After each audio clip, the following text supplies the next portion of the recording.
moment for people to come together.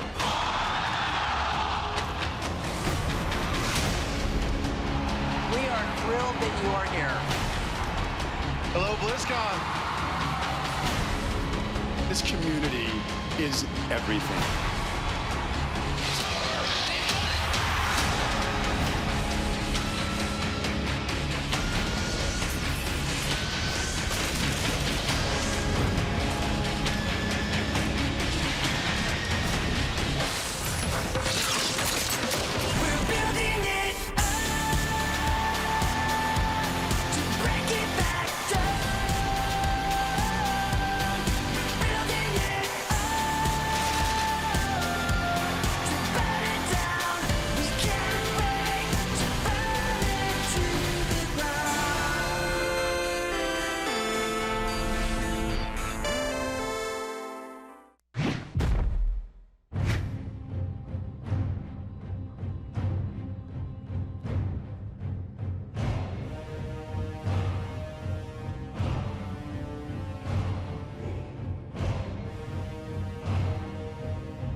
moment for people to come together.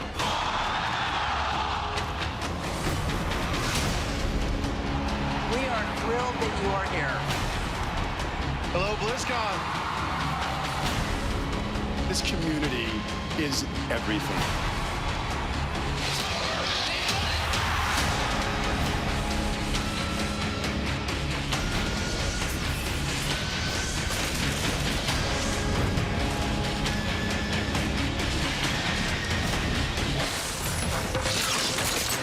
We're building it up to break it back down. We're building it up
Greetings, travelers. Competitors are joining us from all around the globe this week as we reach the final days of the Hearthstone World Championship.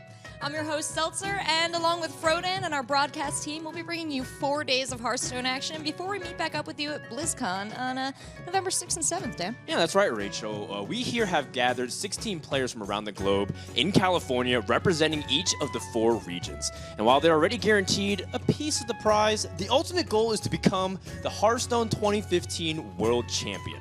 Only one can claim the glory, the prestigious title, and $100,000 US.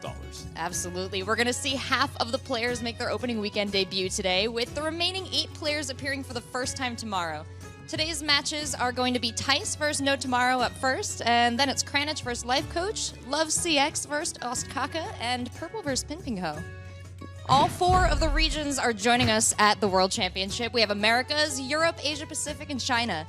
These 4 days are going to feature some of the toughest international competition we've seen to date. Yeah, definitely. I think one of the most cool things that we get to feature at this tournament is how rare it is for all these regions you mentioned to be featured in one tournament. There's going to be a clash of styles, metagames, strategies, and each player will have a unique set of decks that I think everyone's going to be excited to see how it ends up playing for them.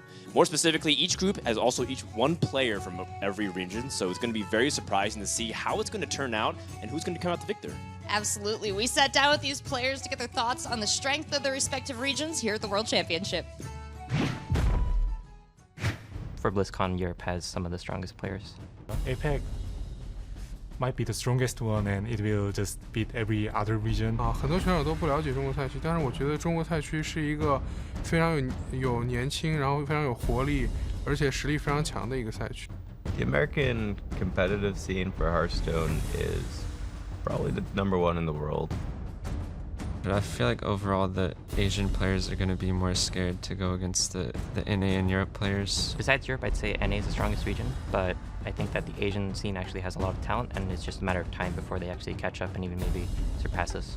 中国赛区特别的地方就在于它选手比较多，天梯环境会比较复杂，对比其他赛区来说，天梯环境会比较复杂。 更适合选手的磨练。I think the region that I don't want to face first is probably NA, but that is because I know most of the NA players. I know how the NA meta is. I know the playstyle. There's been an ongoing battle between NA and EU as to which region's better, but in terms of the creme of the cream, definitely we have the best thing. It's not close. 台湾区的预选。 中取得挑战权吧。 If I have to pick one region, of course I say Europe. 虽然太子说，在欧洲区赛区比嘉年华更加的难，但是我认为太子虽然强，但是如果我在8强遇到他的话，我的这个卡组在各方面都有一定优势，并且最后能获得胜利。 Everyone seems extremely confident, but I gotta say the EU players really stood out as really having that swagger. What do you think? I think Europe has always been very confident. Across all Blizzard titles, they've always been a very strong region to overcome. But specifically, the 4 players that come out of Europe this year have been absolutely titanic in their results, and they're coming in as the favorites. However, I think one region you can't always underestimate is China. They have a pool of hundreds of thousands of players that's very difficult to overcome. So getting here to BlizzCon is quite the achievement already. And of course, North America, always on the tag of Europe. I can't underestimate them.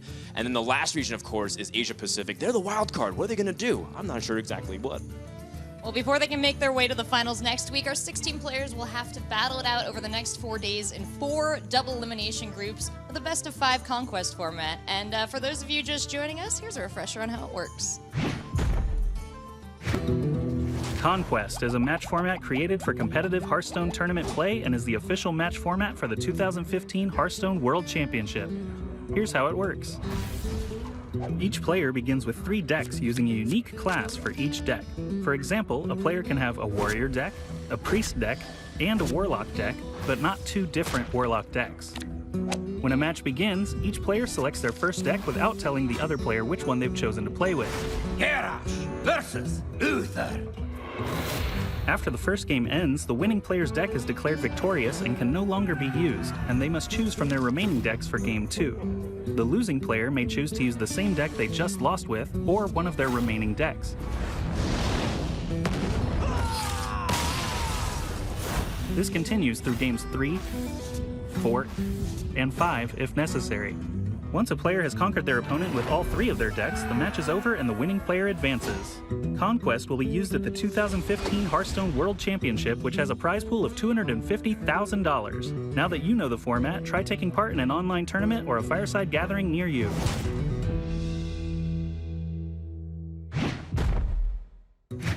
With that said, our stage is set, Dan, and we're ready for our first match, brought to you, of course, by Brian Kibler, Kriparian, and Savitz. Boys, take it away. Thank you, Rachel. The excitement here among the players, us on the desk, and everyone backstage is electric. Turns out the World Championship is pretty good. And it's not only the biggest and most prestigious tournament, but it's also a celebration of the players and community. And well, I can't contain the hype just by myself. So joining me here at the desk is a man so great we had to name him twice. Brian Kibler. And joining us from Finland is, of course, Savitz. How are you two doing? I'm doing great. I've casted a lot of events, but this is the big one. We have 16 amazing players from around the world, and the matches are guaranteed to be amazing. Yeah, it's going to be great seeing how the regions line up. There's a lot of players from the Americas and Europe who we've seen in competitive play quite a bit, but the players from China and the APAC region haven't really had the chance in as many cases to make a name for themselves, at least for those who are familiar with watching events. That's right. And I mean, with the event being absolutely, the absolute peak of competition, these players from all the regions are going to bring their absolute best. So we're going to see, how that varies and how they interact with each other. But speaking of that, let's take a look at our groups for the week. We have, as we mentioned, a player from each region in each one of the 4 groups. Here in Group A, we have NoTomorrow, Tice, Jab, and No. And in Group B, we have Kranich, LifeCoach, Nias, and Zorro. Group C, we have LoveCX, Oskaka, Hotform, and Nelio. And in Group D, Pinpingho, Purple, Daimeng, and Naria. So quite the lineup we have for you guys. It should be a great tournament here. The goal is to basically prep us up for BlizzCon. We got to drop half the players out of the tournament, and we'll really get to see which regions come out first. What do you guys think? Who should come out on top here? Is it the Europeans? Well, I'm from the Europe, and I think that Europe is definitely one of the strongest. We saw it in the video that all of the regions, they think that their region is one of the strongest, if not the strongest. But I mean, a lot of the Europeans tend to play on Asian server, tend to play on the North American server, and that's because they think it's easier on those. So I think that says a lot. I mean, it is true that the North American and European players have a lot more sort of high-level tournament experience that we know about. But the players, as they're saying, in China, there's a huge number of players in the Asian regions. So it's difficult to say that based on the fact that we who watch tournaments all the time on Twitch, we see Nyria and LifeCoach and Tice. We see them all the time, but we don't really know about all the successes of the other players who are here from the other regions. Yeah, often fame does not correlate with your ability to win a tournament, in fact. But sometimes it does. Tice is actually known as one of the best players in the world, and he is going to be in our upcoming match against NoTomorrow. And they had a few words about each other, so let's have a look at that and maybe get a better opinion. I am Thijs Molendijk, known as Thijs NL, 21 years old from the Netherlands, and I'm playing for Gamers2. 看看我的 ID， 明天不见，所以你也没有明天的。我的第一个选手就是太子，我对他的印象中，其实在除中国区选手以外，我对他印象应该是最好的了，因为我原来也经常看他的视频以及比赛，我也算是原来还没有成为职业选手之前的话，我也相当算是他一个粉丝。He is one of the Chinese players that I know a bit about. I know what kind of decks he likes, so yeah, I think I'm fine and well prepared. 我希望在比赛中能找到他的失误，然后我就会抓住这些失误，然后对他发起致命一击。I'm not going here to survive the group, so I really want to win the tournament, and that's why I'm just taking a lot of risk. I'm pretty sure people didn't expect this lineup from me.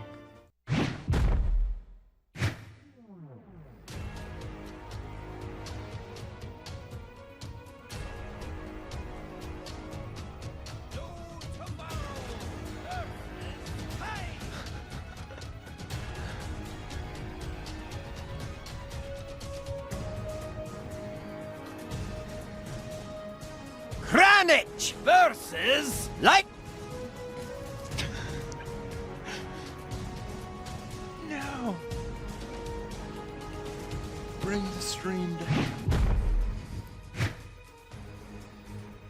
All right. Well, here are the players shaking hands, getting ready to kick off their games. The interview was very revealing. I mean, Tice didn't show as much respect for NoTomorrow as NoTomorrow sent back Tice's way, but it was still pretty amazing. I'm always curious to see how the players, for the first time on a very big tournament that is really shown worldwide, react and how they play. Often you see them; they're very nervous. But in his interview, NoTomorrow seemed very calm, very deliberate. You know, there is no tomorrow for any of his opponents. Yeah, I love that little catchphase from him. It was fantastic. But Tice, you know, he was saying he's not here to just beat NoTomorrow. He's not here to win his group. He's here to win BlizzCon. So, you know, and he was saying he didn't think his opponents would expect his lineup, and I don't think anyone really would have. Yeah, I mean, Tice famous for his druids. We have 13 druid players in the tournament, and Tice is not one of them. Instead, he's the only player in the top 16 to be playing priest. Yeah, I can respect that. I can respect that.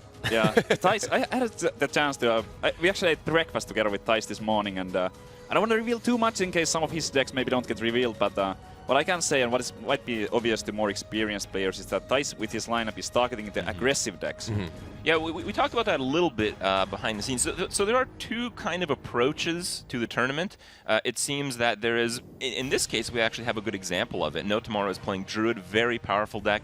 He's playing Hunter, very powerful deck, and Paladin, what is most likely Mysterious Challenger Paladin, also a very powerful deck. While Tice is taking the approach of instead playing, you know, just top decks. Rather, he's trying to target a specific game style, because in Conquest mode, you have to win with every deck, and he's really trying to punish that idea. One of the strategies that you will often see in Conquest is players trying to aim at a particular type of deck, not necessarily a specific deck. Sometimes, you know, if, say, there's a deck that's incredibly popular, you think that all of your opponents will play it, maybe you'll target that exact deck, like maybe, you know, Patron Warrior or Handlock in previous metagames. But here, Tice's lineup looks like it's targeted specifically against aggressive strategies. And we've heard that NoTomorrow is actually well known in China for playing aggressive decks. So this could actually work out very well for Tice. Yeah, Tice was actually expecting to see a face hunter from NoTomorrow, and if that's the case, all of Tice's decks are probably going to be quite good against that, since that was what he was hoping for. And we see Dread Corsair in Tice's opening hand here in this Warrior versus Druid matchup. Tice is a player who I believe is likely, I mean, that's even more indication of it, likely to still be playing Patron Warrior despite the changes to Warsong Commander. There was. Cream Patrons. 1 week ago we saw a change go live to Warsong Commander, which kind of hurt the strategy overall quite a bit, but some players... Considerably, yes. Considerably, yeah. But some players, like Tice, we see it here, is still considering the deck to be worth bringing to the big stage. In the matchup against Druid, specifically with Patron Warrior, the most powerful card in the deck was always Grim Patron. The ability to generate a large number of Grim Patrons by damaging them with effects like Inner Rage, Whirlwind, the Death Rattle trigger of Death's Bite, and make a huge board of just 3/3 minions. That was what was powerful in that matchup. So, and it's actually that strategy that's forward in the new Grim Patron, because when you take cards out from the charge combos, the Warsong Commanders, the Frothings, you can put in more defensive or cards that allow you to better set up that situation. Yeah, so the previous iteration of the Grim Patron Warrior deck used for big hits from charged Frothing Berserkers thanks to Warsong Commander. With the change to Warsong Commander no longer giving charge to minions, you can't do that anymore. But you can still use your self-damage effects to generate a huge board of Grim Patrons, which is very difficult for Druids to remove, because the removal largely revolves around things like Swipe, which would just make more Grim Patrons in many cases. Another thing that I've heard about this this new version of Patron is that it actually might be even better than the old one was, against Druid in particular, since a lot of players have been mixing in the piloted shredders, which allows you to not lose the board control too badly early on. Yeah, a lot of the cards that you frequently see in this new version, like you include Piloted Shredder, some of them will also just include Dr. Boom, Gramash, you know, just powerful late game cards, which again are very strong in a matchup against a deck like Druid, whereas the sort of plan of the one-turn kill wasn't really ever what you were looking for in that matchup. Yeah, Gramash does seem to be always included in some of the decks that I've seen, and I think the reasoning is you kind of write off the wins against control decks without your charge combo, but if you have Grommash, it suddenly, you know, the mid-range decks where you're able to sneak in some damage, you have that win condition still. Right. And here Thijs is looking at the Death Spite and the Grim Patron already. Only thing he's really missing would be the Inner Rage, and with that he could be able to produce 4 Grim Patrons on turn 5 already, which would be one of the most powerful things, if not the most powerful thing you can do against the Druid early on. But from the Druid side, he's able to get an Emperor on turn 5 here with the coin, and that's kind of a big deal. He has a lot of important cards. He has 1 combo piece. He's got the Ancient of Lore. He's got the Druid of the Claw to kind of stop some of that patron abuse a little bit. Yeah, NoTomorrow here, looking at the Coin Emperor, which usually would be the best play you can do this early on, but there's also the Death Spite, and the Death Spite is going to clean it up quite nicely. He is still going to go for it, gets that 5 mana, gets 5 discounts on all of his cards in his hand right now. Yeah, I think if this card was poorer quality, he probably wouldn't have made this play because the Death Spite counters it so well, but his hand really just has very, very good pieces. This also does put Thijs in a position where he effectively has to attack with this Death Spite this turn, because Thijs doesn't have that Inner Rage. If Thijs had Inner Rage, he'd obviously want to play you know, the Patron Inner Rage attack with the Death Spite, trigger the Whirlwind effect. But now NoTomorrow is basically forcing him to do that. Yeah, very strong play from NoTomorrow. Getting to play the Ancient of Lore next, and even if well, obviously it's going to die. They will lose that Emperor for now, but it's not too bad. There are just more minions to come. There will be the Ancient of Lore, there's still the Druid of the Claw. And Thijs starts drawing, picks up a Whirlwind for the Grim Patron, but still no Inner Rage. That's the one card he's missing. I like this play from Thijs. He could have played the Grim Patron and just made an additional Patron by attacking with it. Here, though, he's able to draw 3 cards off of Battle Rage because he's able to retain the mana that he would have invested in the Grim Patron. Making just 2 Grim Patrons, especially against an opponent who has just gotten a discount from the Emperor, is generally going to leave them with a board they can clear fairly easily. You want to get more than that at once. And that's a big problem, more so now rather than before, because before you had multiple win conditions, where here you really just need to spawn a bunch of patrons. Yeah. And if you play patron and it gets countered immediately, it's not just that you're being wasteful, you're literally throwing your win condition. Yeah, I wouldn't expect anything less than 4 patrons coming out on the turn that the patron gets played. So you want to split it twice. Whirlwind, Inner Rage, that's one way to do it. Or another way would be the Unstable Ghoul and the Whirlwind, but the Unstable Ghoul, as we see, it's going to go down here. NoTomorrow drawing for some more cards. Yeah, and often in NoTomorrow's position, you wouldn't necessarily want to expose your Shade to just be able to die in this position like it is now against this Armorsmith or against something like a Whirlwind effect.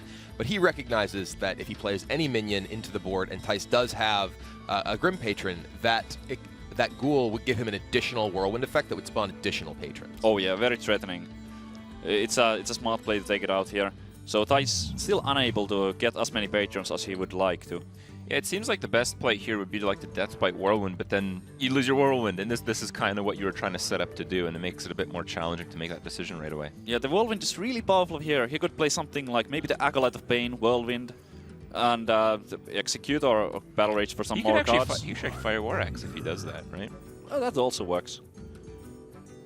Oh, it wants to draw more. I think it's digging for the Inner Rage in particular. Let's see if he finds it. Still not finding it. Whips the Death Spite. This is interesting to see where he goes with it. The Shade is something that he probably wants to take out since he has an opportunity to do it right here. Okay, well, it looks like Thijs is going to concede to a lot of damage here. The idea, hitting the Ancient Lord but not killing it, is getting at 1 HP. He plans on doing that 1 damage next turn from the Death Spite Death Rattle. Oh yeah, it will certainly happen. But NoTomorrow has some place here. He definitely wants to add more minions to the board right now. With 7 mana, the most mana efficient thing would be to play the Shade and either the Shredder or the Druid of the Claw. But the Shade seems a bit shaky because there could be another Whirlwind effect in Thijs' hand, and then the Shade would get absolutely nothing done. Yeah, that seems like an extremely high-risk play. I feel like the Druid of the Claw is kind of in that same boat, though. If there is another Whirlwind effect, it kills the taunt form. He is going to go for the Shade. Thijs is certainly happy about this. He wanted to play the Whirlwind and do the Death Spite Whirlwind next turn. Anyway, this is going to go... Charge is much better here, because as we talked about how just 1 Whirlwind clears both minions, well, you might as well get 4 damage extra. Yeah. And here we go. This should be the Patron's turn. With that Whirlwind left from the Death Spite, another one in his hand, he will be able to produce those 4 Patrons. He's even going to have 1 mana remaining afterwards, so he could go for the Execute on the Druid of the Claw to save some of his HP. Yeah, Tice has to be very careful about his health total here because he is getting very, pretty low. He's down to 18. If he were to attack the Druid of the Claw and not gain any armor, he could have 14. That's kind of the magic number in the Druid matchup because the combination of Force of Nature plus Savage Roar, which we do see in NoTomorrow's hand, and it's discounted for 8 mana. Right, so it can generate the 3 charge treants.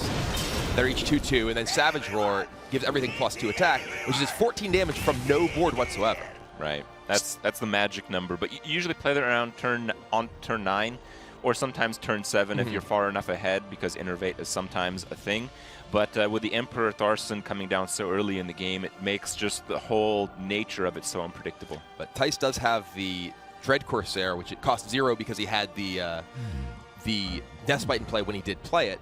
So he has not only generated a board of Patrons, but has also been able to play a taunt to defend himself from NoTomorrow's possible combo. And he's at 18, so he's in a pretty safe position right now. It's true, but going forward, NoTomorrow is not out of options just yet. He does have, he can clear all of it with the double Wrath and the Swipe, I believe. There should be another way. Is there another way? Like Force of Nature, double Wrath, but that doesn't seem very good. I think he wants to hold on to the Force of Nature, given the fact that he does have the Savage Roar in his hand. Yeah, I would agree with that.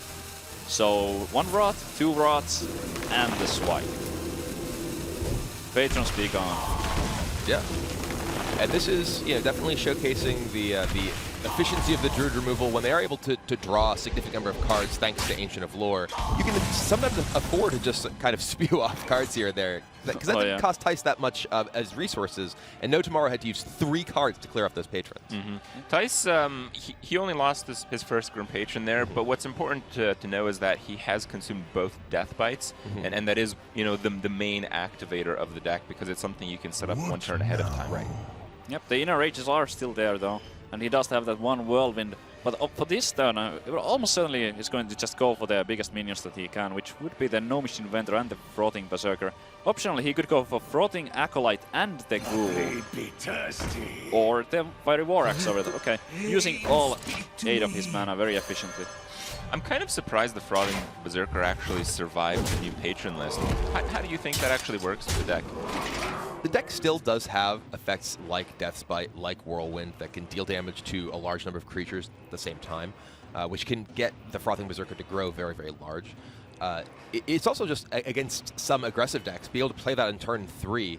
It can put your opponent in an awkward position because it has 4 health for 3 mana, which is pretty high compared to most things that you'll see coming down at that point in the game.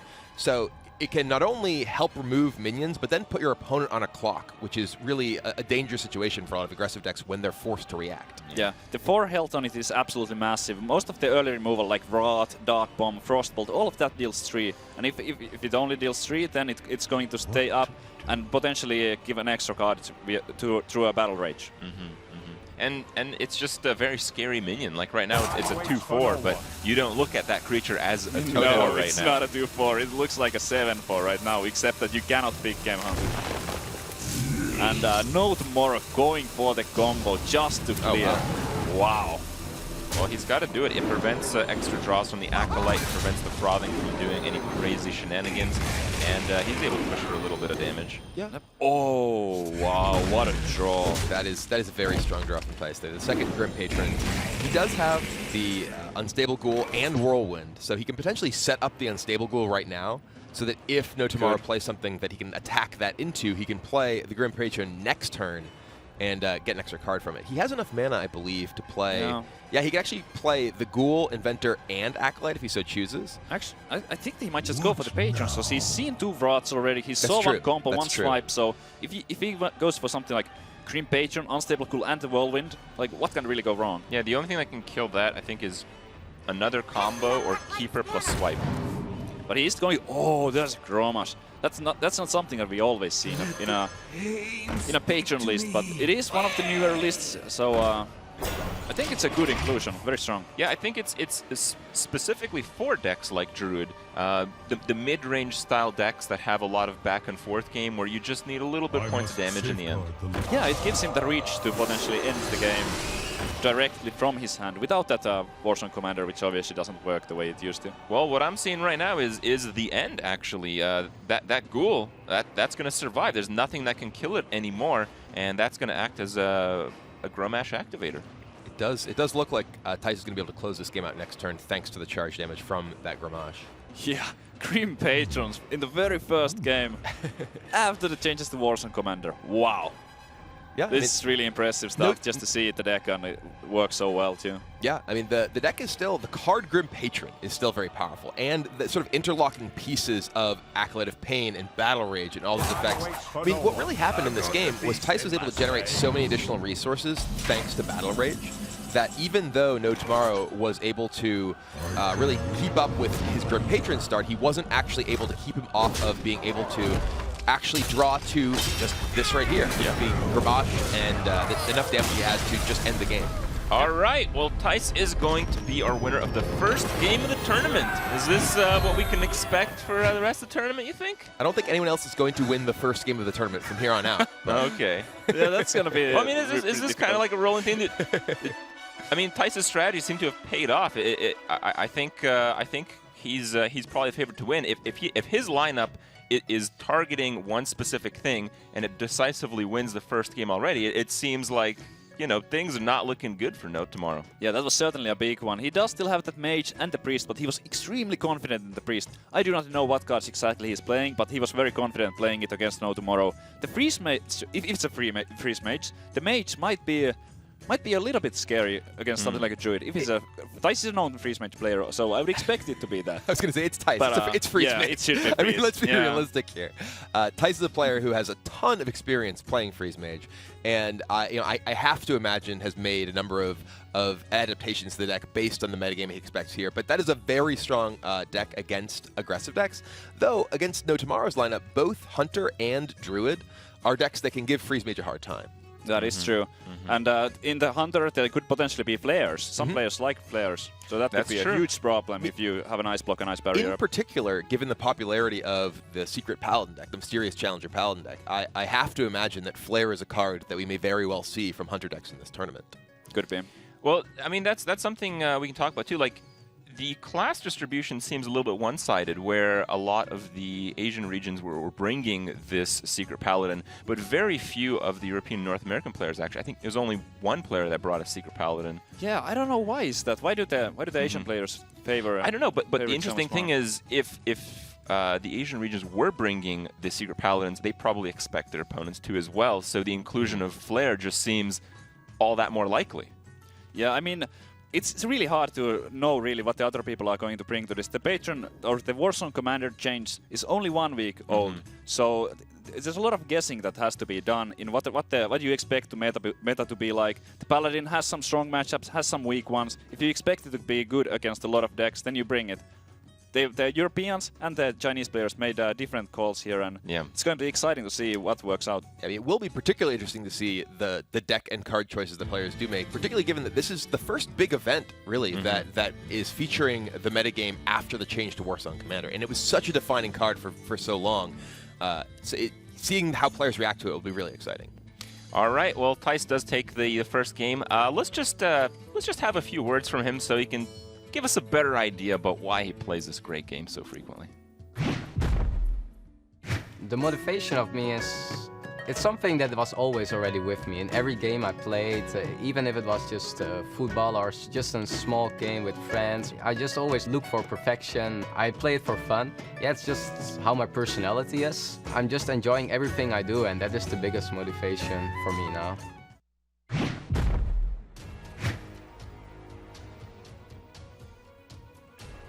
All right, well, the players are just about ready to go in the second game. Now, NoTomorrow, apparently he's a player that fidgets a lot. It seems like he's very nervous from what I've been reading about him, but we're starting to see a little bit of that. But from his opening interview, he seemed like, you know, stoic. He's like, he's got it, you know? Oh, yeah. But, I mean, being down 1-0, it's a bad feeling. It's a bad way to start things off. But it is a best of 5. He didn't lose the series yet. He needs to forget about the first game and just go forward. All right, well, he does go with the Druid again. Tice is playing his Priest. This is the only Priest of the tournament, but it doesn't seem that unlikely of a class to pick for me. Well, I mean, what's your take on this, Kibble? You play a lot of this class. I do play a lot of this class. I play a lot of these things that Tice has in his deck here, these dragons. So he mulliganed them all away, sadly. But no, I think Priest is a very powerful class. In particular, I think Dragon Priest is a very strong deck if you do expect a lot of aggressive opponents. It's one of the best decks at beating decks like Hunter, decks like Zoo Warlock, decks like Secret Paladin. You have a lot of tools to deal with these sort of early game and mid game minion based decks. Now, one thing I'm wondering is, before the TGT expansion made this Dragon Priest very popular, people were playing like the Deathlord Velen's Priest to combat that exact same thing. What advantages does the Dragon Priest have over a deck like that if that is your goal, which, I mean, Tice seems to have that goal. I mean, the biggest strength is really the fact that you can also be a proactive deck. The big problem with the Deathlord Priest decks is that they're fundamentally reactive. So many of the tools that you have in your deck are just going to be responding to what your opponent's doing, whereas Dragon Priest is able to play strong minions starting on turn 2. And that allows you to put a lot of pressure on your opponent, even if they aren't playing a purely offensive strategy. Yeah. Dragon Priest has some of the most stat to mana efficient minions in the game. Like getting a Wyrm's Rage and 2/4 taunt on turn 2. It's quite amazing. It can be difficult to remove. And Priest also has the buffs to follow it up in form of the Velen's Chosen or the Power Shield, which makes the minions extremely difficult for the Druid to handle. So the Priest hero power in particular is at its most effective when you have minions that you're able to support with it. When you're able to really sort of snowball an advantage on the board by playing a strong minion and be able to kill your opponent's minions and then just heal your minion that's left. You effectively gain incremental advantages every time you're able to use that to kill multiple minions with one minion. Right, right. Oh, NoTomorrow going for the early Emperor here, but Tice does He's going to get punished. Tice has multiple ways to deal with it. Yeah, I think the Velen's might be a slightly cleaner way, but maybe not. Maybe not. It's interesting because Shadow Word Death doesn't have that many targets against Druids.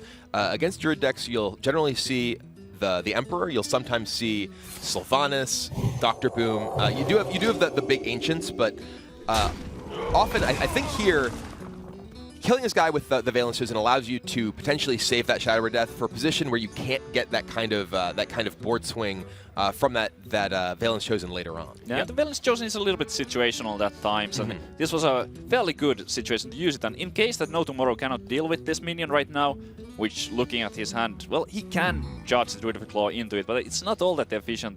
I think Tice is kind of getting rewarded for choosing this path. Also, I feel like Shadow Word Death has a lot of removal in the game. Just has a situation where in the late game, if you can Shadow Word Death and play something big, you just tempo out of control, while Velen's can very rarely actually do that. Yeah, that is true. Like something like Ancient of Lore, that is 7 mana for the 5/5, and the removal for it only 3 mana, so that leaves him with 4 extra, which allows playing something like a Twilight Guardian on the same turn as dealing with it. Yeah, that's one of the very powerful things, again, about the fact that the Dragon Priest deck is very proactive, that you're able to put your opponent in a position where they have to deal with the board that you have, and then you're able to use things like Shadow Word Death to remove their minions and just keep pressuring them as well. My concern is here, yeah, not attacking seems like the best play, but that is going to get punished by the Keeper. If NoTomorrow does choose to use his turn here to Keeper that Cleric, it's actually still not that bad for you, is the thing. Like, if he did attack, his minion would be left with 1 health, and then he could potentially get swiped off. If he attacked the bear into the Twilight Guardian and just used swipe, he would kill the Dark Cultist completely. Here, if he does use his turn to Keeper this, he can't get past the Twilight Guardian either. I don't think it's actually that good of a Keeper. He's at 5 mana. Right. At 5 mana, you never want to Keeper, really. You want to do it at 4 or at 6 when you can also cast something else. And another thing about this Keeper is that it's the best card to Cabal Shadow Priest as a priest. Yeah, you're going into turn 6 really have a better option? Like, probably not. We can't blame him for this, but still, Tice is going to pull even further ahead with this Cabal Shadow Priest. I mean, he's going to be able to attack his 2 minions into the bear and then Cabal the other minion, leaving him with the only minion on the board. Yeah, it's just some bad news for NoTomorrow. Yeah, looks like Tice's strategy is really paying off here. Just anti-aggro is the lineup, and it makes it so in the Conquest format, a lot of the powerful decks these days are very aggressive decks. So it not only punishes the top tier decks, but it punishes really any player running any one of those decks. Looks like this is going to be the turn that we were talking about earlier, where he will be able to use the Shadow over Death and extend his lead on the board. One interesting thing that I actually just noticed was that Tice has a Zombie Chow in his hand. He actually just drew a Zombie Chow. And this is a deck that already plays Twilight Whelp. It already has 2 copies of a 2/3 for 1, effectively, that you can play. Tice is very heavily targeting aggro decks with this lineup if he has Zombie Chow in this deck as well. That is a very unique choice. We don't see, almost never see both the Zombie Chow and the Twilight, well, like you mentioned, but it's just like kind of strengthens the overall strategy of beating those aggressive decks, like the Hunter. It's very important to start on turn 1. Now, the Priest is also known as a class that has very little room to actually put cards in that you want.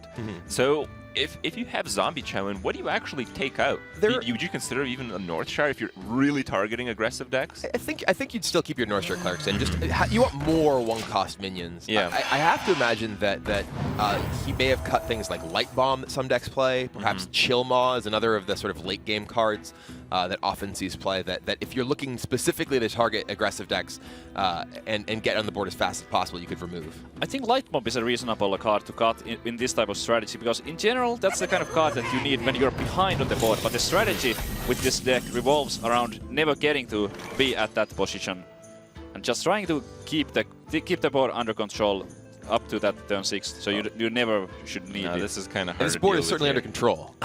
Yeah. I mean, Dr. Boom is about the best play that NoTomorrow could have made this turn, and he's still not really in great shape. No. And it looks like Tice is actually just choosing to push for face damage here. Yeah, this is a little bit dangerous. With the Emperor Tharson so early in the game, there might be a 6-creature combo if he really chooses to ignore all of this. I think it's going to clear the boom bots, but for the Dr. Boom, the trade seems so inefficient.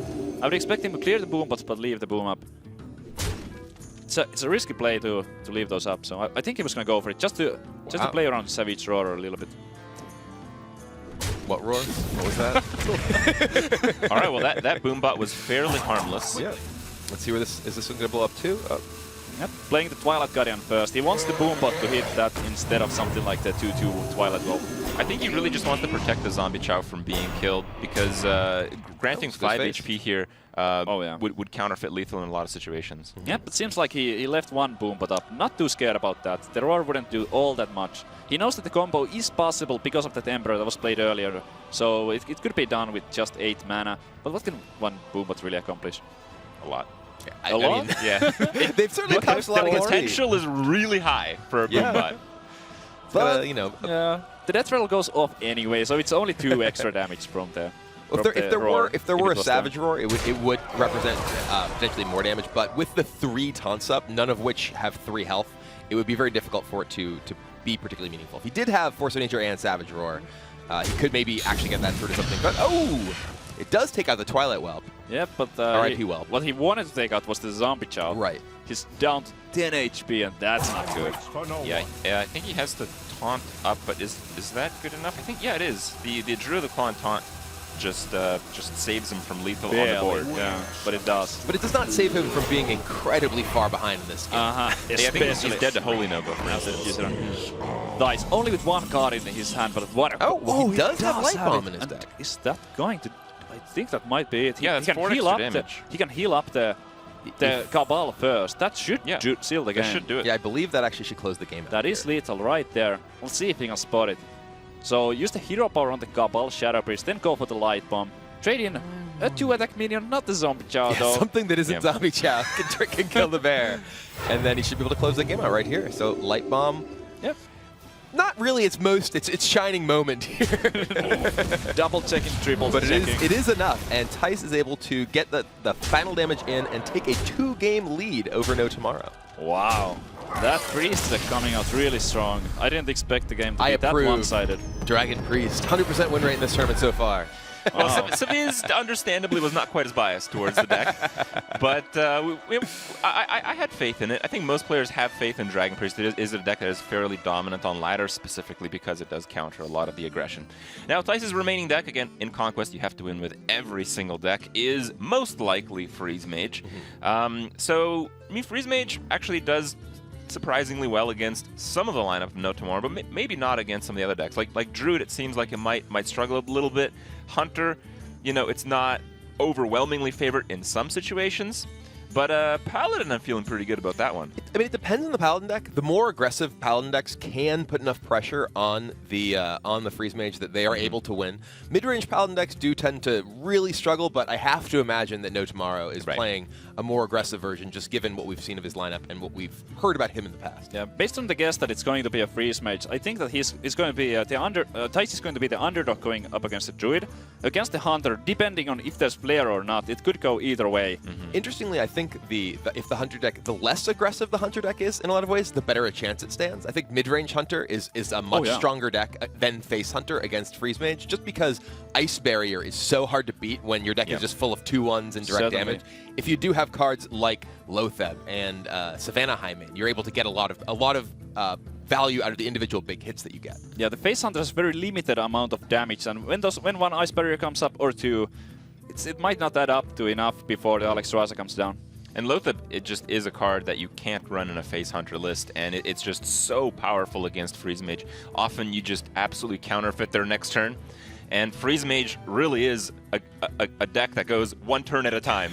You know, there's very little cheating involved. Got a couple of very, very crucial turns in there, and Lotheb is a card that can definitely seriously disrupt them. So, but yeah, I mean, this is, if you're in Tyson's position here, you've got to be feeling good. You're up 2-0, and you're looking at what looks to be a very aggressive lineup with a deck that is generally very solid against aggressive decks. I do think that this is his deck that is the most under threat of losing a number of these matchups. I think that the other matchups for his decks are likely a lot stronger than this one, though. I think so too. That might be the weak spot, but he will get 3 chances to win that game. Yeah, 3 is quite a bit. Now we've highlighted Thijs quite a bit here. He has taken the first 2 games. We saw what his motivations are to play, but let's hear some more from NoTomorrow to see maybe what he'll do if he'll end up winning in the end.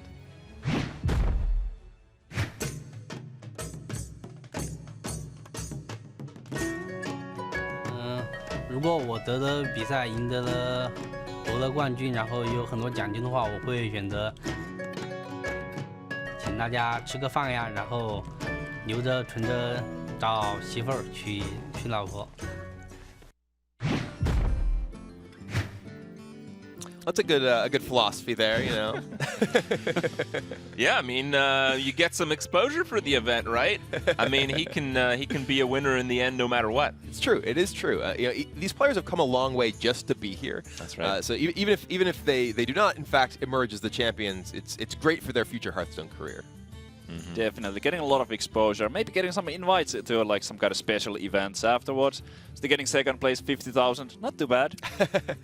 I mean, both these players can still very easily win the championship here. Thijs is in better position, but NoTomorrow, he's not out of it yet. Looks like he does choose to switch to his Hunter deck. Yep, and there's the confirmation. So Thijs is, well, I would say that it's a Freeze Mage just based on this. It Really? could be some kind of weird duplicate thing, but yeah, I think it's safe to say. Yeah. So Thijs is playing the Freeze Mage, and the Archer Horse Ride is also somewhat revealing. Yeah, it It's signals Face Hunter. Or some sort of hybrid style of Hunter deck. Okay. We did see the Snake Trap, and Snake Trap's generally not a card that you'd play in a pure face style of Hunter deck. One thing that is kind of surprising to me is that NoTomorrow has chosen to play his Hunter deck here rather than stick with his Druid deck, because these players are going to be facing other opponents with these same lineups throughout the week and into next weekend. There's a whole tournament. They actually cannot change decks at all. Right. Yeah. So because he's going to be playing his next opponent with this same lineup, if he's going to lose with his Druid deck, it feels like to me that maybe he just plays Druid first and doesn't expose any more information. Yeah, he could have kept the Hunter hidden, because now if there is some special cards, even if there's not, even that is valuable information to see that there's no deck cards, there's no player. Right. So tomorrow he might be at on the other hand, you have to consider that maybe he does actually have 2 players, so maybe he wants more information from the Mage before he plays the Druid. That is possible. Or maybe, like his name suggests, he only thinks about today, not tomorrow. I think of suggesting something else. All right. Well, the Snake Trap is a bit of a curious one.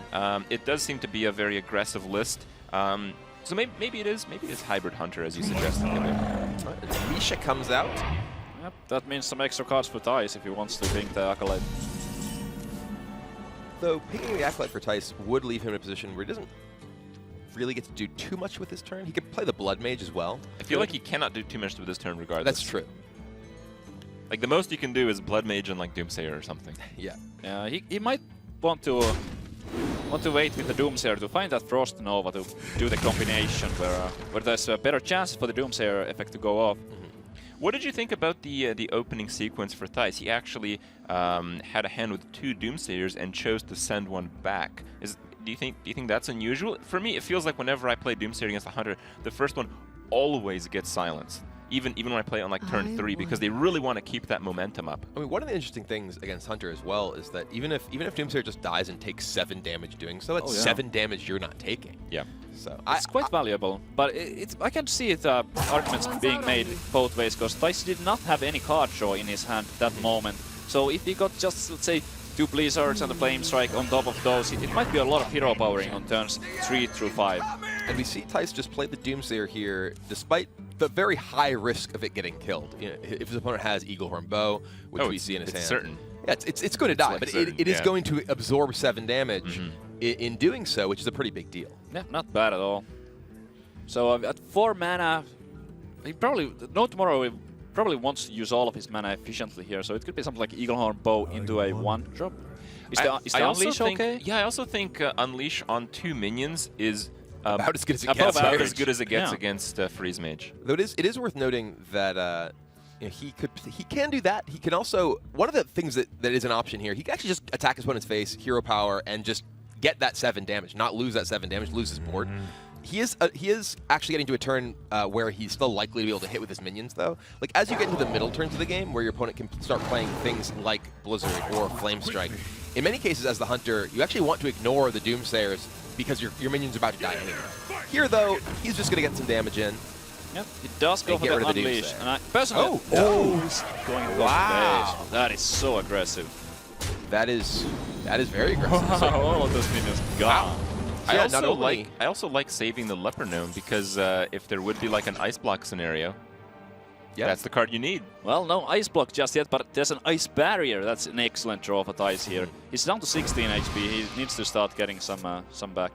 In particular, given the approach that NoTomorrow took there, just going sort of directly aggressive, using all of his damage in the face, that Ice Barrier and the Alexstrasza that Thijs just drew are likely to come up very big in this game. Yep. 5 mana for NoTomorrow. Eaglehorn Bow hero power is definitely an option. Yeah, you have 2 traps. You can get some extra mileage out of that. Yep. Iron Pick Owl. He does not want to see a barrier come straight from Thijs' deck, or an Ice Block, I guess. It's interesting. I have to imagine what his secrets are that he chose to do that. Does he have a freezing trap up? I mean, if you're running Snake, you can be running any of the others. A heal bot. Wow, it it makes perfect sense considering how Thijs has built the rest of his lineup to counter that and the aggressive strategies. And that heal bot is huge here. It is going to help Thijs bridge the turns until he's able to get to that Alexstrasza. Particularly given that NoTomorrow committed so much to just direct damage to his face, rather than keeping his board presence established. Here, the Snake Trap. Yep. There you go, and Thijs does have a full clear if he wants to go for the Cone of Cold Ping. Yeah, but at the same time, he might go for a Blizzard because it's much more clunky. That's true. It's really hard to play a Blizzard and another thing on the same turn. So yeah, I like Blizzard. It is better than the Cone of Cold. This is not a value game in any way, shape, or form. No, not at all. You go for the Host Rider? Yeah, I guess you do. Because you want to dump your hand to be able to quick shot and draw next turn. That ultimately leads into more damage, I believe, than another hero power use. Should be, yeah. Also because the Argent Horse Rider will not trigger an Ice Barrier this turn, but in the future it might. It's worth noting as well that NoTomorrow's second trap didn't trigger, so it's not freezing trap. So his second trap could either be explosive or bear, or misdirect, but very unlikely. It's explosive or bear. Yeah, I would just. Oh god, another Ice Barrier. I'd just go with explosive. I think even bear is very unlikely. Yeah, it should be explosive. Probably almost certainly. And this is an interesting turn for Thijs. He would love to play the Ice Barrier, but if he plays an Ice Barrier, it is possible that NoTomorrow would be able to just kill him through it with something like a Quick Shot and a Kill Command in combination with the hero power. Yeah, or just a low-cost beast and Kill Command would do it. Like, that is also true. And Thijs is going to go for the heal, but next turn he will have access to the Ice Barrier, and for turn 9 there is the Alexstrasza. Well, there's a bit more damage here. This can happen, I believe. This is a lot of damage. It is. Another. That is a brick. The worst draw. It is, and we see that's not highlighted, so that's an explosive trap there. Yeah, that is so bad. NoTomorrow right now. Not only that, but if he... So now Tice basically has to Ice Barrier and pray. Yeah, he could also Arcane Intellect to try pick up that Ice block. That's true, that's true. But if he does not find the block, the Ice Barrier is certainly going to come down. Let's see if he gets it. Tinnitus, not what he's looking for, Mad Scientist? Nope. Oh no, and he cannot kill his own He cannot Mad trigger Scientist. it, no. He's 1 mana short of triggering his own Mad Scientist. Tice will have to put his fate into the barrier here.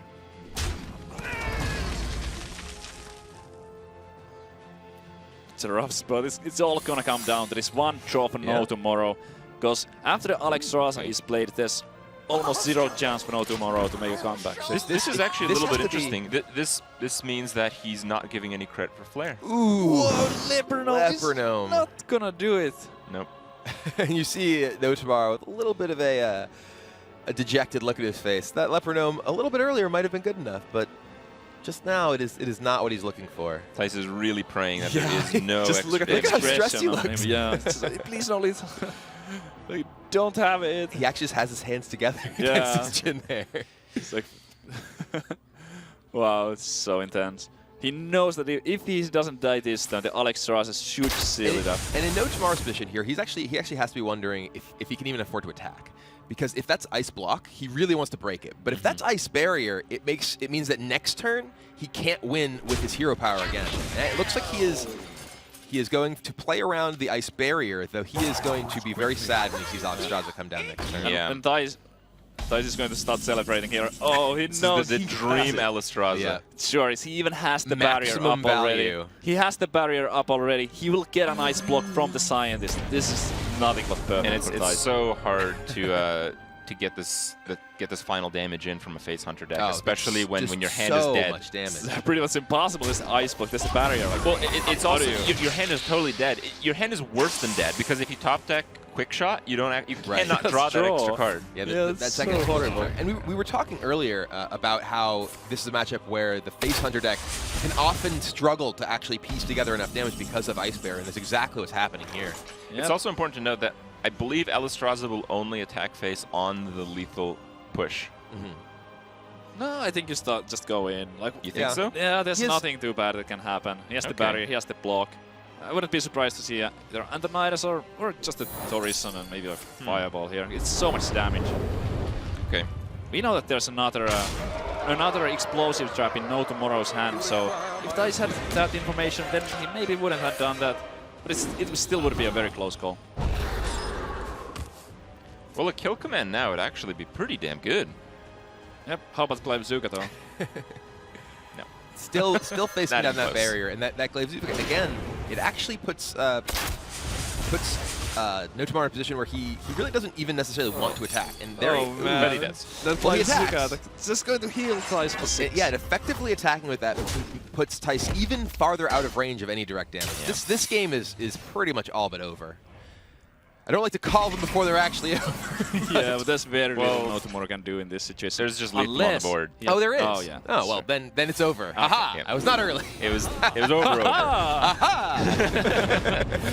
All right. Well, our opening match is going to go to the European. Yeah, a decisive victory. 3 So- games to 0. Saviza's prediction has so far been realized. Yeah, I'm especially happy with the Priest to see how well it worked. 'Cause I kind of, even though we are good friends with Tice, but also that I like to kind of root for the underdog class, which in this case is the Priest. He's playing the only Priest, and what a shame it would be if the only Priest player would get knocked out early. Yeah, we see. Well, it handshake is there. double elimination, and we see the Doomhammer there. We're joking a bit about it, but I believe the loser has to be hit by the Doomhammer, and 2 hits and you're out. That is a very, very heavy hammer. We were messing around with it a little bit on set yesterday, and I don't know if anyone can actually strike with that twice. That thing with Wind Fury, I don't believe it. I don't know. Doesn't happen. Yeah, so there is For still all a of us, be tomorrow. real strong. Yeah, there is still a tomorrow for NoTomorrow. He will There be is. in the losers bracket, but it's going to be tough. Yeah, it is tough. If you come out the winner, you only have to win your 2 games. You're out. You're set. You're going to BlizzCon. But the second you lose, you're playing 3. So that can be a bit more dicey. All right, well, Thijs does take it. Rachel does have our winner, Thijs, with him. So let's hear what he has to say about those set of matches. Thank you so much, guys. I am here with Thijs. And Thijs, is it a lot of pressure playing the first match of the tournament of the day?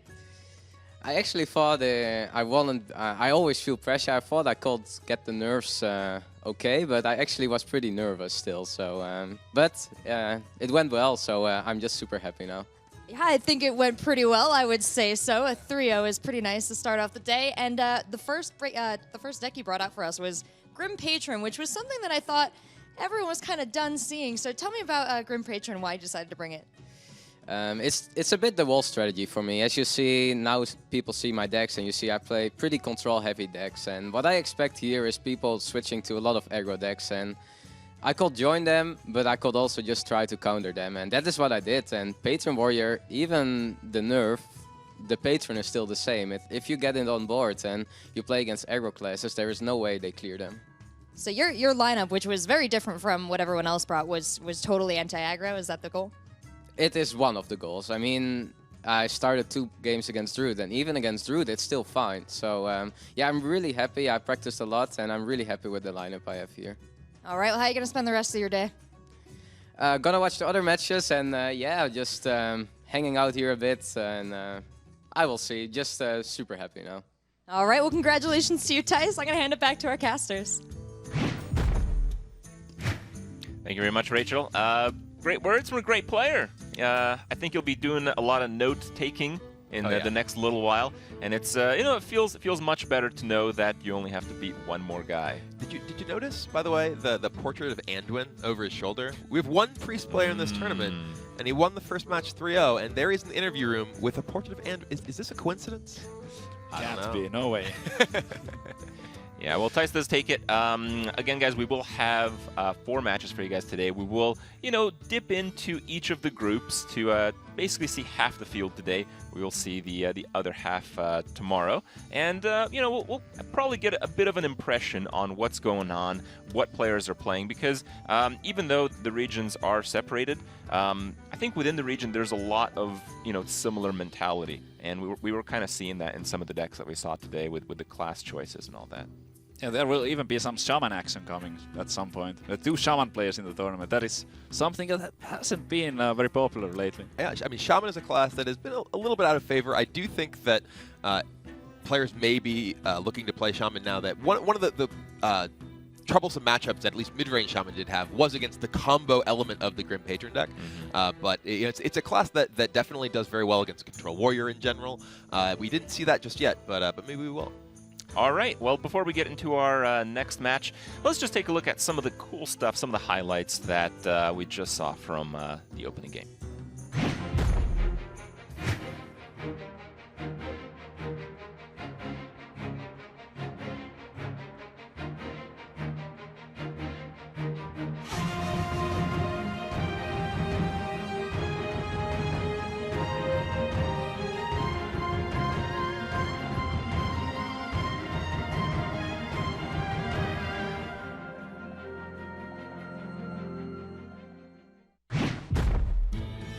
The 2015 World Championship Series Global Finals is brought to you in part by Intel, Windows 10, MasterCard, and T-Mobile.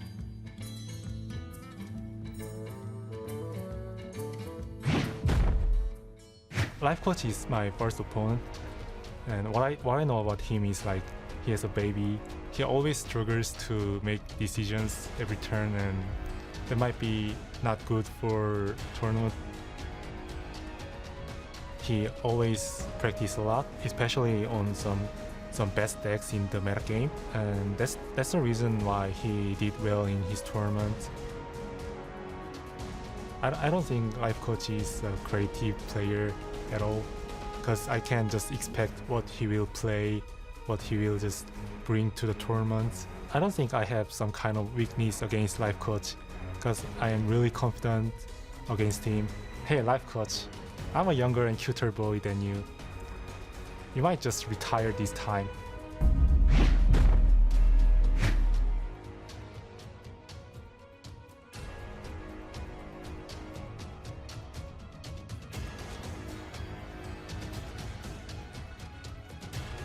Kranich versus LifeCoach.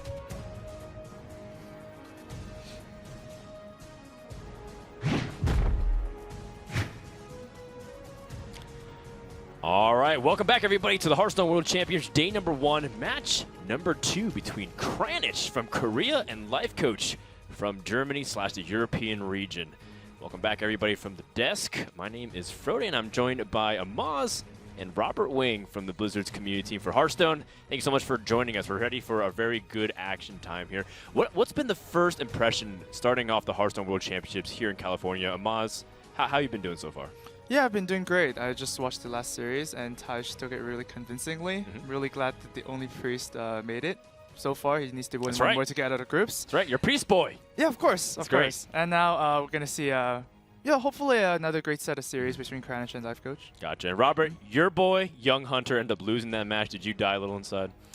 No, Taj obviously came in here talking a really big game. You know, Europe's been like, oh, we're the best region. We're just going to win everything. So first series, they win 3-0. That's really good for their case of being the strongest region. So it was very nice to see the convincing play from Taj and Patron. You know, it was a lot of people said, we won't see this deck. That's right. Obviously, we have. Surprises from Tice, maybe coming out of his teammate LifeCoach as well. Let's talk about what was said before the match by Kranich. Some very strong words. We always kind of joke about how people they're saying things playfully, but it felt, half serious there where Kranich is like, I don't fear LifeCoach. Maybe in the end he's kind of joking that he should retire, but the point was still made that Kranich is very confident against one of the strongest technical players in the world. Do you have any follow-up to that, Amaz, based off of what you heard? Well, he better be, because LifeCoach is a very strong player, right? He, along with Taj, won the ATLC. So I expect that LifeCoach is going to be super prepared for this tournament as well. And Kranich better be prepared. All right, well, the game number 1 is about to begin. We have Hunter versus Druid to begin things off, and LifeCoach has definitely been exploring the Druid class a lot more often these days compared to what he used to play a lot of. Paladin used to play a lot of Handlock with the Warlock class.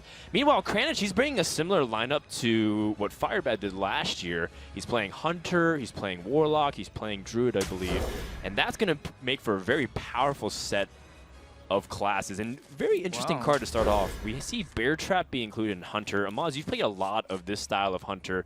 What's the benefit? What are some of the drawbacks of running this card and risks? Well, the benefit of running Bear Trap is the first game, your opponent doesn't know what you're running, and sometimes they just assume it's like a freezing trap or like an explosive trap, like the normal traps, and then you suddenly get a 3-3, and you get a lot of tempo on the board, right? And of course, the downside is once you play that first game, your other teammates or your opponents rather will know that you have a Bear Trap and will play around that card instead. It's true. Now, Robert, as a follow-up question as well, you've played this matchup a lot from the Hunter's perspective too.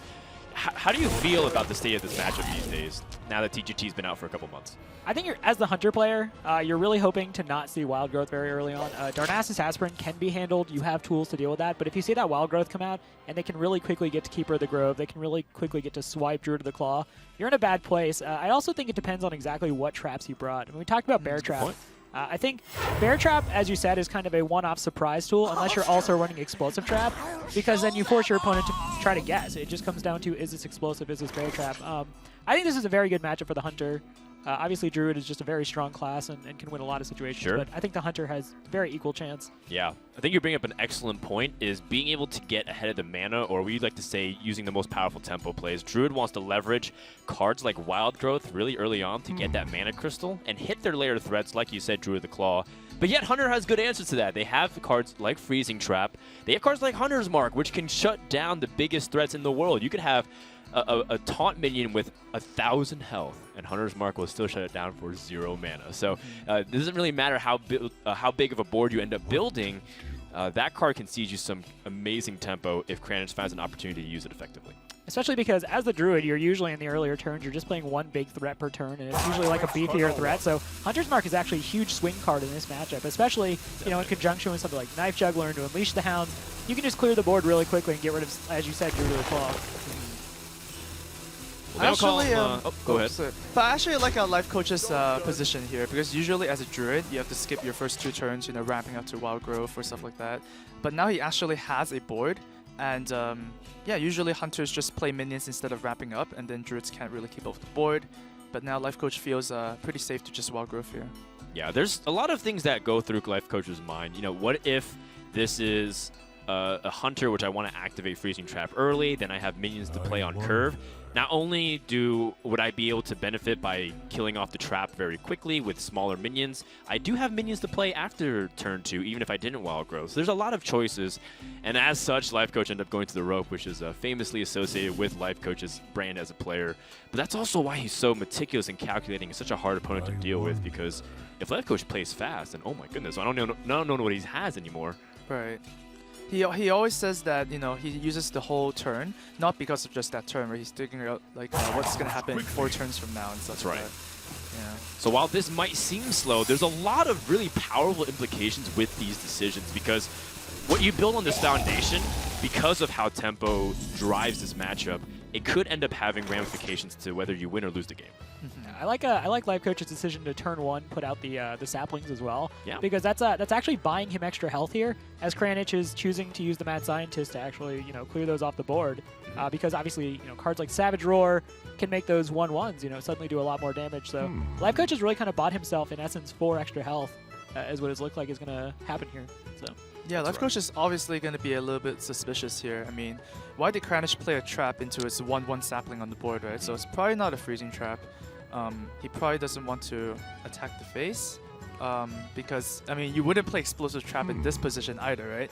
So hopefully LifeCoach's problem-solving skills can, kind of picture out that, oh, it is indeed a bear trap or a snake trap. Yeah, snake trap seems the most likely, given that the easy trade is the 1/1 and the 2/1, just like you mentioned. LifeCoach also might end up just not doing too much in this position, but what he does end up doing by attacking into this is preparing for bear trap.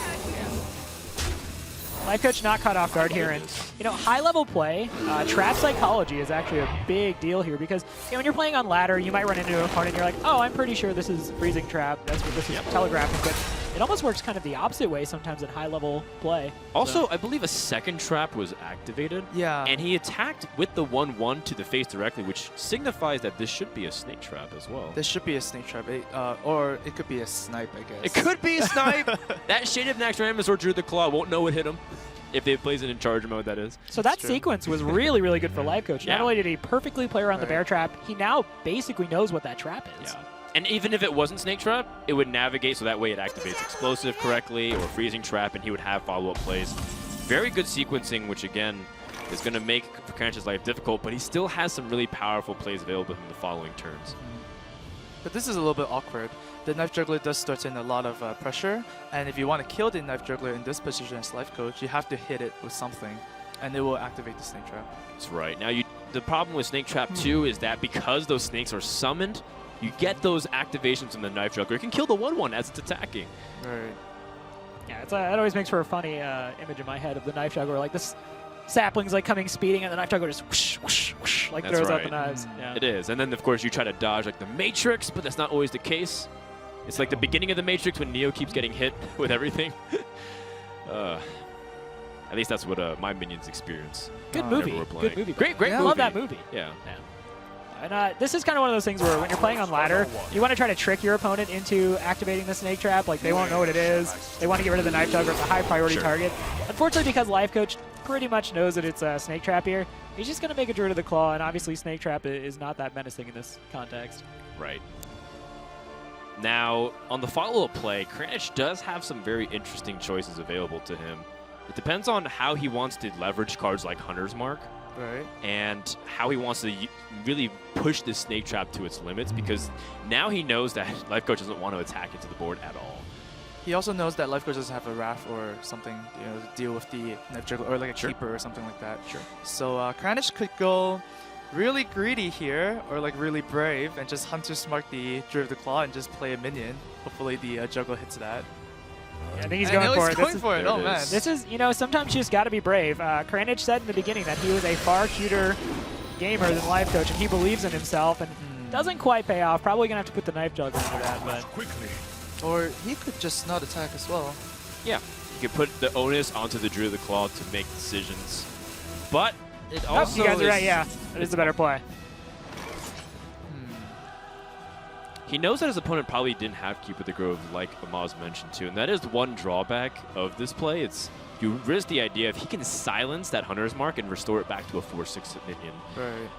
They want to taunt, though. Taunt. That's important. Yeah, that's important. Although, obviously, since Kranich is playing that slower, more mid-range oriented Hunter, it's not necessarily the end of the world. Yeah. Taunt does protect the face, which is very important in this matchup. Yeah. It's very important in most matchups to have not 0 HP. So this is, yes, yeah. that is the primary win condition for now, at least. Well, LifeCoach here is still under some pressure. So what are some of the options that we're exploring here, Amaz? Not really good options here. 6 for 6 mana, he can utilize Swipe maybe to clear these snakes, but then he will have to take the snake trap damage, which LifeCoach decides to use it now. Let's see if this pair does the Matrix.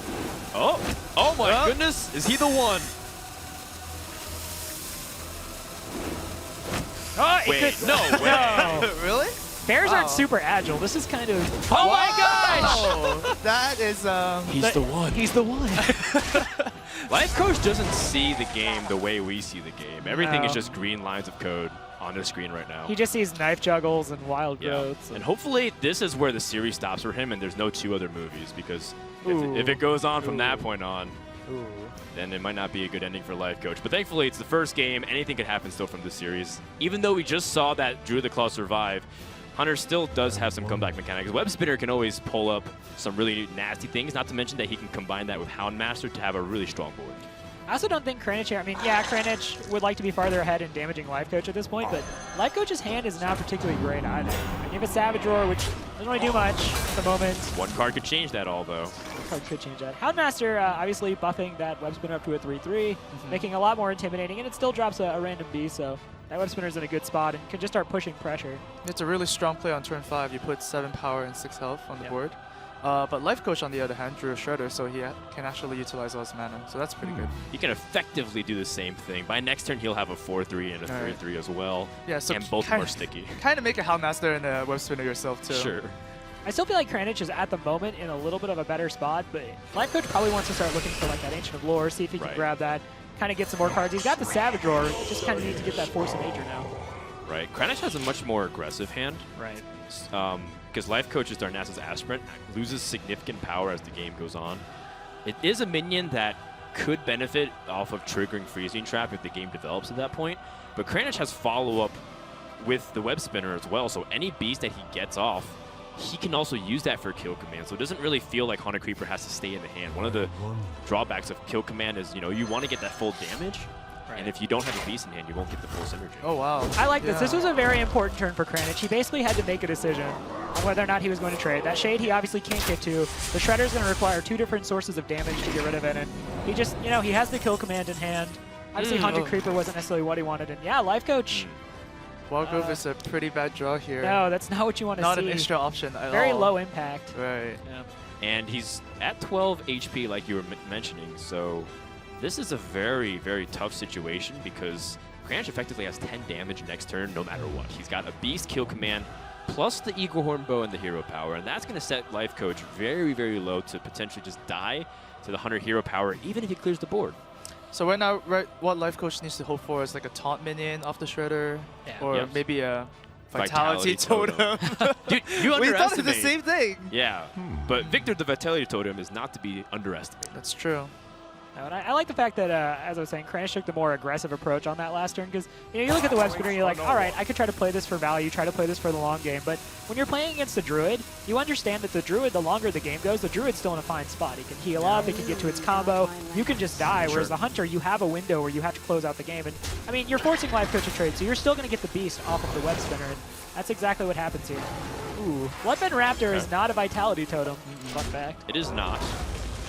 However, with this play, LifeCoach still sets up an opportunity to draw Force of Nature. And with those 2 cards plus the 2 minions on board, that would be lethal. So if there's an opportunity for him to potentially pull the rug from underneath Kranich, and Kranich is not suspecting of potentially dying, which he will always calculate. With Druid being that far into the mana curve, you always have to suspect those 2 cards to kill you. I think this is a very interesting turn. This is another interesting turn for Kranich because he has these options where on 7 mana you could hero power, you could web spinner, or not web spinner, you can haunted creeper, and then you could kill command. That puts out a lot of damage. Sure. The haunted creeper is difficult to remove, going to require multiple sources, and really keep LifeCoach from pressing what his agenda is. But that Oasis Snapjaw is also really big. 7 health is difficult to get off the board. And it's pretty good against the Yeah. And it's pretty good against the sport too. I mean, the 2 attack is perfect. Sometimes you don't need any more than that. This is a great play from Kranich because no matter what he does, actually he can still get Force of Nature. Combo, yeah. So even though it's not Force of Nature, it might even be the enabler. Are you calling this? Are you calling this, Dan? Is he going to draw saying it's Force of Nature. Is he going to draw it? No, it's Shade. Okay. It's not. But one thing that was really good about Kranich's play is no matter what he did to the board, unless he's willing to give up kill command, he would still lose to a Force of Nature Savage Roar. And as such, if LifeCoach doesn't Savage Roar and clear the minion here, that is lethal for Kranich. Right. This is kind of an interesting psychology look into the LifeCoach. It's you want that Savage Roar. That's going to help you close out that game if you get that Force of Nature next turn. But what do you think those 3 cards in Kranich's hands are?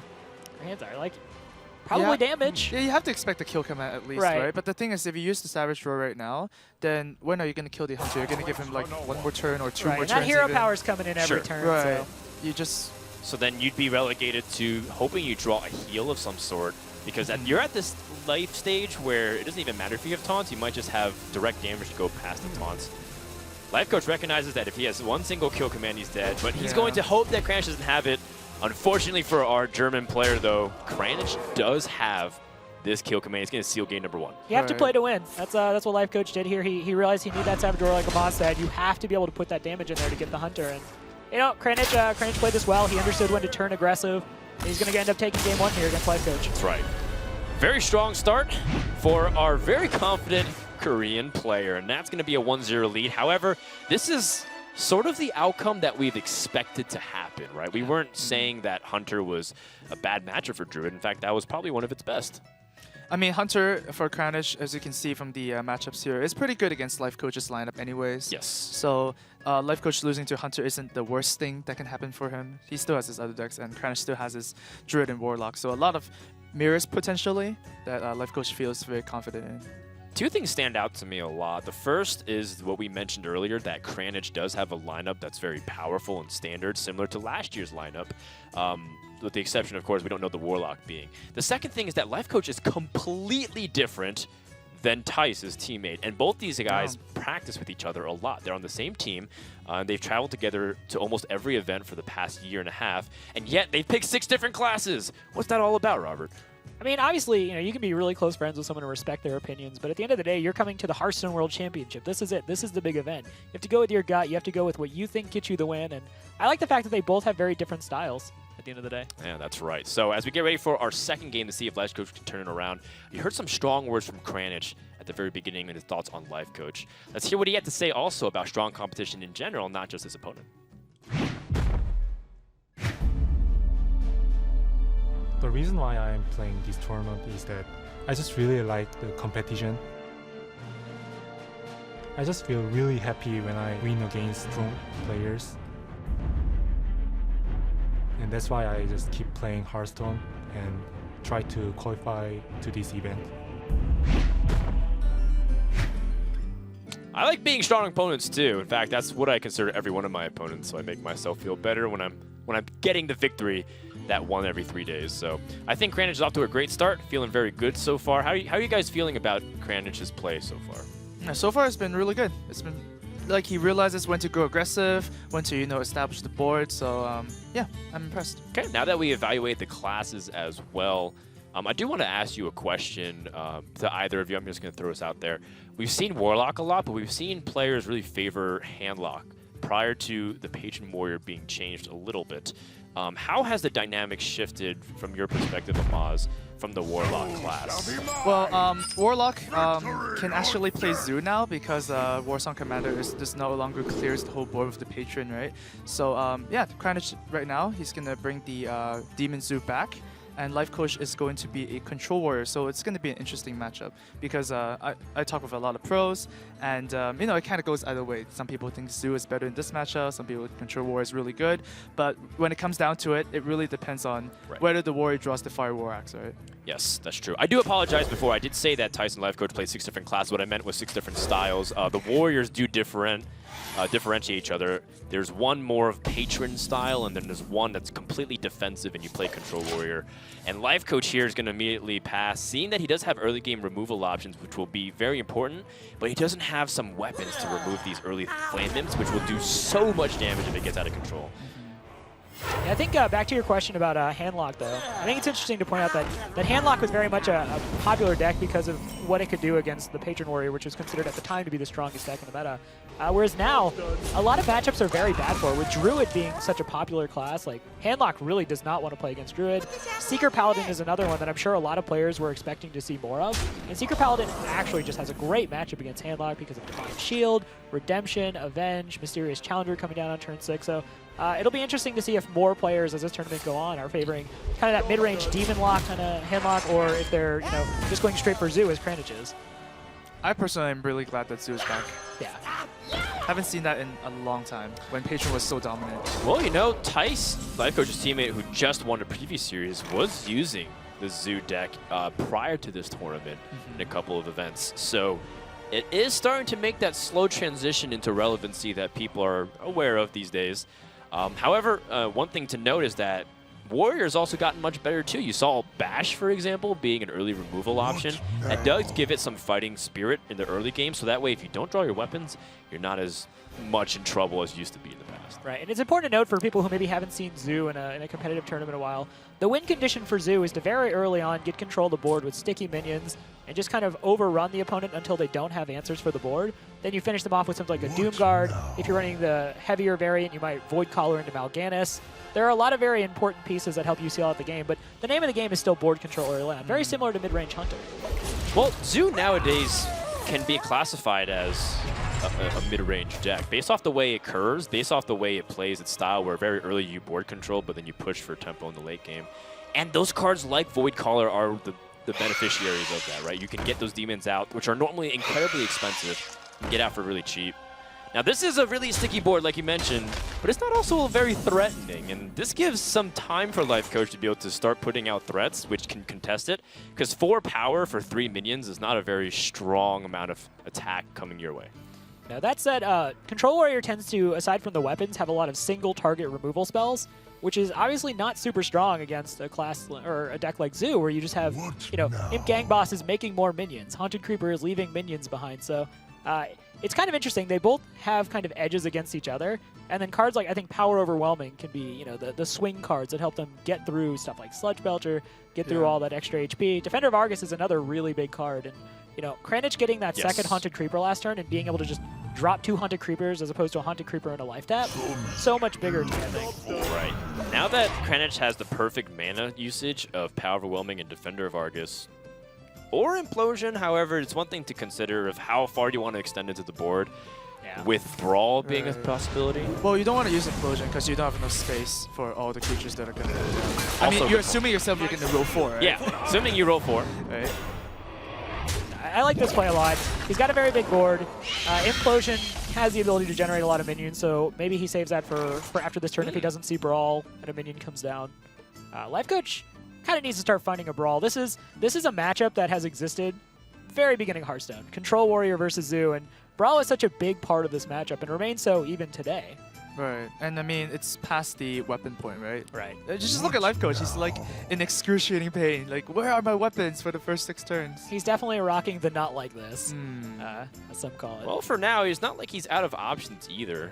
In fact, Shield Maiden does give him some more time, and that's something that is really valuable because outside of those Doom Guards, Zoo doesn't really have that explosiveness. If you haven't watched since the end of last year's BlizzCon, for example, Zoo still had the ability to kill from the hand very quickly with Soulfire and a few other cards. But these days, Zoo is much more board-centric, and therefore, if you can't kill your opponent with the minions on board, say you have no minions at all, how do you end the game if Warrior's at 2 health? It's like, you can't Implosion the face. No, and it's funny because the original pre-Zoo, there was the aggro Warlock deck, which was just Arcane Golems, it was just Leroy's, Soulfires, Power Overwhelmings, damage. Yep. And as you pointed out, they've kind of trimmed away a lot of that in favor of having more consistent boards and being able to battle for that. Ooh, Dr. Boom is a pretty good pickup there. That's pretty nasty considering... Do you Implosion? I mean, you wouldn't have enough space when you roll the 4, but still. Yes. Well, if you roll the 4, it doesn't matter anyways, right? Because you would have sacrificed your 1 more. So yeah, you do Implosion first here. You just roll the 4. Just. It matters if he... No, it's actually better. demon. Yeah, he takes extra damage to the face. So that's actually better to Implosion there first. Now this, if nothing gets destroyed, and even if he would have to lose 3 minions to get full effect off of Dr. Boom next turn. So this is kind of a the problem of being too wealthy for Kranich. Anti-synergy of Dr. Boom. Yeah. It is a significant problem, though, because now LifeCoach... He just drew Deathbite. That's pretty significant, because now he can set up for a really good Deathbite the following turn and keep his board full and realize this is the strongest the board can ever be. You can't have more than 7 minions. Therefore, if I set up Deathbite and even you hit Imp-Gang Boss, it won't spawn a 1-1. Yeah, that's true. But Deathbite going to the Haunted Creeper here would be pretty sweet. Because the next turn you will hit the Imp-Gang Boss, and the Imp-Gang Boss doesn't summon another 1-1 as well. Right. And I guess the weakness of Zoo is that you can't kill your own creatures. Your board state is always going to be, you know, similar if you have nothing, you know? You could if you have the right tools to do it, but it's generally not very efficient. Yeah. Because you want board anyways. I don't think there is a tool to kill your own minions. Yeah, you can Implosion your own minions. Power Overwhelming. Oh, you could. Okay, power yeah, overwhelming. true. And then Void Terror technically kills minions, but you need You need space to do it. Yeah. It's also worth noting that as much as Kranich has dominated his board early on, LifeCoach is at 24 health. Right. And that's the power of Control Warrior. He's going to life tap, most likely. Yeah. And this is supposed to be the turn 7 boom. Implosion, man. You joked about being too wealthy, but this is definitely a case where the belly is at its limit, right? Because he's expanded the board so much. This might be the opportunity LifeCoach needed to get back into the game. Okay, that's a pretty good draw. Justicar Trueheart on 8 mana means that you can play Justicar Trueheart and then just get that 4 health from tank up, or 4 armor. So this is it's important to know because this is a real shifting point for LifeCoach. Because once he's generating 4 armor per turn for 2 mana, the job of the Zoolock becomes so much harder. That's true. Because you have to put at least more than 4 attack on the board to, you know, chump your opponent. Now, Dr. Boom can help with that. Dr. Boom is notorious for doing 4 damages worth of bombs. It can, however, again, while we're talking about the fact that LifeCoach has drawn Justicar Trueheart, it gives some options to really set up the armor for the following turns.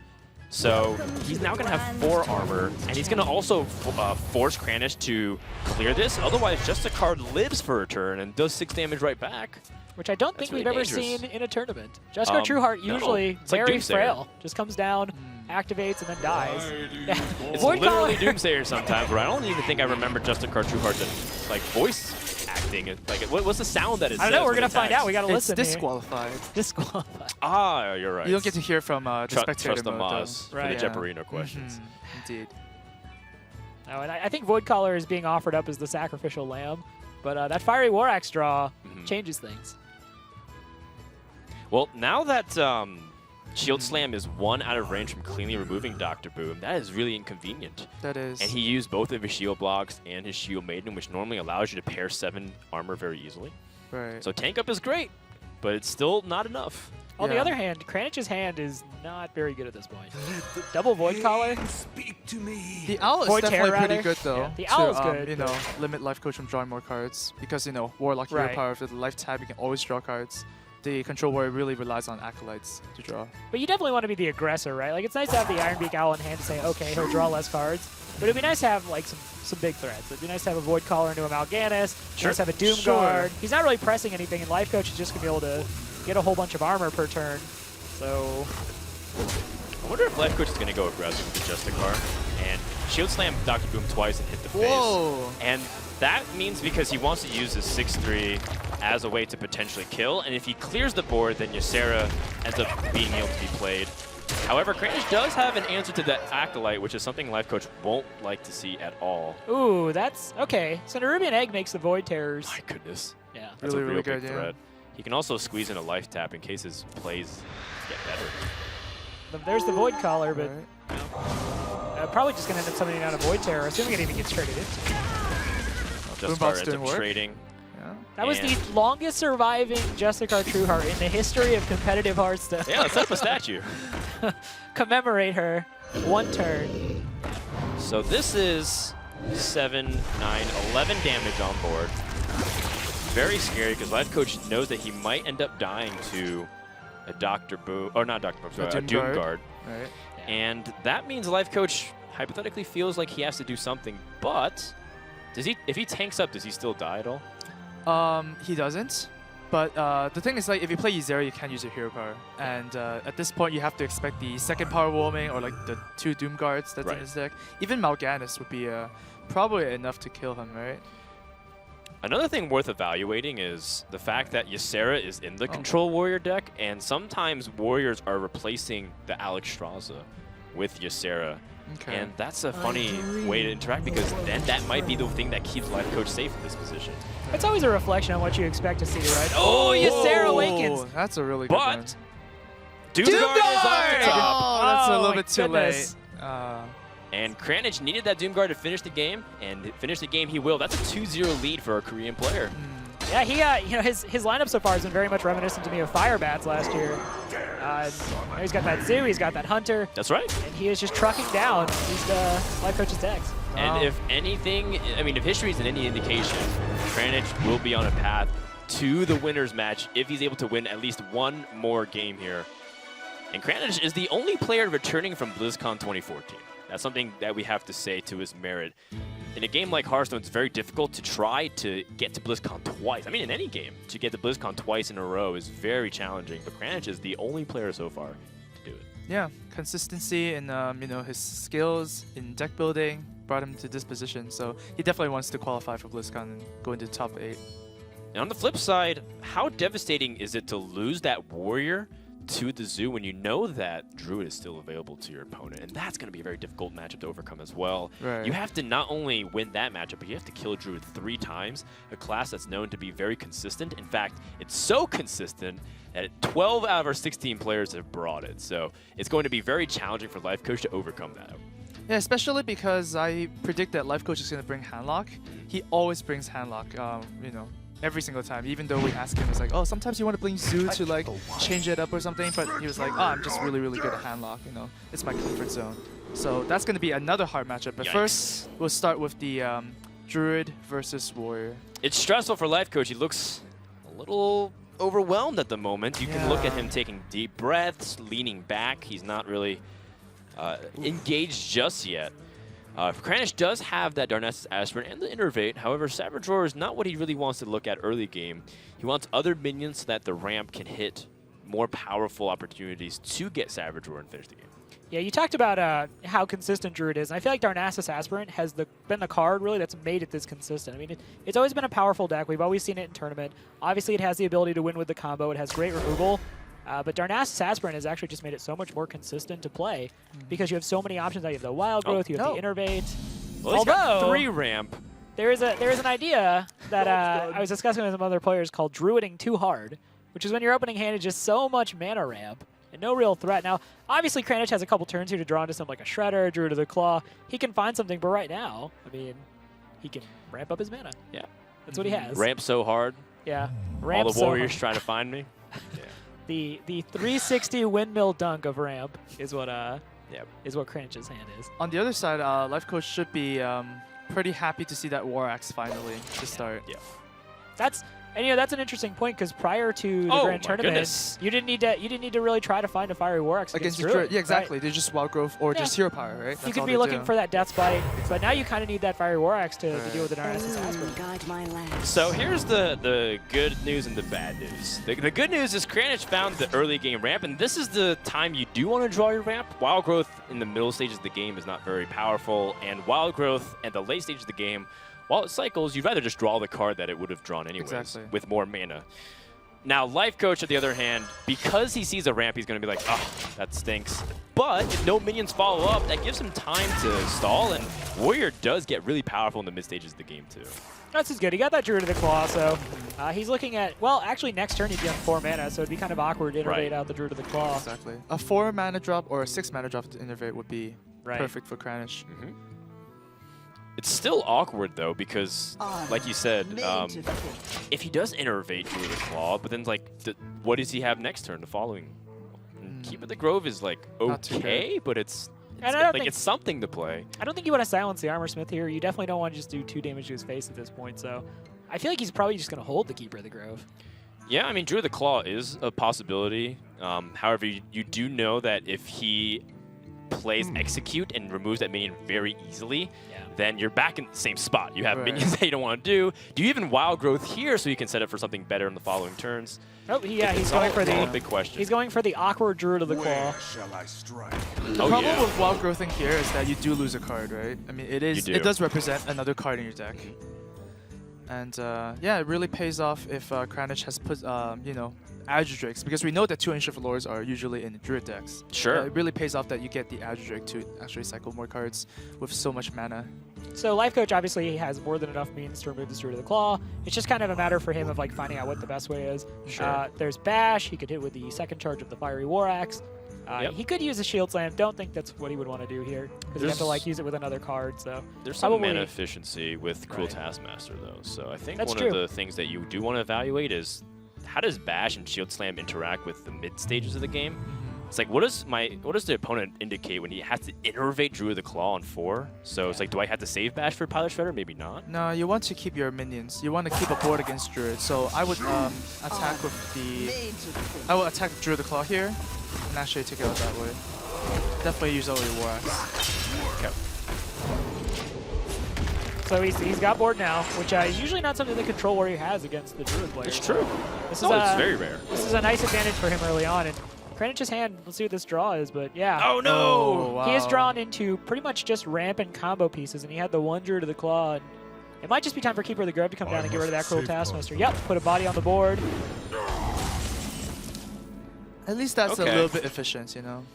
It is, although, you know, now that LifeCoach has had this turn where he's just removing and passing, not really developing anything, that's much better for LifeCoach than it is for Kranich. And Kranich didn't even get to Wild Growth, so if he hits a very important card at 7 mana, then he can't even play that. Well, okay, that's a I mean, that's a pretty good card to it's draw great for the 6. combo, but at the same time, you'd want to have more cards in hand when you play that down. Right. So, and obviously, LifeCoach has a really simple answer to that. Although, one thing that you have to consider with the Shield Slam is that you have to consider 2 things. First, the Emperor Thorson is a 5/5 and it dies to another 5/5 minion. The second is if you play Shield Slam, you don't do anything the rest of your turn. Yeah. Which you might be okay with because the game goes on in your favor, like the longer it gets drawn out. But the second stage is, you know, is it worth having Thorson reduce 3 cards? But what if one of them's Ancient of Lore and then, you know, he draws more cards and you might be dying. So this is a very tough situation because you do want minions on the board, but Emperor Thorson's one of the worst you can leave up. Yeah. I think I buy into your argument, though. He only has 3 cards in hand. He hasn't really been although, if you're thinking about it, if you're sitting there and you're thinking, why hasn't he been playing things earlier? You have to assume that they're either ramp cards or they're combo pieces, right? Sure. So maybe that actually factors in, too. How cheap do you want to let a combo get? Sure, but the possibility of Ancient of Lore might be a bit too high. And LifeCoach doesn't strike me as necessarily a risk-oriented player all that often, so... He's sticking it. This is a good play. I do like Shield Maiden. I think the armor is going to be a safe zone. So that way, if the board gets too crazy, not only will you be able to kill Emperor Thorson, but you have Sylvanas and Shield Slam to kind of help you control the state of the board. And I like that LifeCoach was thinking about this very in depth because I think it's too slow to just Shield Slam and pass. Like, you float 3 mana, then Shield Maiden still gets more awkward to play as the turns go on. Now, Kranich just stuck again in the awkward position. Like, what do I end up doing here? Wild Growth is still useless, and he's drawn that since turn 1. He needs to find more threats. And cycling the Wrath might be the way to do it after using Force of Nature to clear. This is definitely not something you want to do as a Druid player, but as you said, let's find the threats, keep the board clear. Well, the nice thing about this ordeal is that Keeper of the Grove and Savage Roar does become pretty cheap if he wants to use that in combination later. But now look at what LifeCoach has available to him. Not only can he play Sylvanas, but he can also steal an Emperor Thorson and take it away from Druid. Usually you want to have your Sylvanas stick around because it represents more board presence than Emperor. Because Emperor, once again, you're only reducing 2 cards off your hand. That's a good point. It would be really good because Kranich does have a Keeper of the Grove. I guess that's a really good point. Like, what would you rather have, the Sylvanas to threaten the next threat? So that way, Shield Slam and Sylvanas are removal if you put those in quotation marks. So I like the way you put it, Amaz. Yeah, you definitely prefer Sylvanas over Emperor. But what about the allure of just an ever-cheapening Grom Hellscream? What about that dream when you just play that 4-mana Grom Hellscream 4 turns from now of Emperor? Yeah, you could. Or you can also play for 8 mana, that's fine. I mean, that's also fine. 8 mana card, 8 mana 4/9 charge. I mean, I guess if you're into that sort of thing. Yeah. I like to see how cheap cards can This is a really important thing to know, too, is that Kranich has just used his second Keeper of the Grove. And Druids, last time I checked, have only 2 silences. Wow. Therefore, Quickest LifeCoach turn I've ever seen. This is, he knows what he's doing. It's time to go face now. Control Warrior on the offensive because Kranich has never established himself in this game. He just hasn't. Like, he had the Druid of the Claw at one point, and yeah, just spells. And that's actually, you know, as much as we talk about Druid being a really powerful class and everybody kind of bringing it with them to this tournament, that is a problem you run into with Druid. Sometimes you kill yourself. Sometimes you just draw all spells. it's very reminiscent of Rogue in some ways, where, like, you know, even though it has really powerful combos and there's really great tempo plays, if you don't draw what really makes the engine go, which is the minions, then Druid just gets stuck. Look, Kranich is at 9 men. He can't even draw and cycle with the Wild Growth. He has to Savage Roar and swipe to clear the entire board.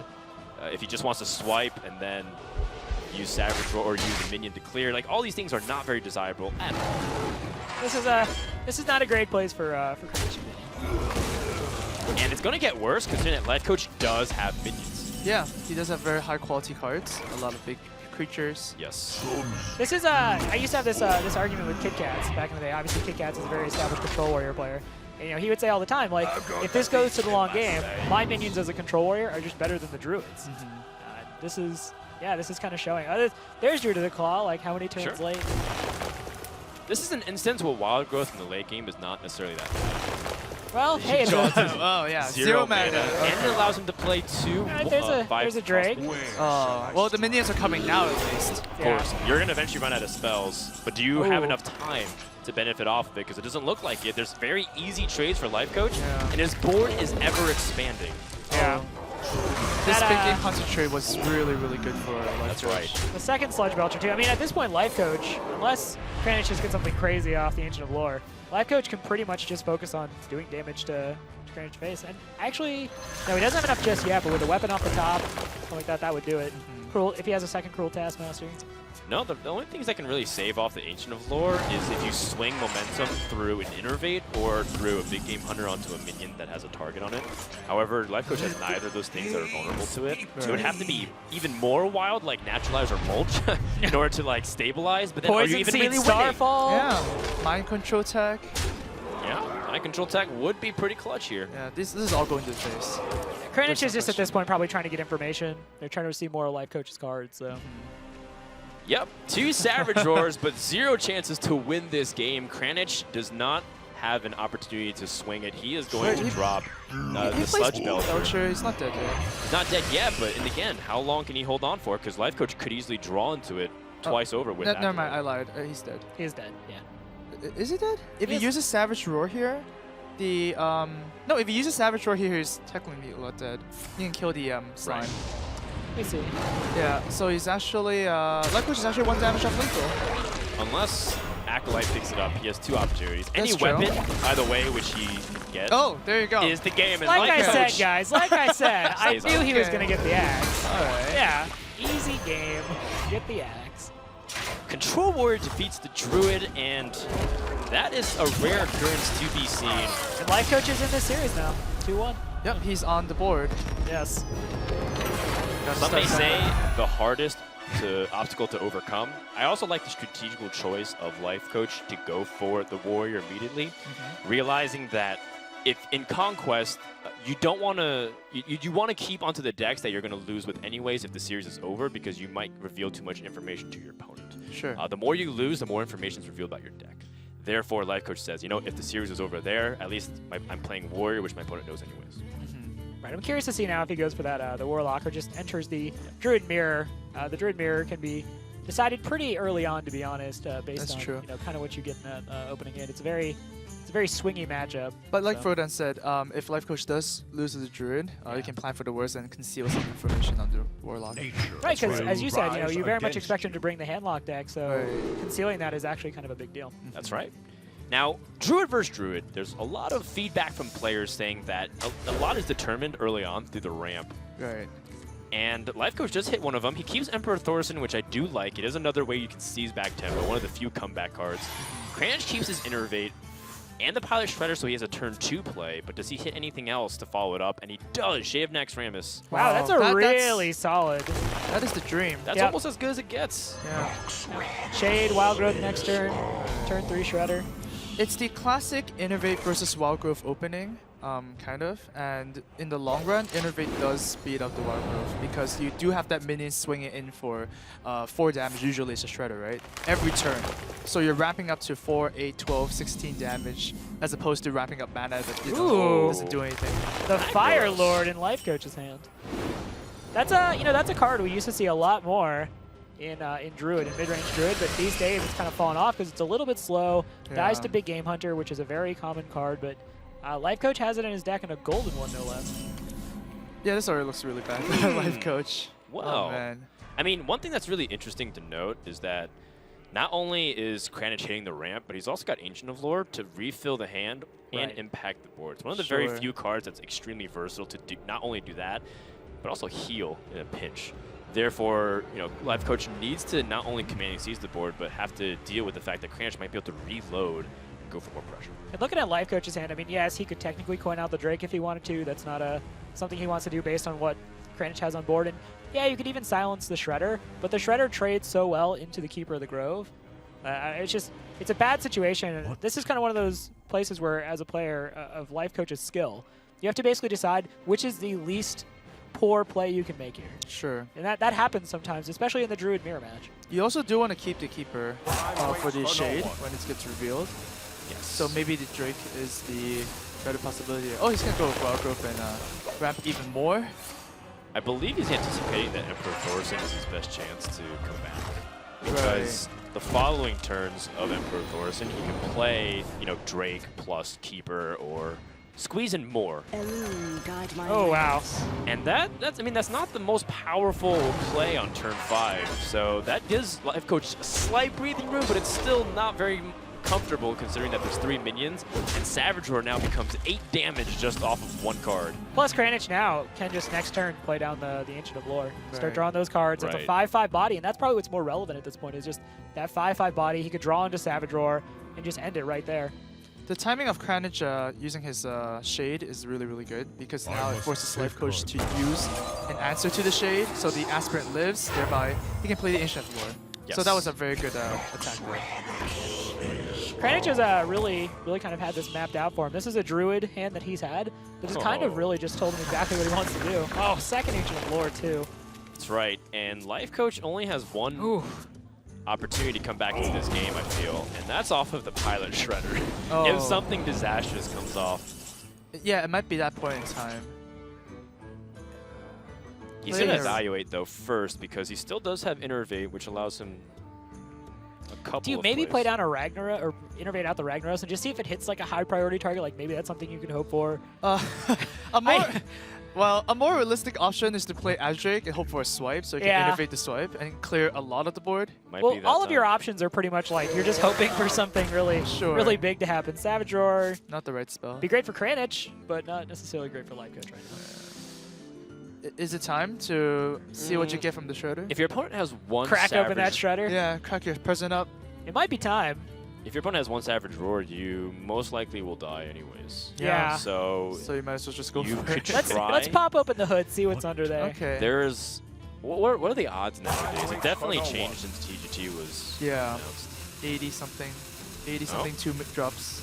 If he Savage Roars, he can kill the Shade and the Ancient of Lore, thereby giving him a chance to survive. And I think that's probably a safer play than to just put the Shade into the Piloted Shredder. Yeah, that is. Hoping for the Doomsayer. At the same time, Kranich is just going to play more minions, right? He just drew 2 cards. Sure. And what are you going to do then? Hope he drops Swipe off the top and then stabilize. Yeah.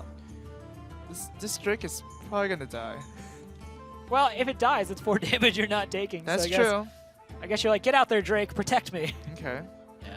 4/4 taunt. Lore number 2. Let's see if devastating. Oh, cut burst. Pretty reasonable minion if Druid needs to squeeze an extra mana. Again, this matchup is determined a lot by how much you can use your mana. Yeah, LifeCoach's face kind of says it all. Yeah. Is it Ragnaros time yet? Can we Ragnaros now? Whatever you hit, you're still I think you're dead, so. though. I mean, well, assuming that he's like, well, one, my opponent probably didn't have Savage Roar and it killed next turn. Sure. And on 9 mana, it is Force of Nature Savage Roar, and you're not going to necessarily. I mean, you could Wrath and play Emperor Thorson, but Ragnaros hitting the Ancient of Lore seems to be the highest priority. That is the best option for LifeCoach right now, I Yes. guess. Everything else doesn't do anything. It just ramps up. And Yep. right now you need Oh, by fire be purged. something to, yeah, react to this. It is time. Hit the 5/5. Oh! Yeah, see? Good Ragnaros. But now the funny thing is the cut purse is actually going to give Kranich lethal. So That's he gets right. a coin Yeah. off and gets a hero power. Well, the cut burst looks pretty maniacal and evil, so I guess it kind of fits. So funny, too, based off the way that works, but he gives him the exact 13 damage, that is. Kranich not going to miss that. That means he goes on to the winner's match and gets one step closer to returning to the top 8 for BlizzCon. Wow. Yeah, it seems like the order of the day is being really confident before your match, and then you just come in and win. So that's a good play. He backed up his words. Yeah. And this is no small feat. Like, I'm just kind of making light of it. The LifeCoach is really one of the strongest players in Hearthstone. So for Kranich, this is a huge win. Absolutely. Whether it's lineup or whether it's preparation or player skill, I think Kranich has definitely executed very cleanly at the highest level on all those fronts. Well done. Right. And he gets one step closer, like we mentioned, to being able to advance out of his groups. Remember, for anybody tuning in, only 2 players out of the 4-man groups do end up going to the round of 8 and to the main event of BlizzCon. And you have to win 2 series. Kranich won his first one. LifeCoach is not out just yet. He'll fall to the loser's match. We'll play tomorrow to see if he has another chance to survive. So for Kranich, the battle's halfway done at this point. He just needs to win one more series, and then, as you said, he gets that trip to BlizzCon. And for LifeCoach, obviously, as I said, incredibly skilled player. There's no reason why we won't see him, persevere and make it through. So. All right. All right. Well, thank you so much, guys, for casting along with me. We're going to go over to Rachel for a winner's interview with Kranich once again. It's a repeat from last year. Let's see what he has to say. Thanks so much, guys. Kranich, great to see you back here at BlizzCon. You're our only returning player this year. So was that your biggest advantage coming into this? Of course, I'm the one and only player who just came back-to-back here at BlizzCon. So, yeah. I don't know. Maybe my experience just lead myself to the very first win of the group. So I'm really glad. It's not just Kranich that's back, it's also Kranich's magical powers, which involve amazing draws for you and kind of rough hands for your opponent. Tell me about your magic powers. Well, I don't know. Maybe people might say that I am a lucky guy, because like last year I was the only guy who beat Firebat in the whole entire bracket, and like actually Firebat said me as a lucky bastard, and you know that I like it because it feels like hip hop singer. Kranich is known as Lucky Bastard. So that's a sweet nickname. So maybe I just show my ability as a lucky bastard today's match. So well, I don't know. Well, congratulations to you. Are moving on, and I just wanted to give you an opportunity. Is there anything you want to say to your fans? Well, I did like semifinal last year, and this is my second challenge. So I really want to get like the higher position this year. So I really want to say thanks to my Korean fans and other global fans. I'll just show my ability this time, like to get higher position. Okay. Well, we'll see how that turns out for you. Best of luck as you continue forward. And casters, I'm going to hand it back to you. Thank you very much, Rachel, and a wonderful opportunity to get to know Kranich a little bit better. I love that personality behind him. Last year, we were worried, like, can we communicate with some of these players? You know, they come from a completely different part of the world. Can we even, speak with them and understand Hearthstone? But Kranich's English is fantastic for being a native Korean resident. Great sense of humor too. It's a fun guy to talk to. Absolutely, for sure. Well, thanks so much, guys, for watching. We do want to give a shout out to our sponsors as well. But before we go into our next break, we do want to toss to a highlight reel brought to you by Windows 10 Game DVR. When we return, we're going to have our next match here at the Hearthstone World Championships, day number 1.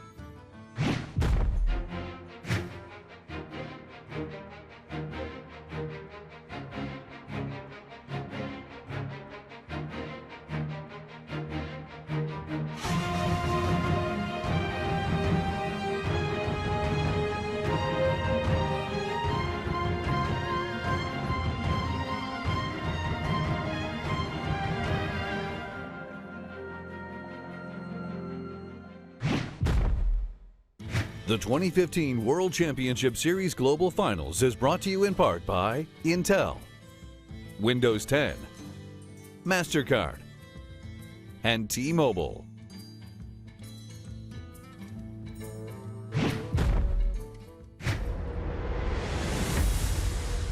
My name's Sebastian Engwall. I'm from Sweden. My in-game name is Oskaka. I play for Navi, and I'm 19 years old. 上网 ID 是 YM NoTomorrow LoveCX， 年龄是20岁，来自中国。My first opponent is LoveCX, and honestly, I don't know too much about him. I basically just know what he played in the regional qualifiers. 我的第一个对手是 Oskaka， 我不算太了解他，但我觉得他可能更擅长的是控制套牌。可能在优势就是在这个对于卡组和这个套牌的理解更加的比较深入，而且这个打的时间比较久，所以说就各方面的理解都更加到位。LoveCX actually brought similar classes to what he played in the regional qualifiers, so I think I have a pretty good idea of what he's going to be playing, and I actually prepared my lineup well against what he's going to play, so I'm pretty comfortable going into the first match. But, I mean, yeah, he's a pretty good player. 那我会说我会尽全力的去面对并争取战胜他。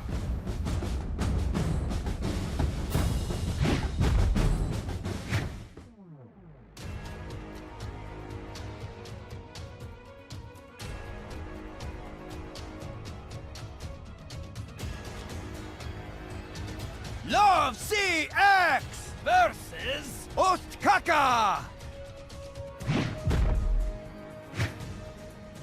Let's do this. Oskaka versus LoveCX, a clash between Europe and China. We're going to see whether or not Oskaka can keep up his momentum for the past few months, or will the unknown challenger, I should have said mysterious challenger. Should have. Or will the mysterious challenger featuring a paladin be able to take down 6 different classes once again? I am very excited about this. This is Frodan, joined by Savitz and Brian Kibler from the casting desk. How are you lovely gentlemen doing? Doing amazing. We are about to see Oskaka play Rogue, and it's been a while since he's played Rogue. He was very famous for his Miracle Rogue play back in the days. That was a long time ago. But Oil Rogue, it's going to be very exciting to see as well. Yeah, fascinating. Yeah, Oil Rogue is a deck that has fallen largely out of popularity, or at least had for a long time. But Oskaka is one of the players who played it quite a bit during the Archon Team League. And he was a player who did very well in that event, and it's great to see him playing the deck again. That's right. Now, the reason why is because Rogue felt for a long time bullied out of the metagame. However, there are some Rogue dedicated specialists. In fact, you know, kind of an unhealthy obsession, if you will. They always try to see if they can sneak in Rogue. And in BlizzCon, these are the decks you're stuck with. So he is determined to become a world champion with Rogue. And we're going to start things off with Warrior versus Druid. So we're going to hold off on those Rogue discussions to begin things off. And not only is Oskaka playing Rogue, but he's also playing Patron Warrior. That's right. He, like back in the days when when the Warzone commander was still giving minions charge, Oskaka was definitely one of the best Patron players in the world. He consistently was finishing high on the ladder. I believe he was actually the player who accumulated the most points out of ladder, out of all the players. He got 191 points just from the ladder alone. It's absurd. Yeah, I believe he was finished in the top 100 7 or 8 times, which Wow. is there are maybe 7 or 8 months that actually count it too. It's pretty outrageous, but it's pretty scary how consistent this guy is, and it's always a pleasure to watch him play. I think he's an extremely talented technical player, like very few mistakes, if ever, to be honest. I mean, he's a player who prior to this year hadn't really had great tournament results. He was a player who had the respect of a lot of high-level players, in large part because of his preparation with them and for his high ladder play. But now he's here, playing the World Championship. Yeah, LoveCX on the other hand, though, we don't really know too much about him specifically, but we do know that his lineup is one of the most robust in the current metagame. Druid's very dynamic. Paladin, if you haven't played much Hearthstone recently, I suggest that you don't queue up on ladder unless you really love playing against Paladins. Well met. Seems to be the overwhelming, majority. It's kind of like an Annoyotron, except it's Uther instead. But yeah. That's right. It's like, no, used to fight for good. Yeah, probably the most popular ladder deck right now, and the Chinese players and the Asian Pacific players, most of them are bringing Paladin, but not the Europeans for some reason. Welcome to the 5-mana club, by the way. Every single minion either is 5 mana or averages out to 5 mana. Well, they're also making less than that now. Yeah, let's make it 4. Okay. Welcome to the 4-mana club. This is a very, very strong play out of the Druid deck. Emperor Thorson in some combo decks isn't necessarily a card that you want to play early on, but in Druid, just giving you additional efficiency on all of your minions, making them all cost a little bit less is extremely powerful. It also forces Oskaka to use his resources to respond to the Emperor this turn. His best play is going to be something like the Inner Rage and Cruel Taskmaster, along with that Acolyte to remove the Emperor. That ends up being a very powerful play for Oskaka, though, because he does end up with the only minion on board, as well as drawing multiple cards. I have to say, I think that's quite powerful. I mean, he gets to draw 3 cards from the Acolyte. That's pretty amazing. You don't often get to draw that much. He does have to spend the Inner Rage, which I'm sure he would love to keep for later on. But there's still the Deathspite, there's still the Whirlwind. I think we might see that happen, but something like maybe Cruel Taskmaster and the Slam wouldn't also be too surprising. Or, wow, he's just going with the Deathspite. So I assume that he wants to threaten the idea of patrons to make sure that he's really strong. Plus, you know, the weapon gives him the ability to answer the next minion too. Yeah. So one thing that you have to be worried about is how Druid will follow up the curve, and this will challenge pretty much whatever comes out for 4 mana. I'm not sure if it was Oskaka or some other very high-level patron player who once told me that there has to be a very, very good reason not to play Deathspite on turn 4 if you have the opportunity to. And in this case, he thought that it was not that necessary to play it. Yeah, so LoveCX goes with the Druid in cat form here, allowing him to charge that Acolyte down, prevent Oskaka from getting more than 1 card, which is a pretty... If he played it in bear form, it would still die to the Deathspite, Death Rattle, as well as the Acolyte attacking, and Oskaka would get an additional card. No, yeah, definitely good to deny those extra cards. And Oskaka showing another Battle Rage, but he doesn't really have an opportunity to use it very efficiently just yet. It's interesting. Oskaka does have the Slam here, and he can potentially use the Slam plus Cruel Taskmaster to just remove this from the board. And there's the Grim Patroness. Everyone might get in here next turn. So this is why Oskaka has been a little more conservative, trying to preserve that Deathspite, trying to preserve. We see he has the Whirlwind in his hand as well. So next turn he'll potentially be able to play that Grim Patron. Use the Whirlwind, and then attack with the Deathspite and spawn a whole bunch of patrons. You know what happens the following turn, too, is that Oskaka refills the hand with Battle Rages. Yep. Yeah. And everything becomes stronger, and you get more cards to fill out the rest of your curve. However, LoveCX does have the option to play the Loatheb here, which would effectively stop the Whirlwind from happening. The Loatheb isn't necessarily a great response. It does prevent the Whirlwind on that immediate turn, but the Loatheb will die to the Deathspite. It's true. It's a little bit awkward playing the 5-mana minion into the 5 damage weapon because of the Death Rattle. It's true. And Oskaka doesn't even have to play the Patron. Sometimes you have to worry about if you can spend your turn, but he has a follow-up minion with the Pilot Shredder, which, interesting enough, challenges the board enough because it does 4 damage to Loatheb, which means it dies in the Whirlwind effect from the Deathspite. Yeah, Oskaka doesn't really have any issues. It's just delay the Patrons for 1 turn if the Loatheb is to come down. Which might even be to his benefit if he picks up other cards that synergize for 1 more mana. For example, Execute now can be squeezed in on turn 7 with the Patron and Whirlwind. That is certainly going to be powerful. He could go for the Patrons here, but I would expect him to get a little bit more creative with it. I mean, he also, if he just waits, he also has those Battle Rages as well that he can use to reload. I mean, he can even wait significantly longer. LoveCX isn't really putting him under a ton of pressure. Yeah, he's able to use his mana to armor up, buy him a little bit more time to get to that big Patron combo. And what's become more interesting too is the options widen up significantly with the more mana crystals. On turn 7, Oskaka can go for Grim Patron, execute Whirlwind combinations. On turn 8, he can also use Battle Rage to draw some cards immediately and then refill. So there's a lot of things available to him. LoveCX, in the meantime, he's just drawing minions, which is normally very good. But the problem with drawing only minions is that if the board keeps getting cleared, you're only going to be playing minions into a board full of patrons that can pick up really good trades. And this is going to be a very rough turn for LoveCX. Oh, Oskaka yeah. has the ability to play that patron, play Whirlwind, potentially even play Execute if he needs to. Yeah, split it into 4. That's going to be almost impossible for LoveCX to deal with. Because the way that the Druid removal, the AoE works, the Swipe is the go-to card at the moment. Nobody That's right. plays Starfall, really. So Swipe deals 4 damage to the main target and 1 damage to the other minions. And unfortunately, that 1 damage is not going to accomplish anything else but just spawn more patrons. That's right. Almost everything of Druid enables more patrons. Force of Nature chunks by 2. That doesn't kill the full patrons. You see Starfall, like you said, Swipe, etc. Now, on the other hand, he could use Execute, but what do you think about using Shredder instead so that Execute can almost kill whatever comes out? What if an Ancient Lore comes out the other end? You're just like, oh, I used my Execute already. Yeah, it's going to use the Shredder. Well, it's an Execute enabler. There it is. at least it isn't a Doomsayer. At least it's not that. Yeah. We've seen that before. I remember that happening to exactly Oskaka a couple of tournaments ago, like some months ago.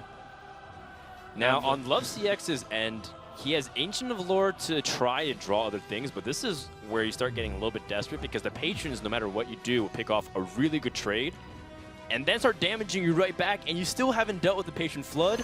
Not to mention, they might even copy each other and still keep going for board pressure. Yeah, often Dr. Boom would be a great play on turn 7, but you're facing down Grim Patrons. The Grim Patrons can attack into the Boom bots and just generate more Grim Patrons. Yeah, wouldn't work out so well. LoveCX going for the draw, trying to find that Swipe to go well with the 4-mana Azure Drake to potentially give that a little bit more for the board clear, but didn't pick it up. And Oskaka has all the options in the world. Yeah, he just keeps digging with Battle Rage, drawing 3 cards here thanks to the 2 damage minions and his damage hero. Yeah, probably going to see another Battle Rage. That's right. So with another Battle Rage, well, he can also go for Shredder, which is a really powerful board as well. Yeah, he could. And then Shredder gives him the ability to, let's see, I guess you can still Shredder and Battle Rage as well. Shredder Fire Reacts also very strong. He could use the 3-1 Patron and the Fire Vortex to remove that lore.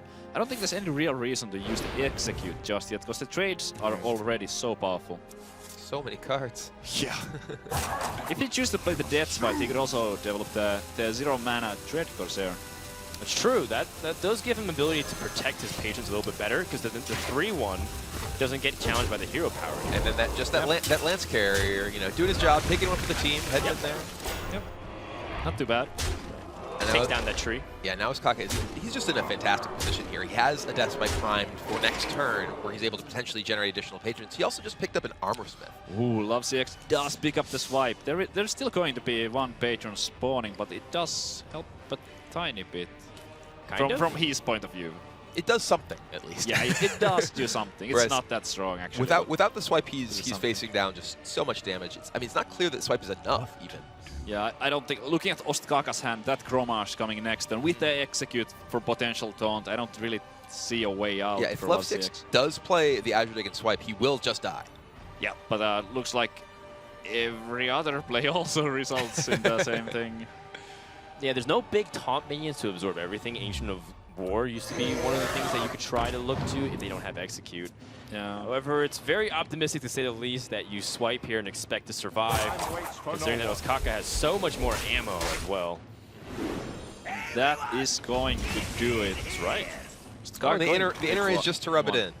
The inner A should rub it in. Oskaka is going to put Patron at 2-0 for the tournament so far. Yeah, we've seen Patron. They actually just card Grim Patron win a bunch of games here, and Grom has been a big part of it as well.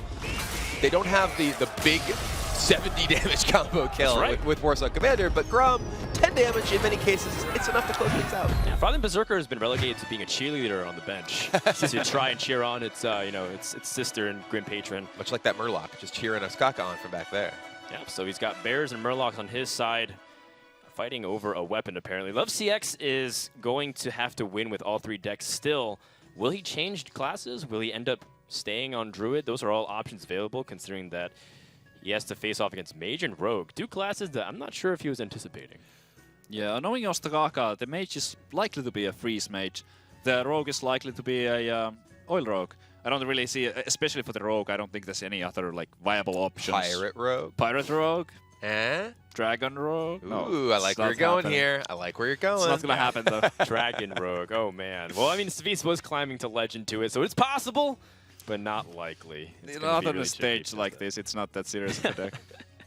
Well, you know, I mean, you definitely know that Oskaka is very serious. His path to getting to BlizzCon in the first place was very challenging. In the European qualifiers, he had to destroy his teammate in order to get here. Not once, but twice. We got a chance to sit down and talk with Oskaka about that experience. Let's see what he had to say. So I recently got picked up by Navi, and I've always been a good friend with Six Zone. We've always practiced, you know, ever since basically Hearthstone was released. In the regional qualifiers, I had to play against my teammate Hoy, so it's a little bit unfortunate that we got matched up in the first round, and I actually had to eliminate him in the last round. So yeah, it's a little bit unfortunate, but things happen, you know.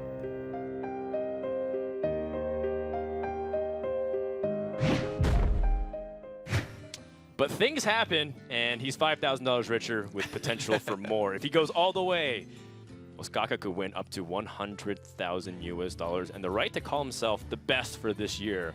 And I think a lot of people wouldn't disagree with that. He's one of the most hyped players of 2015. And I remember from last year, Saviz, when we were going to events like DreamHack and other things, Oskaka was always there and always a sleeper for the event, but he'd always exit like one round before he would be able to just make some real waves, right? Oh yeah, for example, the VIA game House Cup, I can remember him going a 7-0 in Swiss, and then in the playoffs, it's one game short there, and also Seed Story Cup, probably his biggest accomplishment. He finished second place. Yeah, he's always been one step short. Yeah. But he's one step ahead of LoveCX. Game number 2 is about to begin. The Rogue makes a wild appearance, and hopefully LoveCX can start turning around. Druid versus Rogue, this is a matchup that's always debated. Care to weigh in, boys?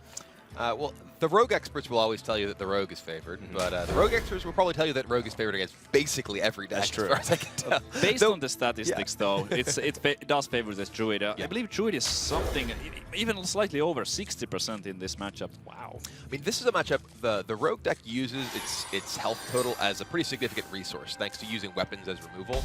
The Druid minions are all fairly substantial, and not only does it have the ability to punish the Rogue with sticky minions like Shredder or difficult to deal with minions like Shade, it also has combo, the Force of Nature Savage Roar combo, that can exploit that health loss later in the game. Absolutely. And even though it can be a rough matchup for the Rogue, Ostkaka's starting hand is quite good. That Violet Teacher preparation sap is one of the most powerful tempo plays in the game. That's right. LoveCX also got bailed out with his starting hand as well, getting that wild growth directly on turn 2. Pretty good. Looking like it's going to be quite an exciting game. And Druid hitting that ramp is not as problematic when you get sapped, because then you just play the threat once more. However, that's where the Violet Teacher tokens really start coming into play. Kind of messes up the next stun if he goes for the Coin Teacher prep sap, but I would expect him to still do it. It's too good to pass up. Yeah, this is a very powerful play. The Violet Teacher going to generate a minion, a 1/1 minion for each spell he casts. So Preparation generates a 1/1, Sap generates a 1/1. So now, suddenly Oskaka has 3 minions to 0 on the side of LoveCX. It's such a difficult minion to remove as well. Swipe only deals 4 damage. Something like Double Rot could do it, but that's 2 for 1 card-wise, and it also takes the entire turn. So not looking so good for LoveCX after that preps up. I mean, this is the sort of position that the Rogue really wants to be in. If they're forced to use weapons to deal with the opposing minions, as we were just saying, it's able to whittle down their health total pretty quickly. And if the Druid does make it to the late game, that could be a big problem. But if the Rogue is able to get ahead, and it has a lot of tools to stay ahead. Absolutely. Shredder comes for the round too, but Ostkaka does have ways to deal with it. That Farseer gives him some extra options. He could maybe trade in the 1/1s, use the weapon. Oh dear. Wow. That's a little awkward. That's pretty unfortunate for Ostkaka, I would say. Yeah, that is a little. He can use the Farsinger potentially to heal his Violet Teacher up, but then he's really vulnerable to something like a swipe. Yeah, I mean, he was already vulnerable to swipe, but this makes him even more so. Yeah. No, the Farseer is also going to die to it. That is true. The Farseer does end up dying too. However, he doesn't need to. Keep with the growth plus hero power is plenty, and that will mean that Oskaka is going to have to fight back through some of these 5-mana minions instead. But there are some pretty good ones for sure, and Druid doesn't have immediate answer to it. One of the things you're always scared with playing Astro Drake is, can your opponent kill it immediately and you lose nothing? You lose everything on board. Yep. LoveCX gets the full clear, gets a minion on the board. Now Ostkaka has to get the board back. Astro Drake, something. Oh, okay. Not quite a back step, but still a pretty good card play. Oh, it's fantastic, especially that he has sprint in hand, and that allows him to refill. Oh, yeah. 2 Force of Natures in the hand. LoveCX is very awkward. Has very awkward amount of spells right now, but if he picks up Savage Roar, then all those things become threatening damage as time goes Another on. Farseer. That's interesting. Farseer's a card that was played pretty frequently in Rogue decks, then kind of fell a little bit out of favor. Many players would be using anti-heal bot, but the fact that Farseer is not only a cheaper minion, but also can only playing one, which is actually interesting. I would love to hear it. Ends up doing the 2 damage to the face instead of onto the Keeper of the Grove in case if it wants to start trading and tapping. So he just wants to go for much more pressure this way and try to load up his board. LoveCX does pick up Dr. Boom, which is one of the hardest cards for Rogue to deal with. In fact, a lot of people attribute Rogue's downfall to cards like Dr. Boom and Pilot Shredder. Those 2 cards being the main culprits to why this class is very weak to the current metagame. Yeah. Oh, yeah. A lot of Rogue's ability to gain and retain the tempo had to do with its ability to use things like its hero power weapon as well as backstab to remove minions. But when you have minions that either generate additional minions when they come to play, like Dr. Boom, or minions with powerful death rattles like Shredder, it can be very difficult for them to keep up. Going for the Force of Nature first. The Dr. Boom would have also been very strong, but with those double Force of Natures, it's pretty nice to get use out of both of them. Alright, holding on to that Shade still makes sense. Van Cleef, I like this card a lot. Now, Van Cleef is a legendary minion that gains +2/+2 for every card you've played prior to it. And it's one of the main cards that I think people always write off as a real threat because early game, it's so powerful if you can get against Paladin, if you can get against Hunter. It's your primary comeback mechanism if you're too far behind. You can just play like an 8/8 Van Cleef, a 10/10, and just try to outrace your opponent. I love it. Yep, 3 mana 6/6, so strong here. Keeper already played. LoveCX does pick up the Savagery here, though, which, along with that Force of Nature in his hand, and the minions he's going to be getting from Dr. Boom, can be pretty tough for Oskaka to really really deal with. He actually has 24 damage right now with the combo. It's very close. However, there's Lotheb, so Oskaka can stall. He does have both Lotheb and Sap. It's a lot to ask for, though. This board is pretty intimidating with no Blade Flurry. Yet, I mean, there are some opportunities. If he gets Blade Flurry, that would be a good way to clear. Oil, not quite enough. He can potentially use Fan of Knives and attack his Van Cleef into the Dr. Boom to get rid of that, but there's still 2 minions on the board. He could full clear here if he really wants to. He would use a lot of his resources. He could potentially use the Deadly Poison and either the Eviscerate or the Sap. Definitely has some options here, but Oskaka has to also keep it in mind that second Force of Nature could be in LoveCX's hand in combination with the Savage Roar. And depending on how much damage those boom bots do, it could actually just put him to 14 life, which could just be lethal. Absolutely. And it's a very tricky situation. Again, you don't want to take too much damage. And he didn't have enough minions on board already. If the Violet Teacher was on board, for example, then this would probably be a scenario where Oskaka's completely fine. Violet Teacher, Deadly Poison, Fan of Knives doesn't look too bad. It doesn't, although again, the boombots could mess up the calculations of everything. Yep, probably going for the Deadly Poison first, spawn that one. Okay, so Sap. So Sap Eviscerate. It's a choice of removal. Alright, let's see how it works out. So he does end up getting all of the cards off before the rope ends his turn, and hopefully the boombots do absorb. Oh, sorry, the 1/1s absorb the boombot damage. And he does. So that's a really important moment here for Oskaka.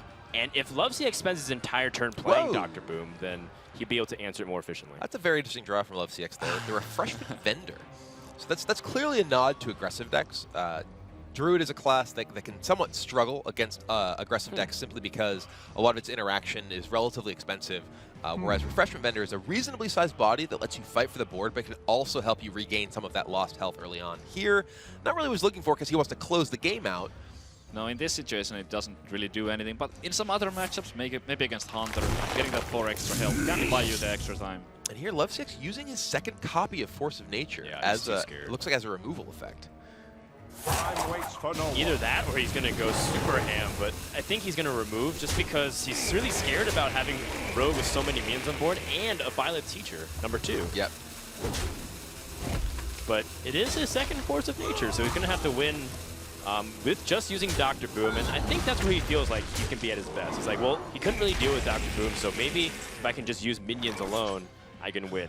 That's a really big draw, though, being able to play 2 minions. Amazing draw from Oskaka there. And with that 9 mana, he can play the Loaded and play the Violent Shredder, getting a really good grip on the board. 9 and, let's see, 9, 8, 17. If he picks up Blade Flurry, will he have Lethal next turn? I think he will. Yeah, it certainly And you run 2 Blade Flurries, and so there is a chance. Oskaka's also sprinted through his deck, so it's very thin by now. Could happen. Another fan. That's not exactly what he wanted here. It's a bit weird to use as well, because Boombots could potentially kill the Shredder. Yeah. So do you attack with the Shredder into the Boom first? Maybe you want to use whatever gets oiled. No, that's really a weak play, I think. It's very, very tricky. It's an awkward spot because Oskaka really wants to be able to push for lethal damage, which he needs his minions along with the buffed weapon to do. But now he's also just in range of potentially dying. He needs to worry about the Dr. Boom on the board. And we've seen both Force of Natures, but only 1 copy of Savage Roar from LoveCX so far. So if those Boom bots remain on the board, they do threaten a lot of damage. Sure. I guess he's going to use whatever minion gets the oil, trade into it. Seems like he got it on the Shredder because he was queuing it up. That's going to trade for that. Ooh. Bluegill. All right. Interesting. Does end up clearing it. Yep. Let's see where the Boom bots go. There is Blade Flurry. 4 damage on the Loader. Ooh, that's huge. Yeah, that's really big because now LoveCX can't get the damaging guaranteed next turn, which would have been the lethal. Now LoveCX can shoot it down with Keeper, play Emperor Thorson or another minion if he wants to. I wonder if he's going to choose to play the Refreshment Vendor, because he has to recognize that LoveCX is, rather than Oskaka, is in a position where he's trying to burst him down with that weapon. That's true. If there's a time for the Refreshment Vendor in this matchup, I think this might be. Yeah. Okay. So now Oskaka does have the Blade Flurry here to clear the board, but that's going to be pretty far from lethal damage because of that Refreshment Vendor. It is. I would expect him to play his entire hand here. Yeah. You could go for the fan. Yeah, play the fan first, because he might pick up something that helps him more. Okay. Yeah, still the entire hand. Yeah. And I mean, it is 4 damage, which at this stage, 6 if you count the SI, which is very close to lethal if he picks up another damage spell like Eviscerate. Not to mention that there's also a draw off the Thanos. Yeah. And there could be some way Azure Drake into an Eviscerate.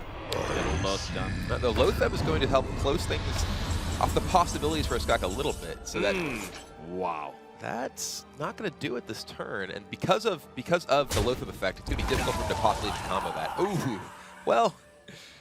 Do you guys think it's possible that Oskaka doesn't play any backstabs? I would feel that would be highly unlikely because that he has. We haven't seen a backstab. No, I'm certain that he has it. It does. It's like one of Rogue's best cards. Yeah, but I mean, what did he got for the Farseers? I would assume that he doesn't. That's a good question, actually. I mean, he plays 2 fans as well. Yeah, I mean, it's kind of tough to tell. I mean, Backstab's such a powerful tempo card. Oh, there we go. Okay, I think that answers it. Well, it looks like Oskaka is just going to end up backstabbing and Blade Flurrying here. Has to clear the board. And here, he's just kind of running out of resources. That's right. He's using all of his tools to clear this board, but as we see, LoveCX has more minions in hand, and the fact that LoveCX's hero power outpaces the Rogue hero power means that Oskaka needs to find something like an Azure Drake to help reload his hand to really get him in a position where he can compete. He's almost out of cards. Look at his deck, how thin it is. Oh, wow, yeah. One of those cards, I believe, is a second sprint too. So that's right. He's actually kind of in danger of possibly running into fatigue here. Sprint as the last card. That's Sprint so is the last cards. And you know what? I think maybe he's also thin on the 4 mana minions. There's a lot of like belief that maybe you completely push that curve with Pilot Shredders and Pilot Teachers. I would imagine Oskaka's pretty thin on them. So here, I have to imagine that LoveCX's thought process right now is, okay, can I die this turn if I don't hero power? How is this game going to progress? But it looks like he recognizes that much of Oskaka's damage is gone. Well, that's Doomsayer! And that is in fact what he is looking for here. Nothing else would help Oskaka here. I guess it's not a Doomsayer. No! We didn't get to see. We'll never know. We'll never know what came out of the Shredder. But Pilotless Shredder. yeah, so LoveCX, he manages to even the match up 1-1. That's right. A very important win for Druid, but that's something that Druid does so well that it'd be surprising to see Druid lose 2 games in a row, potentially even get sweeped. So LoveCX being able to get a very important win here. And now we go into Paladin and Warlock versus Mage and Rogue. Is Rogue one of the answers to Paladin, too? Because it is access to a lot of AoE to destroy the board, and Paladin with Muster for Battle, people complain they can't really fight against it, but Rogue has one of the best answers immediately. It could be. We saw from Oskaka, he had 2 Fan of Knives, 2 Blade Flurries. Those do a lot of work against the Paladin minions. Yeah, I have to imagine that LoveCX is kind of worried about getting a win with his Paladin here. If his Paladin is, let's say it's mid-range Paladin, which is probably less popular, but it's almost impossible for mid-range Paladin to beat Freeze Mage. A lot has to go right, assuming that's Freeze Mage. And the Rogue matchup is very tough as well. Yes, it is true. However, it's not completely out of the question, right? You said it's not very difficult. It's hard. Very difficult, but you said it's not impossible, which is the key words there. And that's certainly a possibility for sure to see if LoveCX can continue to go all the way. We're going to take a quick break and get to know LoveCX a little bit more. When we come back, we're going to have the 3rd game of the series.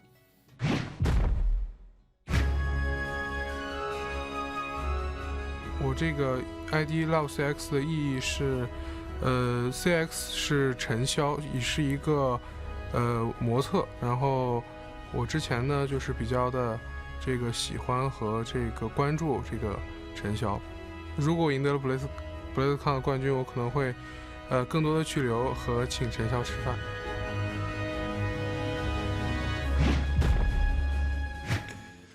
What a gentleman. First dinner, then a movie, and who knows? If he becomes world champion, I'd say yes. Why not? Maybe play some Hearthstone while we're at dinner as well. We can, because we have iPads and whatnot. Yeah. So LoveCX wins in a very important game number 2 here up against Oskaka. And you're talking about the Mage, you're talking about that Rogue. What about the Warlock? What kind of dynamic does that throw into this series here, Savitz?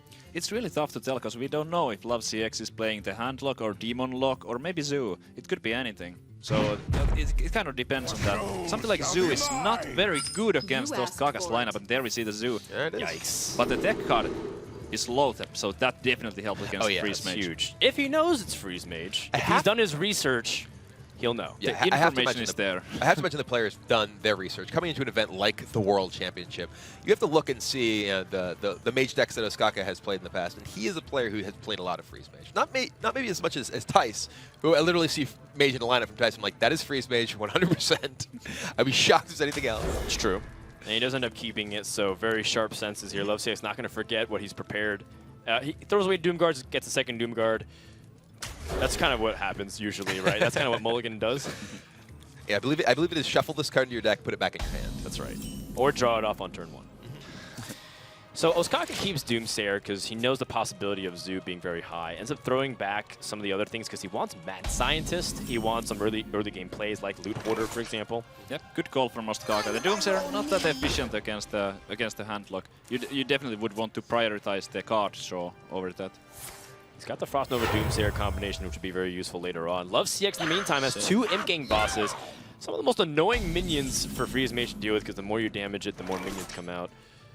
Well, LoveCX did miss the turn 1 there, which is a bit unfortunate, but with the coin, turn 2 Imp Gang boss into turn 3 Imp Gang boss is well, maybe the strongest thing possible. The Imp Gang boss is definitely much stronger than playing, say, that Knife Juggler there, which would just die to the Loot Hoarder. Not really what you want. But it looks like LoveCX is going to... All right, he does it. Rather than playing the Imp Gang boss, decides to look into shooting that. And gets the Juggle. That's very good. All right, and he is going to start loading up the pressure. Knife Juggler, one of the more dangerous cards in Zoo, specifically because you want to minimize taking damage on your turn as a Freeze Mage. A lot of times you can freeze the board, but even if you play Blizzard, for example, and like the Knife Juggler will get 1 or 2 more damage before it dies, and that might kill you if you're at low HP. Oh, yeah. Oskaka with the Doomsayer Frost Nova available to him right now, but he only has 4 mana, so this is not going to be the time for that just yet. LoveCX missing that Iron Peak Owl for the combo, but he does have the Nerubian Egg, and that gives him a little bit of counterplay. Yeah, Oskaka would really love to be using these early turns of the game to be drawing cards with things like Acolyte of Pain or Arcane Intellect, but his hand is just full of his actual action spells rather than anything that allows him to develop at this point. Oh yeah, Ooh. that turn right there was where Oskaka wanted to Arcane Intellect, Yeah, but oh well. And here, LoveCX getting ready for the Doomsayer. He's getting ready for the Frostnova Doomsayer by loading up the board with Death Rattle minions.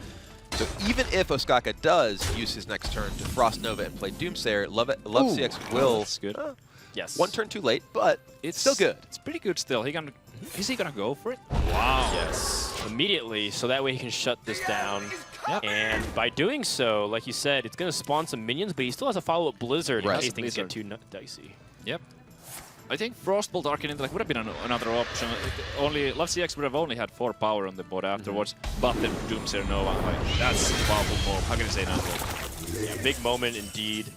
You know, Oskaka can even continue to draw and then Frostbolt the 4/4, or if he wants to keep Frostbolt, he can Ice Lance. We've seen some players use that. Ooh, Mad Sign is pretty good. Very liberally. He's still at 28 health. He's not really in a position where he has to be neutralizing the minions every single turn. It makes sense. Yep. Both of the ice barriers are gone, but that doesn't really matter all that much. He has access to the heal, but if he somehow drops low on HP. So now we're coming into some pretty crucial turns. LoveCX timing is one of the hardest things that you have to really gauge, and there's generally an idea of 2 schools of thought with LoveCX. The first is either you play it before turn 8 or you play it after turn 9. Because turn 8 and 9, Freezemage still has a lot of answers to LoveCX. On turn 8, they can just Frost Nova the board, for example, or even play a secret and just stay alive. On turn 9, they're probably going to play Alex Strauss or something else, and then they're not using spells anyways. So you have to be very careful with how you time it. This is actually like one of my, maybe the favorite turn for LoveCX in my books, because at 7 mana, there's no way that, for something like a Frost Nova can happen, because after it gets more expensive, it would be 8 mana. So if he was to load it on the following turn, then Frost Nova will just negate the effect completely. True. Alright, but LoveCX looks like he wants to build up a big minion with this Void Terror. So that's going to be a gigantic Void Terror, but Oskaka does have the Blizzard and the Ice Lance and the Frost Nova to keep that from really getting to do very much this game at all. Yeah, a lot of options for him. Yeah, so normally that is a really powerful minion. 11-9 is one of the strongest minions in the game, only trumped by Thaddeus and Deathwing. Oh yeah, I wasn't even thinking about Thaddeus. Good call. Yeah, good call. Thank you. There's actually a full clear available for Oskaka here. If you wanted to go Frostbolt, Ice Lance on the Void Terror, trade the Scientist into the Nerubian, play the Sheep and ping it. But Frostbolt Ice Lance might be something that he wants to hold down and use on face later.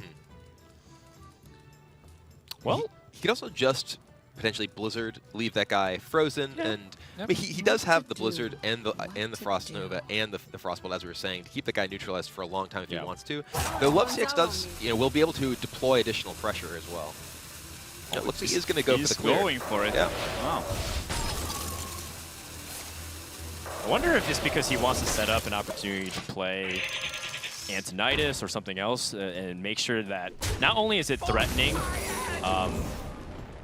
because of it's got fireball potential, because it's a 5/7. It's not going to be easy for Zoo to remove that at all. Yeah, it's definitely a major factor in making this play. Having that Antonidas, he knows that he will have access to getting that additional direct damage, and he won't be reliant on the Frostbolt and the Ice Lance.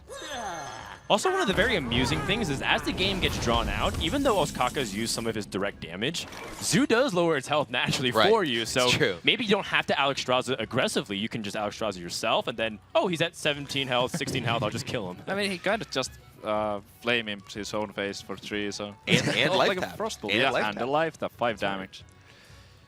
Well, lot of blowback. That's right. You don't want it to get too high. No. Is the Antique Healbot to play here? If you Antique Healbot, you don't really have to do much else, right? You can just kind of ping and set up, so that way... Yeah, I mean, he's going for, though. The big trump card is when you play Antonidas and Frost Nova, and then you guaranteed lethal, because not only will you have a big minion that can't get destroyed immediately or silenced, you also have Fireballs to potentially end the game, and you won't die because you have Ice Block. So this is usually a trump card on turn 10, and LoveCX has only 2 more turns to try to do something about it. Yeah, I mean, here, Oskaka, he's still at 24 health after that Healbot. He is extremely healthy. Ooh. That's not actually very good. I actually don't think he wanted a 4 there. Yeah, because now he doesn't have space for LoveCX.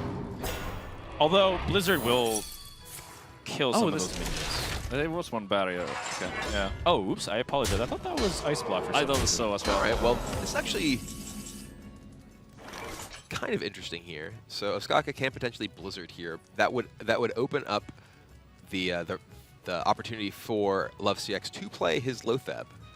I kind of like just going for phase. I mean, Fireball Frostbolt being the board is full. There's no way LoveCX would have enough reach to end the game. True. For turn 10, Archmage Antonidas into Frost Nova. Again, the board is full. He's also used Power Overwhelming #1, so you know that his damage potential is almost nothing. He would have to do something extremely absurd in order to be able to secure it, because you also play around Mal'Ganis at turn 9, and that's also a possibility. So this is a very strong play here, suggested by Savitz, and of course recognized by Oskaka immediately.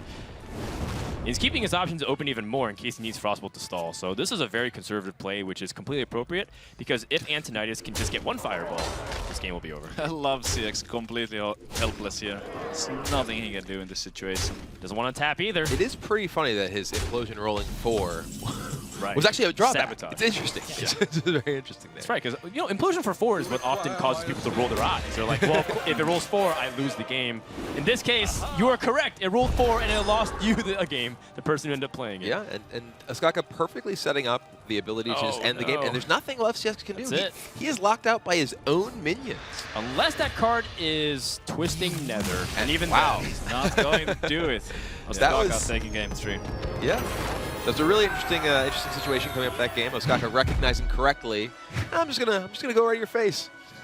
Quite unfortunate for LoveCX to also draw Ironbeak Owl as his very last card. That is the dagger in the heart. For like, no, where were you earlier?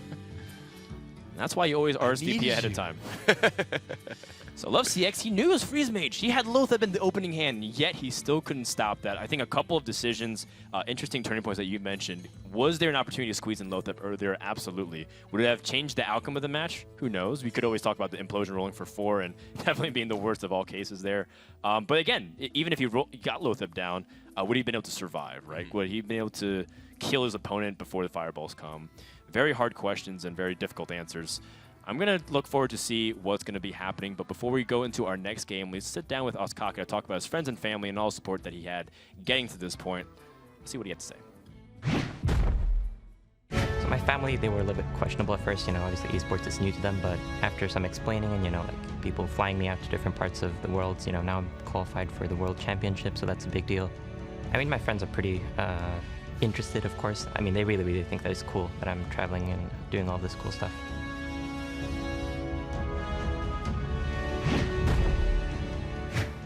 You are cool, Oskaka. You don't need anyone else to tell you that. You have 3 people who agree with you. At least. At I'm least. sure some people out there who are watching right now agree that Oskaka's pretty cool. Yes. At least, also at delicious. least 3. Yes. Oh, Oskaka being Swedish for cheesecake, because otherwise that could be weird. Thank you, Gilbert, for clarifying that. Someone out there probably didn't read the little placard that was up there before. Correct, I'm just saying. correct, I'm just saying. Yes, you're absolutely right. Thank you for framing it in context. Oskaka needs to win one more match to advance to the winners. We're going 1 match per group, by the way, today. We're not necessarily determining who's going to be playing who. You might have seen the previous winner of the series, but Kranich is not guaranteed to play Oskaka, for example. That will happen as the days unfold. We're going to do 4 days, 4 groups, and 8 players go on to the next main event. Yeah, pretty cool. Yeah, in this game, we have Oskaka. He still needs to win with his Rogue deck. The Rogue deck is one that, as we were saying, is a little unusual. Not that many people bringing Rogue, so he does have what are generally some of the better matchups for it, though. That's right. Paladin and Zoo here. Definitely. And I said before the series started, I want to see Oskaka play Rogue, and we're going to see it at least a second time, maybe even third. For his sake, I hope not a third time, but he's definitely in good shape to take down the series. Yeah, Rogue is, again, a class that benefits off of a lot of those early game tempo plays. Against Zeus specifically, when they put out Flame Imps and Knife Jugglers, and you use Backstab and SI7 Agent to control the state of the board, that's really devastating to their early game pressure. And then if Rogue can stabilize, they can't really answer some big tempo plays. You played Void Caller or Void Terror and get a big minion, and then they stab. All right, it's like, well. Similarly, Paladin is a deck that revolves around developing a large board presence. Both Zoo and Paladin are very similar in that respect. They are built around playing out minions, sometimes buffing those minions, sometimes, whether it's with something like Quartermaster, it's something like Defender of Argus, and the combination of those cheap tempo effects like Backstab, like Sap, along with board sweepers like Fan of Knives and Blade Flurry really punish that kind of strategy. Yeah, it's as good as it gets for Rogue. Those matchups are exactly the ones that you want to be at. Not the ones like Warrior that's just going to armor up for a lot of turns. It's much harder to interact with the weapons unless you're playing Harry Jones and double loses, but even that is not so strong in the end. I do want to highlight that if this is the Secrets Paladin, as Rogue, one of the things that's also been helping me climb and a few other people climb too is Van Cleef. It actually is really powerful because a lot of times you want to keep that preparation Fan of Knives, and then sometimes you make SI7 or you don't really have anything else. That Van Cleef gives you another additional threat that can actually pressure, and Rogue's one of the best classes at dealing with some of those secrets because the way Avenge works, the way Noble Sacrifice works, the hero power interacts with it very favorably because of Deadly Poison, etc. So I think there are very good opportunities for Oskaka to take this win. Another thing I want to also bring up is that China used a lot of mid-range Paladin or defensive slow control Paladin to qualify for BlizzCon. So even though we do see Secret Paladin in the West a lot on ladder, that might not necessarily be the case for LoveCX. There is a possibility that's mid-range Paladin. Yeah, I've actually been playing a bit of mid-range Paladin myself lately, and I do think it's a deck that's pretty well positioned right now because of the change to the Patron Warrior deck. The mid-range Paladin deck is a deck that is able to deal with these board presence decks quite well thanks to things like Equality, Consecration, and just solid minions, whereas it was constantly just dying to huge amounts of burst damage because exactly what it wanted to do was put a bunch of things on the board back in the era of Warsong Commander. How have you been doing against Rogues? Have you played any? I actually have not played against any Rogues playing Paladin. I don't even remember the last time I played against a Rogue playing Paladin. Yeah, it's not that popular on the ladder. If you said you did, I wouldn't have believed you, and I would have demanded a selfie in order to get some proof. But, Rogues are pretty uncommon on ladder for sure. Every time I've seen a Rogue, they've also been just bullied by, like, Control Warrior and other classes that naturally predate on it, like the aggressive Hunters, for example. That's a very tough matchup for Rogues to deal with. And if there's already classes that are hard to deal with, even before Patron Warrior and all these other dominant classes were around, how are you going to interact here? You're caught in between a rock and a hard place with decks that kill you and decks that you're kind of okay against, but you can play something better. And that's always been Rogue's biggest weakness. I mean, one of the interesting things about Rogue, because it is so or it has so many cards that are oriented to tempo and card draw with sprint, and a lot of these low impact but high tempo cards, you can actually just run them completely out of resources in some games. Like you could end up in a situation where the Rogue just fatigues himself to death because all they have is a dagger, and you just have a Sludge Belcher, and they can't possibly kill you. Yeah. Well, what do you think about some of the new cards as well? Because it seems like out of all the TGT, or excuse me, all the classes. When TGT first came out, Rogue benefited from one of the least. They got cards like Beneath the Grounds, which summons Nerubians if your opponent draws it, or Burgle, which is really, really fun. Yeah, but how good is the but not competitive consistent, play? to say the least.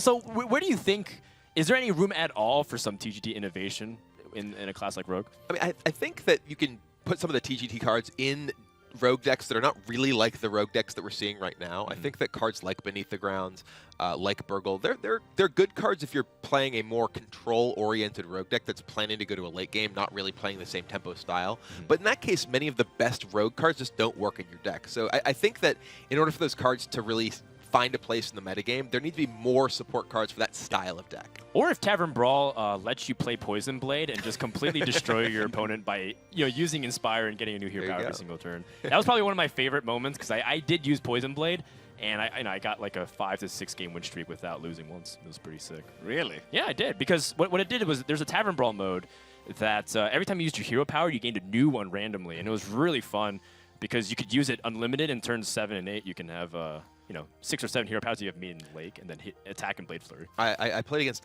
Mike Donet, one of the designers on Hearthstone. He challenged me to a Tavern Brawl. The first day it was out, that exact one. Yeah. And the first thing he did was turn 4 Astral Communion hero power 5 times. I was like, I think you've thought about this format a little more than I did, because I had like a bunch of just Inspire cards in my deck, and like I put Caldera Drake on my deck because I didn't realize you just got new ones every time, and I was like, oh well, oops. Did you lose that game? I did not win that one. Okay, it was and it was not remotely close. If a great ending to that story is you won anyways. But, no. It was nothing so story. All right. Well, here we go, guys. We're ready for game number 4, and it's going to be Paladin versus the Rogue. Paladin having Quartermaster and Sludge Belcher, which indicate that it's slightly slower than the really fast Secrets Paladin, but that still doesn't tell us the full story. It's true. I mean, this is a hand that is much more indicative of a more controlling deck, though I have seen a number of sort of hybrid-style secret/mid-range type Paladin decks. Oh, gets another Quartermaster. So we know that there's 2 Quartermasters in the deck right now. It's fairly safe to say that it's going to be a mid-range Paladin. We also haven't seen any secrets yet at all. Although, okay, I will say this. I feel like some mid-range Paladin decks that uses secrets as one of its crux with Mysterious Challenger almost have so much variety in the ways it can be built. We've seen it be very aggressive with Divine Favors, and we also seen like really slow with like Zombie Chows, and it's like, well, isn't that kind of counterintuitive? But then they play very board-centric. So there are some very weird lists out there, but I do agree. I think Lay on Hands, Quartermaster, and Belcher does indicate it's mid-range. It's so cool when there's many ways to build the same deck. This is all the different variants of Secrets Paladin as well. Like how many Repentances are there? Some people only play one competitive spirit. There's so many things you can do with those. Very true. So that backstab takes down the Knife Juggler, keeping pretty much all the pressure that LoveCX has. Muster for battle. This is, unfortunately for LoveCX, going to be very easily answered by that Fan of Knives in Oskaka's hand. Oh my goodness, Prep. that is really devastating because now Violet Teacher comes out. It stays, and then you prep sprint. Pay attention, class. Yeah, this is a great sequence of plays from Oskaka here. He's able to again have that play that we were talking about earlier, where he's generating 2 1/1 minions on the first turn his Violet Teacher play, and LoveCX does not have any good way to deal with that feature immediately. It's so powerful. LoveCX missing a strong turn 4 here. All he can do is the shield and minipot and hero power. Yeah, which gets answered by the board, and the board keeps building up. He's lost all of his 1/1s, so that Quartermaster, well, he will lose all of his 1/1s, so his Quartermasters won't be able to get value. And it's going to get worse. Actually, he might delay the sprint 1 turn and just to add some more pressure on the board. Yeah, he could just Deadly Poison and Van Cleef here. Just Farseer too. Or just I mean, Farseer, clear the 1/1 and pop the Divine Shield. Clear the mini, but just Farseer.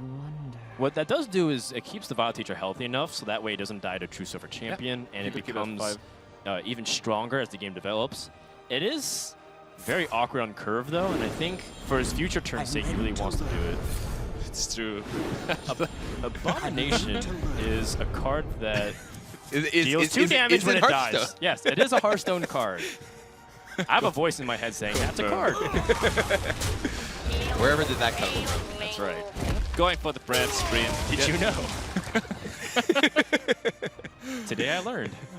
All right, so Lotheb, Lotheb's going to come down, which will prevent Oskaka from doing any particularly fancy shenanigans here, but he does have a lot of cards in his hand from that sprint, including Azure Drakes that are pretty strong plays into this board already. There's so many things he can do here. Yeah, the Azure Drake, again, this is something that Lotheb always has to be considered. Are you playing it in a turn where there's high impact, or are your opponents going to be playing any things that they would anyways? I mean, the problem for LoveCX is he just didn't really have a play otherwise. It's true. He was in a position where he could cast a Quartermaster with minions on the board. Quartermaster. 2/5, your turn. Yeah. That sounds absolutely dreadful. And Oskaka is not even begin to touch the tip of the surface of what he can do because he's got so many plays, and he's got a second refill. This could be a Van Cleef right here. Backstab and backstab agent Van Cleef. We can make it to 6/6. I don't think he can do better than that though. Not as far as the eye can tell. He also can go for a setup with Violet Teacher again, so that way it makes it really complicated for his opponent to deal with the board. Also true. Yeah, but both are possibilities. I think this is the most powerful play to end the game. And as Rogue, what you're always looking to do is to just burst your opponent, threaten with oil, and try to end the game. I mean, clearing your opponent's side of the board, adding 9 power, 9 toughness for 6 mana. It's not bad. Pretty good. It's not a bad turn 6. And Justicar Trueheart from LoveCX. That's a powerful card in games that are going to go long. This is not one of those games. This is a game where Oskaka is just so far ahead, putting so much pressure on. It does theoretically potentially answer that Van Cleef, but oh dear. But I don't see that actually happening in the real world. As good as the card is, this is not the place or the time for it. So that's 13 damage from the hand if he just weapons up Deadly Tinker, Sharp Sword, Oil. and then you'll have a 6 damage dagger the following turn. It's not enough, because he would have 19 damage assuming that all pans out. Instead, he's just going to kill this Justicar too hard. And just continue to add to his board. Yep, makes sense. And this is just so scary. Like, LoveCX needs to draw a quality Consecrate, but he has none of those pieces of those combos. And Tyrion doesn't do anything to sap. Yeah, he has a lot of cards that are great if the game does go a lot longer. That Tyrion though, it's not even a real roadblock here. No. You know, Oskaka has such a large board, and LoveCX does have to be very afraid of just getting returned to his hand for 2 mana. To be wild, like, you know, Tyrion is one of the strongest legendaries in all of Hearthstone. And yet, here, he's just completely powerless because, sure, he gives you a weapon, but you won't even be able to use that weapon effectively. Yeah. You might kill yourself by just clearing the minions, and Rogue is nowhere near being threatened, especially by a Paladin that plays slowly. I think this is just lethal damage here. Trying to count it, it's at least it's close. Yeah. I believe he can just cast... so many options. Like, he needs to suicide the teacher first in the Tyrion. Oh, sure. Tank. No, then he might not have enough damage if he does that. Okay. But it's still to make sure that the oil doesn't land on the... Right. It does spawn one of the minions before it lands, so it's a 2 out of 5. Oh, 6, and it me. is not. So he's not going to have lethal here. Awkward. No, it's not anymore. quite. But it is still a lot of damage. Huh. Just still thinking if there was a way, but there probably wasn't. And but in any case, he is still in an amazing situation. Yeah. Getting to knock LoveCX down to 2-8. Sure. I mean, you know, that's basically still game here unless Paladin can whip out something, but it doesn't. It just gets big game Hunter.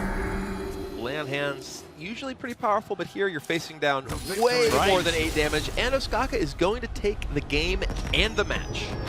3-1 is the score, and Oskaka advances to day number 2 with a 1-0 lead in his group. And LoveCX will have to go back to the drawing board. He's not eliminated just yet. He will play in the losers match tomorrow. But that's a very good start once again for another European player. So that's 2 out of 3 so far that we've seen. Was able to get a strong win. LifeCoach, of course, dropping a series to Kranich, but he can also play again for the next day. Yep. Really cool series there. So a lot of those combo decks coming out from Oskaka. Every single deck that he was playing was revolving around some kind of combo. It's interesting. Oskaka seemed to bring a pretty similar lineup, at least in terms of its objective, to Tice. Tice had 2 of the same decks. He had Patron Warrior and he had Freeze Mage. And it was just the difference of the Dragon Paladin versus the Oil Rogue. But both of the decks very, very strong against opposing minion-based decks. Yeah, it's really fascinating to see how strategy has come together. One of the very few players to bring a Rogue. I really hope Rachel asks some of those questions. We'll find out as she is ready with the winner. Absolutely, Dan. That's my #1 question. Oskaka, just tell me everything about the Rogue deck. Well, the Rogue deck goes really well with my lineup. It's targeted to be like Zeus and Paladins, and basically that's what the rest of my lineup tries to do. So in Conquest, you just need to beat, you know, the same deck over and over again. So yeah, the Rogue deck is sort of, it works with my lineup. It's synergetic. It beats the same decks as my Patron and my Freeze Mage. And give me a little more insight into your lineup. Well, that's kind of the strategy, basically just trying to beat out aggressive decks. I'm more likely to play sort of like the Asian players because I can't face people from my own region. So a lot of those people are playing Zoo and aggressive decks like Paladin. So yeah, that was the thinking with my lineup. And we had a fun fact in the interviews before you started that a lot of the pro players choose you as the probable victor for BlizzCon. Can you tell me why so many of the pro players are rallying behind you? I'm not sure if I agree with that, but I mean, I'm pretty good at the game, I guess. But yeah, I mean, I put a lot of preparation into this, so and a lot of people know that. That's why I talked with all the European players and some from NA as well. So they know how much work I put into this, so maybe that's why. Well, we'll see if that preparation plays off and the pro players are right in their prediction. Thank you guys so much. Thank you, Oskaka, and I'm going to hand it back to the casters. Wow, very humble to have the admiration of his peers and yet stay very level-headed. Oskaka, one of the threats to take it all. You heard it here many times, and you'll hear it once again. Do you guys think he is the favorite? Do you agree with some of those predictions? There's many great players, but Oskaka is definitely one of them, and he has really good chances to go all the way. And the preparation seems to be paying off so far. He had an excellent lineup going up against LoveCX. I mean, he's certainly one of the favorites. I don't know if he's necessarily the favorite. I think his fellow European, Tice, is the at least highest ranked player according to some calculations out there. But Oskaka, you know, definitely a very, very strong player and has a very strong lineup for this event. All right, well, what do you guys think? Let us know. Hashtag HWC 2015 and stay engaged in the conversation and let us know your predictions and some of your favorite moments as well. Up next, we have Purple versus Pinpingho. If you love Shaman, it's coming up right after this. I want to give a big shout out to all of our sponsors as well, such as MasterCard, Razer, Corsair, and the likes. Make sure to check out all of them as they help us sponsor what we like to do the most. We're going to go to a break. When we come back, we're going to have our last match of the day. But check out these highlights first, provided you by Windows 10 Game DVR.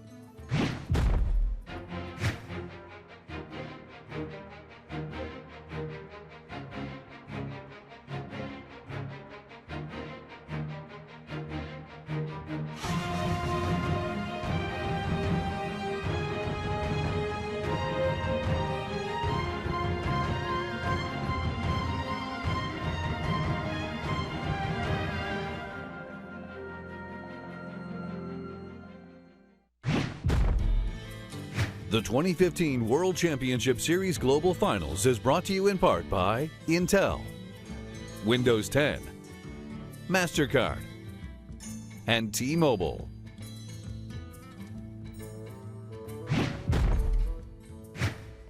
I'm Pinpingho, and I will show the world why I am called Shaman himself. Challenge accepted. Since winning America's Championship, all I've done is play more Hearthstone. It's all about winning BlizzCon now. 我的第一个对手 Purple， 其实我对他了解的并不太多。我对他印象最深刻的呢，就是他被阿坎给踢出去了。Pinpingho is bringing a Shaman deck. I've actually played only 3 games against Shaman in the last 3 months. He's also bringing Hunter and Druid. 大家觉得萨满很烂，是因为现在他并不知道萨满的这个牌组。The X Factor is just going to be my weird rogue against his weird shaman, something that hasn't been in the meta in a long time. 那我认为我这样我有很大的优势。I wouldn't change anything about my preparations if I knew my opponent was Pinpingho. 我们的选手们有很多相当多的顶尖选手。那我很幸运的可以击败 Tom。 I'm gonna bring solid decks, what I think is good, and we'll see what happens. Yes, I made it, Mom.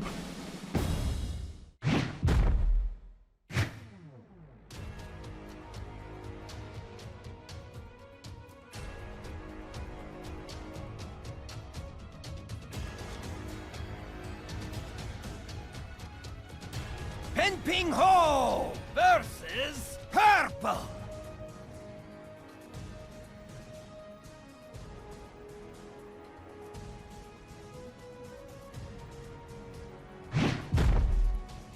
All right, guys, welcome back. I'm Crip, joined here by Amaz and Robert. How are you guys doing? Great. That was quite the video. Obviously, 2 very different players, and I think that's what makes this matchup so exciting. Purple is all business. He's all about what's the best deck. I'm going to play it the best way. Pinpingho's here to prove something, though. He's here to prove that Shaman is a really good deck, and wherever that he belongs, kind of, at this Hearthstone World Championship. I love how animated he was. We were just watching some of the prior matches. If you're a player in the tournament, you don't want to miss a moment of anyone else's matches. And he seemed so restrained, so relaxed, but in the interview, he went all out. Yeah, I love that style. Yeah. All the hand motions, all the shots fired. Pretty good. Impressed. Pretty good. Now, you might have some experience playing with Purple. How do you feel his chances are on this, kind of facing a little bit of an unknown metagame, perhaps? One player from a foreign side of the world, and they also are bringing decks like Shaman that they're confident in. Yeah, the Asia region is definitely quite interesting in that they do value other cards very highly, especially the swing cards like Kazan Mystic and Harrison Jones. And here we see that Pinpingho is actually going to bring a Shaman, so if Purple isn't prepared for it, he might be thrown for a loop. We don't even know what the Shaman is, right? All right, well, we'll have to find out. The game is about to start.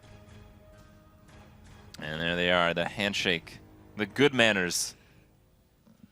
For now.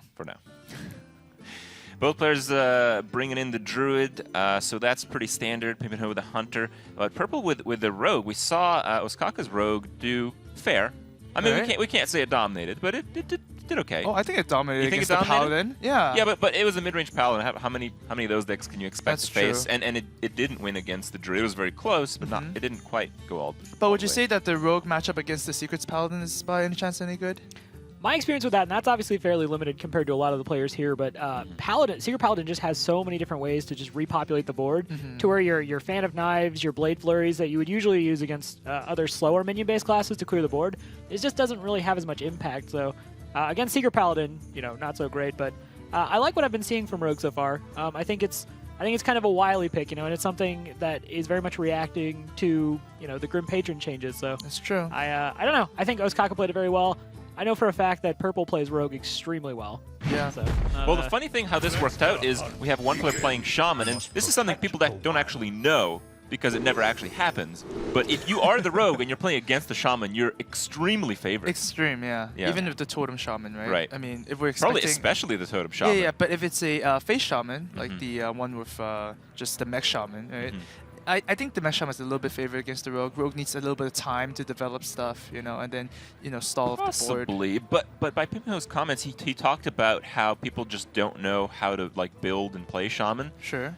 That would kind of indicate that it's a more complicated Shaman and not necessarily the type that Lava bursts you in the end. Okay, so complicated Shaman, this means that not a lot of people are playing Shaman, right? Well, there's a couple of different Shaman decks you see floating around on ladder right now. Like you can see the Mech Shaman, as you pointed out, the more kind of board grindy Totem Shaman. And then there's the one-turn kill Shaman, which I have seen a couple of times. Maybe that's the one people don't know how to play. Right. So for this match, though, we see Pinpingho is actually opening up with Hunter. And it looks to be, at the very least, hybrid. Could actually just straight up be Face Hunter.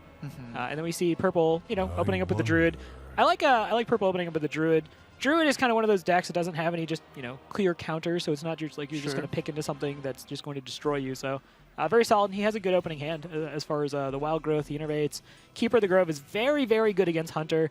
Great at dealing with things like Knife Juggler. Great at silencing Mad Scientist. So very solid card to have in the opening. Wrath is also very good. Yeah, Wrath has a very good role here where, against the Face Hunter, you're basically always hitting it for one anyway, and you kind of need to cycle through the deck if you have a high ramp opener, which he does. Right. Find those heals, find those taunts, and then close out the game with combo. Pinpingho is debating whether or not he wanted to just go ahead and play down the double Leper Gnome. Probably the strongest start you can have on turn 1 in terms of raw power. So much damage coming out of that. He's got a great turn 2 follow-up. If a Darnassus Aspirin comes out, he can get rid of it with Quick Shot. So very, very good opening hand for Pinpingho, regardless of the archetype of his Hunter deck. Sure. What do you like here? Do you like the Keeper? Keeper does deal with one of the threats. The other option would be to innervate a Hero Power and Wrath to kill both of the threats. But then I think drawing the Adric means that if you innervate the Keeper, Wild Growth on the next turn, you can play Adric the following up. So that's a pretty natural curve there. So both options seems pretty good. You also get the Keeper of the Grove body on the board. The 2/4 is actually very frustrating for a Hunter to deal with based on a lot of experience. Keeper of the Grove, I would say, is actually the most... It's not even Ancient or Druid of the Claw. Druid of the Claw is the obvious problem for Hunter. But I think Keeper of the Grove early on is really the big issue. For kind of I was going to innervate Wild Growth the Keeper next turn. That also makes the curve really smooth, so I like this play too. Yeah. We'll see if that Mad Scientist comes down. Pinpingho probably thinking about Keeper, so it's something that'll kind of be on his mind. And like I said, we're not sure necessarily what traps he's going to have, so that may or may not be a bigger impact. Well, as you mentioned, the Keeper is basically certain because the only way you'd innervate a Wild Growth is if you had exactly a 4-mana card. Well, Shredder could also be something you're thinking about. And if you're the Druid and you don't have Keeper, obviously getting out the pressure of Shredder, which is a very high power minion for its cost, is something to which you might also consider. But yeah, I'm sure you're more afraid of Keeper of the Grove. That's definitely something you're giving more thought to. Yeah, I mean, if you have a Shredder, you would probably Hero Power instead and just clear off both things, right? And then Wild Growth next turn, right? Because the Shredder just dies to like a bow or something. But it's definitely interesting. Pinpingho here is probably gonna play the Mad Scientist here. Yep. He ended up drawing a Quick Shot for the turn, which is not necessarily the best card. It's a little bit clunky as really when you have a Quick Shot, you just want to dump your hand as fast as possible to actually get the draw effect from it. But it still deals 3 damage. Yeah. And damage is what matters. Do you guys like Keeper of the Grove to just get rid of the Leper Gnome or to silence the Mad Scientist? I think you just get rid of the Leper Gnome because if you give him the option to trade with the Mad Scientist, you're also preventing another 2 damage. Right. As you pointed out, Crip, his hand a little bit clunky right now. Double Quick Shot. You usually don't ever want to have 2 Quick Shots in the hand because you're trying to take advantage of its unique ability, which is to draw a card if you have nothing in hand. Also, that trap is really bad. If you play Leopard Gnomes, you're either playing Hybrid or Face. Yeah. And usually what that means is you're not running 3 traps, usually. So if you're running 2 traps and you just drew the other one, that's usually problematic. So do you activate the trap right now so that you don't draw the second freezing trap? Therefore, the mass science just like fizzles out. I don't know. I think you might just bow down the minion. And then just trade, right? Yeah. Yeah, we witnessed earlier, Hunter has to kind of make a decision on when it chooses to kind of like put the pedal on the gas and just start going face. I think this, as you pointed out, this is a little bit early for Pinpingho to begin going for that. Might just be safer to get rid of that 2/4, activate the trap, have up the 1 charge of the Eagle Horn Bow. But obviously he's taking a lot of time to consider these turns. These early turns are very important for the Hunter to kind of set up their tempo and what they're going to do. Also, in the back room, I noticed that Pinpingho was commenting on a lot of the plays the players are making. So he seems very decisive in his plays. So I think he's one of those players that like instantly gets what has to happen and just has to really assure himself that's what he wants to do. Right. So that the decision to leave up the injured Keeper of the Grove, obviously with Druid of the Claw, that's going to get to live now, probably for a while. Yeah. Unless he wants to sacrifice both quick shots to get down the Druid of the Claw. Well, we're still watching her. Join us right now for more Hearthstone action. Okay. Yeah, just a little bit error there. But it seems like both players are not flinching into trading. They're just going for face. Like, I can win the race. No, I can win the race, you know? I mean, both Druid and Hunter are known for just pumping out a ton of damage really quickly, so... I really wonder if Pinpingho is actually just considering here the double quick shot into the Druid of the Claw, which would feel awful. I think with the Dr. Boom draw after the other trap draw, I think you're basically throwing in the towel on drawing a card from quick shot this game. Right. Yeah. Well, even then, it still just feels awful, and obviously Druid of the Claw is really good because of this, generally. To throw in 2 cards into Druid of the Claw, that is pretty... He could just use the bow, too, if he wants to save the second quick shot. Yeah, but then you have the Mad Scientist. Yeah, you have the traps to enable so it's just going to be double quick shot there. Okay. Ooh. That hurts me as a Hunter player. Just hurts on the inside. Purple's pretty happy to see that, though. Purple is very happy to see that. I like the trade, but obviously I would have liked it more last turn. Right. Yeah. Well, you get into these situations as the aggressive player where you're like, I'm going to force my opponent to make the trade, and then something like Druid of the Claw comes down. You get a little bit punished for it. So Pinpingho needs some help, and Juggler's not really that good. It's actually really bad. Because Purple can respond with a 2 damage Wrath and draw a card. And as something that was brought up earlier, now the freezing trap's already down, so you can't even play the freezing trap. This turn is pretty awful for Pinpingho as far as like what his options are. And this is again something mentioned before, that you're in situations when you're at this high level of play where sometimes you have to make suboptimal plays, and it's to you to decide which suboptimal play are you going to go with. There is no clear good play. So. Well, that's often the case in close games and losing games. Right. Ooh.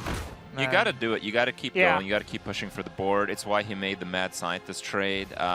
Also, I think it's quite indicative that with the way he was playing, he really tried to squeeze out the value of his Mad Scientist, knowing that his only other trap was another freeze trap. We can see that it's not playable. Right.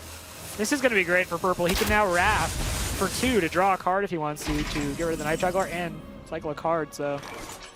This is just great for Purple. This is kind of the dream a little bit. Actually, with swipe in hand, I think you just don't attack at all.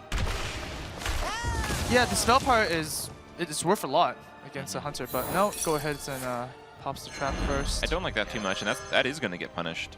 Yeah, because Pinpingho does have a second trap, right? Yeah. Right, so. Looks like he's going to innervate the Azure Drake, perhaps? Oh, no. Oh, yeah. Alright, so he's going to end up floating a mana for this play, but he is getting a lot of reasonable value. Sure, he gets 4 mana back. Right. So. If you do some basic math, he still comes out ahead in terms of mana gained. Oh, Hunter's Mark. There we go. That's a cool one.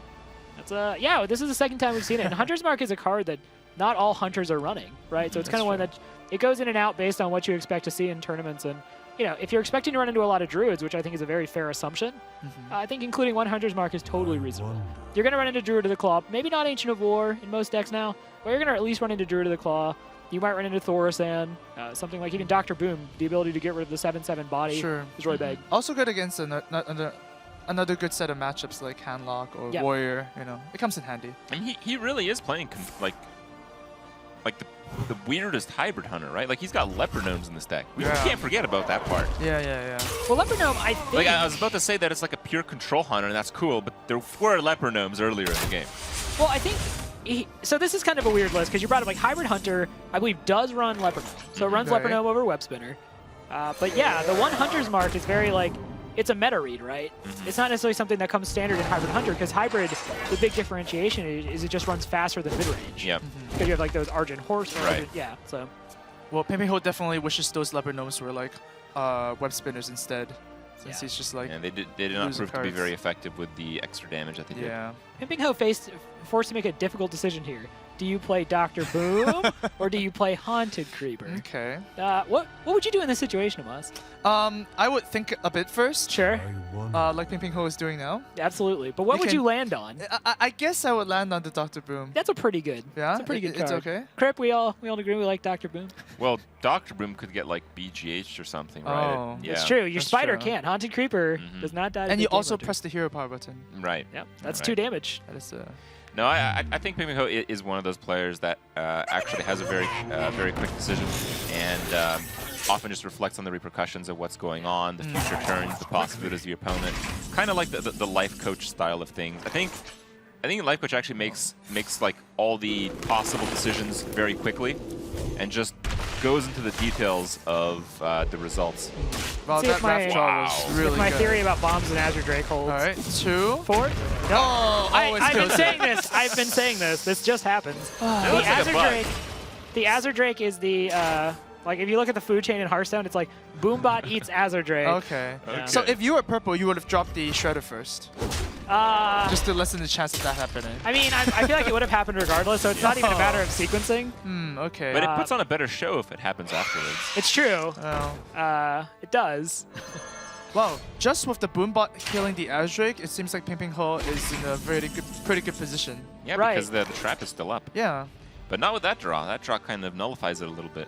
Right. That and Ancient of War is one of those cards that was very popular to run like one of in Druid for a while, and then it kind of dipped back out, and Purple obviously favors that still, and I would assume he's only running the 1, but it's going to do a lot of work, especially that Hunter's Mark has already been used, so Pinpingho probably needs to get an Owl, and yeah, that's not one of the things Animal Companion can summon. And also no more quick shots for Pinpingho. I really think there's absolutely no hope anymore. Yeah, no more quick shots, and that's just I mean, game. there is a world where I guess if let's see, Huffer.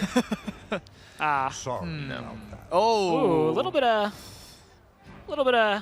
action coming out there from Purple. Yeah. So. I think it's good. I think most people react badly when they get like a little bit bullied in the game. Okay. So you want that like emotional advantage. You want every single like Min-max slice it, of right? anything you can get. And this is a big deal. I mean, getting it to this point, these are the top 16 players in the world for the 2015 season. Like, there's a lot of energy and there's a lot of emotion that goes into it. So, hanging out with Purple at both the America's Championship and these past few days, Purple is an emotional individual. Like, he's very excited to be here. He wants to win. He wants to win it not just for himself, but for his region. So, nothing wrong with a little sportsmanly.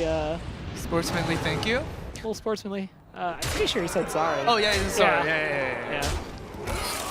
All right. Well, so, the Canadian takes the first game. Yeah. America's Championship. I want to tout my own horn here, but the America's Championship takes game 1, or the America's Champion. Yeah, the Americas does include Canada. I love Canada. I talked about it before. Hot Form Purple, just some of my favorite people. I love Canadians. So. All right. Well, moving on here, we still have quite a few more games to go. I'm kind of wondering how this Hunter will fit against the other decks, because it's so unfamiliar. Hunter's like a class that has so many different variations, but when you look at the actual list, they're not really that different. Yeah. So these few slight different decisions that he's made with adding the Hunter's Mark, the double freeze, and like that type of Hunter deck also plays a role. It just it's really hard to gauge how it will work against the Rogue. And sure, but I think Purple does have an advantage, definitely, because he knows that there's only 2 freezing traps in the list now, so he can play around that pretty well. That's true. Yeah, and the Hunters, the advantage of bringing a Hunter deck is that you don't know what traps it is, right? I mean, we've seen previously there was a bear trap and there were snake traps. It goes all over the place. But once you know them, you have a big edge. think also for Pinpingho, that game for his Hunter deck wasn't exactly, it didn't go how he wanted it to. When he got the Animal Companion way later, he had the 2 quick shots. He pretty much was on just kind of this desert island from like turn 4 to 7. And he was just being reactive. He was just playing down like naked freezing traps, and you can't do much when you're out. Right. When you're so out, right? the Hunter should be the aggressor in that matchup. So I feel like he's going to be fine going forward that Hunter deck. It just, the Druid of the Claw coming down. Purple played that really well. He understood, what he had to do. Just keep putting up roadblocks, and Pinpingho wasn't able to put down the pressure. I think it was a little bit of an issue though, because I think that Hunter just does supposed to be so well against the Druid, but yeah, this time didn't quite work out. All right, well, let's get to know Purple a little bit more. Our winner has a few words about his family. I'm gonna find my happy place for this tournament, so I don't get the nerves on stage. That's a great idea. Definitely gonna have some bars in it, and it's also gonna be on ice. And there's gonna be penguins named Poncho who wear Mexican hats and have nachos in them. Yeah. Can we go there now? All right, well, our players are getting ready for their second game. In terms of the class lines, we talked about how, we don't really know what to expect from Pinpingho. But if you're Purple here, you've already seen some weird stuff already. Do you go with the Rogue, which is more of a reactionary one, or perhaps... What do you guys think this Mage deck might be? Do you think it's Freeze Mage? Seems what people have been looking to play recently. It seems that it is Freeze Mage. At least I would guess it is, because Purple is one of the best Freeze Mage players in the world. Him and Firebat would like to talk about Freeze Mage all day. Okay. I go like, it's a Freeze Mage, okay? Well, it is a Freeze Mage. But then, of course, they have a lot of strategy going into it that, I probably don't understand the full details of it. No, I love the fact that in this tournament we're seeing everybody bring Freeze Mage, because for a while it was that Tempo Mage, it was Unstable Portal, Spell Slinger, try to get those big tempo plays off Flame Waker, and now just suddenly on its ear because of the change to Warsong Commander, everyone's bringing Freeze Mage again. It's not that sudden, it was kind of expected. I actually expected to see more Tempo Mage, because I think it actually has a lot of very reasonable lineups because of kind of how, I want to say unpredictably, but kind of how that deck plays. But everyone's like, all right, we're not expecting to see much Grim Patron now. I'm going to bring Freeze Mage, feel safe, and yeah, Freeze Mage has been performing very well. Obviously, it's a very powerful deck when you're not worried about running into Warrior too often. Yeah, that's really it. Freeze Mage was just always very strong against the aggressive lineups, especially ones without silence, which includes the very popular Mysterious Challenger Paladin these days. You say that, but I mean, Mysterious Challenger Paladin, we just haven't seen it. We saw like maybe 3 of them in round of 40 for North America. Didn't see any at America's Championship. Everyone was playing that mid-range Paladin, and so far, the only Paladin we've seen. That's true. It's kind of crazy to me how for a deck that's so popular on ladder, and some people are saying like, oh, this is like the strongest deck in the game right now. People just aren't bringing it to tournament. Well, we'll see. Yeah. That might not exactly be the case. Sure. Yeah, there's still, I think, 6 Paladins we haven't seen yet, or 7 Paladins. There's a lot of Paladins left in this tournament that I think just by the odds, some of them have Mysterious Challenger in there. Sure. Just by chance. It would be interesting to see. It'd be interesting to see whether there's more mid-range versus. Yeah, it would be. That's absolutely true. I was actually surprised to actually see that the first Paladin was a mid-ranged one. Yeah. All right, well, in this game, we have the turn 1 Mad Scientist. A lot of 2 drops here in the Freeze Mage hand. This is a pretty fun one. In the case of? In the case of the game, we have Freeze Mage versus Druid, and both players actually have early games, so it's going to be a back-and-forth game all the way through. Sure. Yeah, as a Freeze Mage, you'd never want to see the secrets. You just want to see them pop from a Mad Scientist. And as a Druid, you want to see that Lotheb, which Pinpingho has in his hand, and then, curve out to draw more cards, kill them with combo. Or another win condition would be just to press the hero power at your turn to get that armor. I think it's actually pretty rare that the Druid kills a Freeze Mage with combo. I think it usually happens on the back of like a swipe or something. Oh yeah, I mean the combo does threaten a lot of damage and pops the Ice Block, and when Ice Block is popped on the Freeze Mage's side, they can either use Alexstrasza and die, or they can just keep on surviving for that one more turn, but it's kind of like facing the inevitable at that point. Yeah, even without taking necessarily the combo into account, because Druid has, Druid of the Claw, which can be charged. That's something that obviously a Freeze Mage is a little bit weaker against, because the Freeze Mage, where it really excels, is a board full of creatures and just locking them down, removing them with Flame Strike, removing them with Doomsayer. Obviously, you can't really deal with the 4/4 Charge Cat from the Druid, so they have a lot of outs like that. Swipe, obviously, as you guys pointed out, does good amount of damage. can't really be blocked by Freeze. So Druid, in my understanding of this matchup, and it's actually not one I've played very much at all, but from my understanding, having watched tournaments past, the Druid is actually slightly favored in this one because of those charge minions, because of that direct damage. Even Keeper of the Grove, 2 damage again. Well, Keeper of the Grove is one of the most interesting cards. I don't know if it's because of the 2 damage. I feel like Keeper of the Grove is one of those cards where if you think that you can push for damage, you'll use it to silence off one of your big minions to do another hit. Right. But if you think you don't have enough damage and you're not confident in drawing that gap, you'll have to save it to counter a Doomsayer play. So, I mean, that decision-making is just, you know, very, very advanced. Yeah, speaking of decision-making there, we see Pinpingho playing down the big game hunter. Obviously, Freeze Mages run Alexstrasza, so he is aware that's in there. But if you're Pinpingho, it's kind of one of those things where if the Alexstrasza comes down and you're brought down to 15 health, that's usually a good indicator that you're probably done. So it's safe to play down the big game hunter as just a tempo play, try to push that damage in. Well, plus his turns were really, really bad. I mean, if he didn't establish the BGH this turn, this next turn would have been the same thing. Same situation. It would have been really bad. Shout out to the rope hat, though, on the left side of the screen. Yep, that's the muffin. You call it a muffin? Yeah, why not? His turn for this, Pinpingho's turn this time is not necessarily super strong either. Just looks at you know, removing the loot hoarder, hero powering, and as a Druid player in this situation, it's not great because again, you just want to keep piling on the pressure, forcing the Freeze Mage to have Doomsayer, Frost Nova, and those kind of spells. So. Also, when I just saw that sequencing the big game hunter to attack first, that seemed very deliberate. Now, I put Flame Leviathan in my Freeze Mage deck. Whoa. And I heard Frodan was running into other Freeze Mages with Flame Leviathan in their Freeze Mage deck. Whoa. So maybe that was at the back of his mind. Because it did seem very deliberate that he attacked first with the big game hunter. Sure. The loot hoarder drawing a Flame Leviathan does trigger. Yeah. Okay. Gotta think about it. It's the little, hey, it's the little things. It's the little things, right? Yeah. I will buy you dinner if the purple is running a Flame Leviathan. Okay. You really don't think he's that experimental? That with seems it? very out of character for purple. Yeah. Purple is all about consistency, I see. right? I see. Not a gimmicky player, and nothing screams gimmick to me like Flame Leviathan and Freeze Mage. Oh, it's a lot of fun, I'll tell you that. It is a very fun card when it all pans out. So he's got a couple of options here. Probably just going to play down the Drake, I would imagine. Yeah. You want to save that Lotheb for crucial turns later on where you're trying to block the Freeze Mage from casting those spells that can keep them alive, possibly kill you. Azure Drake just get you to another card, put the 4 on the board. Right. I feel like if you burn BGH and Lotheb just for tempo, you're basically setting yourself up to lose. You're making it more difficult for yourself to win, definitely. Yeah. Well, we talked about the Alexstrasza turn.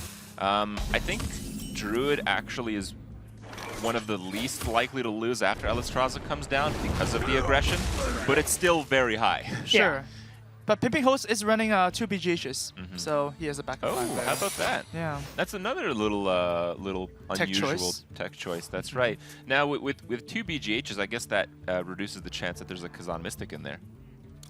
Yes. Sure. You just can't run all the tech cards That's you true. want. Too many tech cards means that your power level of the overall deck is a bit lower. Yeah.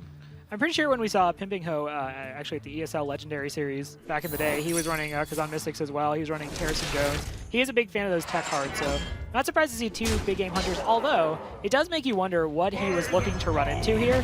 Was he expecting Handlock to come out, or what was he expecting that requires 2 big game hunters? Control Warrior is also a good matchup for 2 big game hunters. Right. Yeah. And at the end of the day, it's still a 3 mana 4/2. Not the worst. Yeah. 4 it's damage is really a lot not. of damage. Yeah, as good as the Shade is, which is the typical 3-drop inclusion in the Druid deck. Often it really just hits something for 3. And then was taken out. But we saw Pinpingho drops down the Emperor Thor's hand. Great hand for it. Yeah. Bunch of cards, got a bunch of value. So, and now Purple's in a spot where, he actually plays down Emperor Thor's hand as opposed to Fireball. Wow. Pinpingho's that is very confident. Yeah. I was thinking that Fireball Doomsayer would be pretty good. Look at that. If he doesn't trade in, and he can actually just swipe the Thor's hand off the board. Yeah. So he can keep his own Thor's hand, and then he's got Savage Roar in hand. He's got Force of Nature. He can actually... Wait, no, he Lothebs. Yeah, It's Lotheb. Swipe Lotheb. That's Lotheb. almost... That might just be the game. Yeah. That aggressive play by Purple might come back to haunt him here. Yeah, I mean, I like it, and we've seen today, LifeCoach too was another player who was making these more aggressive lines of play. Sure. That he felt could help him win the game, but every so often those aggressive lines are going to get you punished. Well, the only real punish here is, I believe, a Frost Nova, which would otherwise not be playable, but because of Emperor would cost 2 mana and then be hit up to 7. But now, because Purple But he doesn't have didn't one. have one, So and he's Lothep is coming really down. screwed. Yeah, Lothep might come down. Even if he draws a Frost Nova, he can't play it. The Frost Nova draw does not save him. Right. So this is about to get real bad for Purple. And I Pinpingho actually don't know for... if he can do anything at Yeah. all. I don't think there's a world. Yeah, Purple, it's on his face. He understands what's happening here. Healbot. Not This really is gonna where do you cross both of your fingers. Maybe your toes as well. Well, Purple just made a risk, but it didn't pay off, so Right. that's okay, right? Sometimes it happens. Wow. That's That is a brutal punishment there. Yeah, Purple is actually just going to go ahead and concede, and Pinpingho's going to tie up the series 1-1. So he's now on the board. He's going toe-to-toe with the champion from the Americas region. So strong showing from Pinpingho, understanding what he needed to do there to close that out.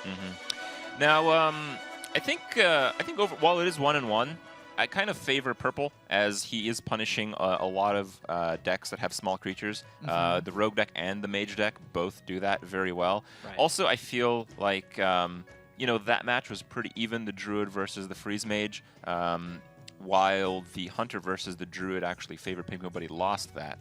So even though it is 1-1, it looks like Purple still has a bit of an edge here, but well, it is Hearthstone. A lot of crazy stuff can happen. Yeah, I do agree. It seems like Pinpingho's Shaman might be the weak link, because Shaman is kind of weak against both of Purple's classes, but it's a Shaman, anything can happen, right? I was going to say, I really just want to see what's in Pinpingho's Shaman deck, because, I mean, like I said, there are a couple different ways he could take it. If it's that more mech Shaman-oriented build, then I think maybe it has better odds against certain matchups. But yeah, if it's the slower, kind of grindier version of Shaman, that really does just have a super hard time against Freeze Mage, which just always has the answer. It's just, nope, slow down, slow down, yeah. So it depends, because if against the Druid, if you can develop the board, and swipe is basically all you have for removal. I mean, so many different things can happen, I guess, is what I'm saying with Shaman decks right now. So it all just comes down to what Pinpingho's actually playing.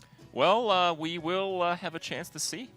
But before that, Pinpingho got a game.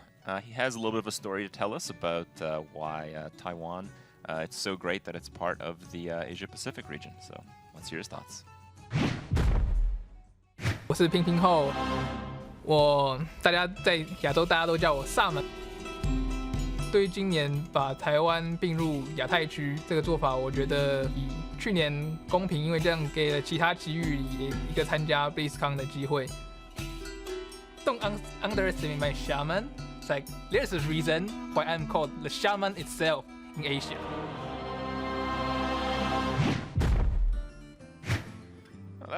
That was amazing. I didn't know he was the shaman. Confidence, man. Like he's the one. There's one. no other shaman, right? The other ones just try to mimic his shaman. Oh, so we have another shaman in the top 16. I believe just we do. Yeah, just like learning from Pinpingho, right? Right. Yeah, right. Pinpingho is actually one of the 9 classes you can play in Hearthstone.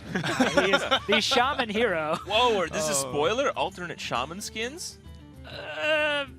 I shouldn't have said anything. But yes, Pinpingho. Oh, so if Pinpingho does win the whole BlizzCon, then you can buy his skin for the shaman class. Obviously, that's not something I'm at liberty to comment about. Okay. I Obviously, see where this is going. he is a very, very proud shaman player. Okay.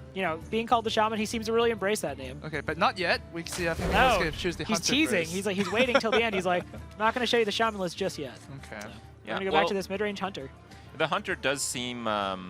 Well, is it mid-range now? I was Is going it to say, we're hybrid, yeah. It's hybrid. It's I think we're something. actually They're struggling to slipper figure out nose. exactly what the... No, now we're not. We see the Savant high main. Well, so have we can't seen know. the 3-1 charge? The 3-1 Divine Shield charge? Argent Crusader? Oh, Argent Horse Rider? Argent Horse Rider. Right. Oh, I Like mean, it could 2-1. be Wolf Rider. It could be Arcane Golem as well. It could be a That's what I'm multiple saying. There's like things. some variation to this. Yeah, thing. it does look like a hybrid hunter with a few tech choices, but it feels like the tech choices are kind of unusual for the deck. Pretty. Right? Yeah. It's like I feel like the hunter's mark. It's like if I saw a big game hunter in the deck, I'm like, whoa, you know.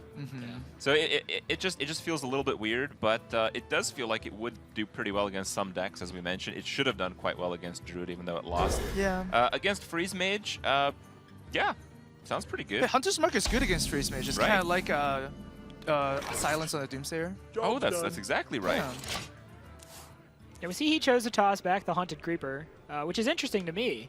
Yeah. So imagine you'd want to kind of develop that early pressure. Exactly. You have 2 drops. Yep. It's just natural. And the Haunted Creeper does deal 1 damage every turn. It's a lot of damage if you know, go over multiple turns. Well, I think the other thing to consider is because he's playing Boom as well as double high main, he might just be saving the coin for one of the big creatures to come out just a little bit early. Because the timing is really the issue that the Freeze Mage has. Like, if you give a Freeze Mage enough time, it just deals with everything. It doesn't really matter what you play. That's but fair. if you can get something a little bit out too early, it runs the Freeze Mage out of options in a bad spot, and things start to snowball in a very bad way. Okay. There's also the possibility that Pinpingho is not really running a lot of 3-drops, like Unleash the Hounds, Eaglehorn Bow, and Animal Companion. So if he keeps the coin, he can do Mad Scientist's Coin Shredder into Shredder or something like that, perhaps. Yeah, I think unless he gets Animal Companion here. Oh. Well, I don't think you play the Knife Juggler into the loot order. No, you play the Mad Scientist into the loot order. And then you hold on to that Knife Juggler for later on. Although, I don't think you're going to get like a super high-powered combo of Knife Juggler Unleash the Hounds against Freeze Mage. No. So that's kind of disappointing. Yeah, unless you guys make a minion for Freeze Mage that summons a lot of things. Yeah, that would, you know, obviously in this particular moment that wouldn't help, but sure. Something to keep in mind. Polished mirror image. Wow. Like 4 of them. Wow. That would be a lot of mirror images. You should join the design team. Oh yeah, yeah. Well, I think Mad Scientist is obviously the play here because it's not just that it's you have to do something and it's better than Knife Juggler, but also because you never want to draw Freeze Trap. Yep. Ever. That's his dead card. Yeah, that's a horrible card. It actually sometimes comes back to haunt you too, because there's an anti-kill bot, and then there's a freezing trap. Okay, I have to deal 3 damage to anti-kill bot instead of the face. Yeah. Looks like Purple's trying to drag the loot order into the Acolyte of Pain. Like, come on. He's really thinking about going face here. And I wouldn't have blamed him if he did.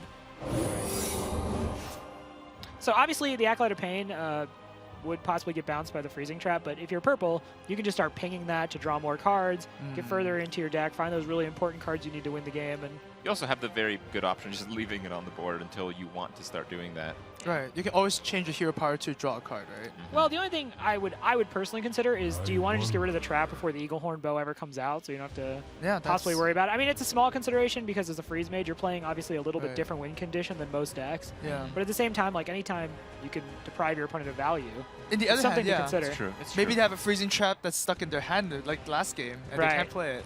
I think it might depend on like the play style of the players. I know some players play Freeze Mage quite aggressively. They'll often take a risk to push for a kill rather than to take a risk to extend the game to guarantee the kill. So I feel like if Purple is a passive player, he would just never ever trigger the freeze trap. But I don't know. I've actually not seen too many Purple's Freeze Mage games. So maybe you have some insight on that. Yeah, he does like going face a lot. But I think he'll recognize that this matchup is about, stalling for the moment of Alexstrasza, getting those Ice Bearers up, getting a lot of health, and then sooner or later the Hunter's going to run out of stuff to do. Well, those draws were really bad for... okay. All right. Does go for the trigger there. But those draws are extremely bad for the Freeze Mage. That's 3 secrets. Right. Yeah, and more importantly, like building towards a turn 6 Emperor Thorsan. I mean, you drop Emperor Thorsan with this hand, unless you start getting some burn spells, it's a really underwhelming hand. Right. The only combo you have is the Doomsayer Frost Nova, and usually giving that a discount doesn't really mean anything. Right, because it's so mana flexible to begin with at 5 mana. And yeah, Pinpingho actually doesn't really have to address anything this turn, so he can kind of decide now if he wants to just throw down minions and just start seeing like what sticks. Because you are coming up on that turn 5 where the Doomsayer Frost Nova combo is online. So. And Pinpingho does have the answer to it though with Hunter's Mark and Unleash the Hounds. So it's not that bad if he just swarms the board here. I do think that Pinpingho needs to crank up the pressure a bit. Right, I mean the mage is 28, right? Exactly. Yeah. All you accomplished in the first 4 turns is deal 2 damage. You need to The only real saving grace for him is that Purple's hand is honestly not great. So. It's really, really far from great. It's actually the opposite of great. It's just bad. It's absolutely horrible. Oh, another accolade. This is just not what you want. Yeah, so we're...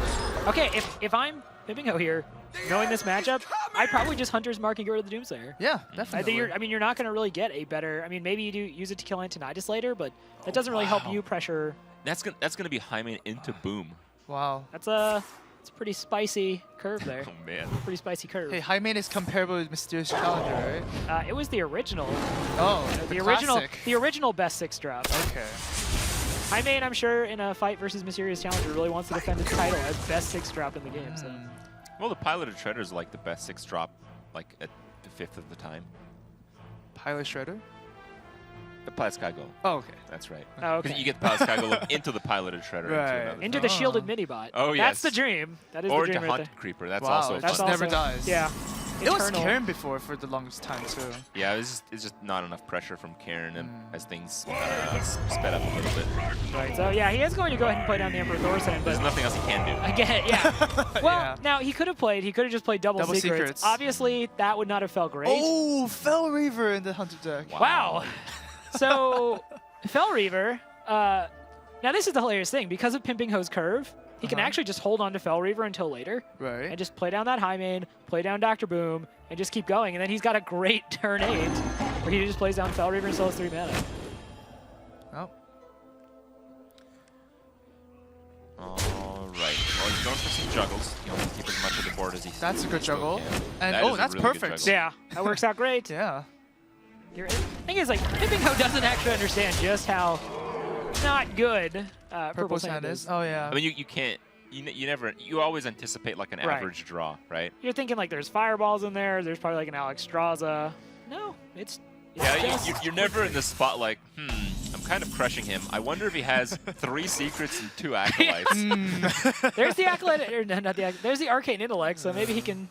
He's out of secrets he can draw into. Oh, man. Mad Scientist after the secrets come up? No, he still has another ice barrier, I believe. Okay. Oh, no, yeah, No, you're right. So did he use one? No, I don't think he did. It No, was wait, like, he did use one, didn't he? Pinpingho only dealt 2 damage over 4 turns?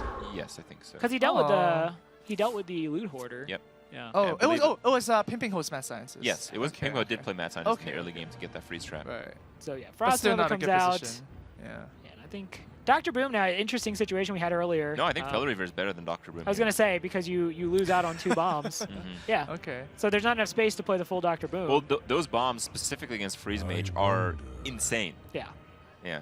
Because they proc on your turn as opposed to their turn. So if you Right. Flame Strike, Ice Block doesn't really do anything. You still die from it. Yeah. You do want the 2 bombs, so. Yeah, so obviously, if he plays the Fell Reaver as well, he can put down the Mad Scientist with it. He could Hero Power.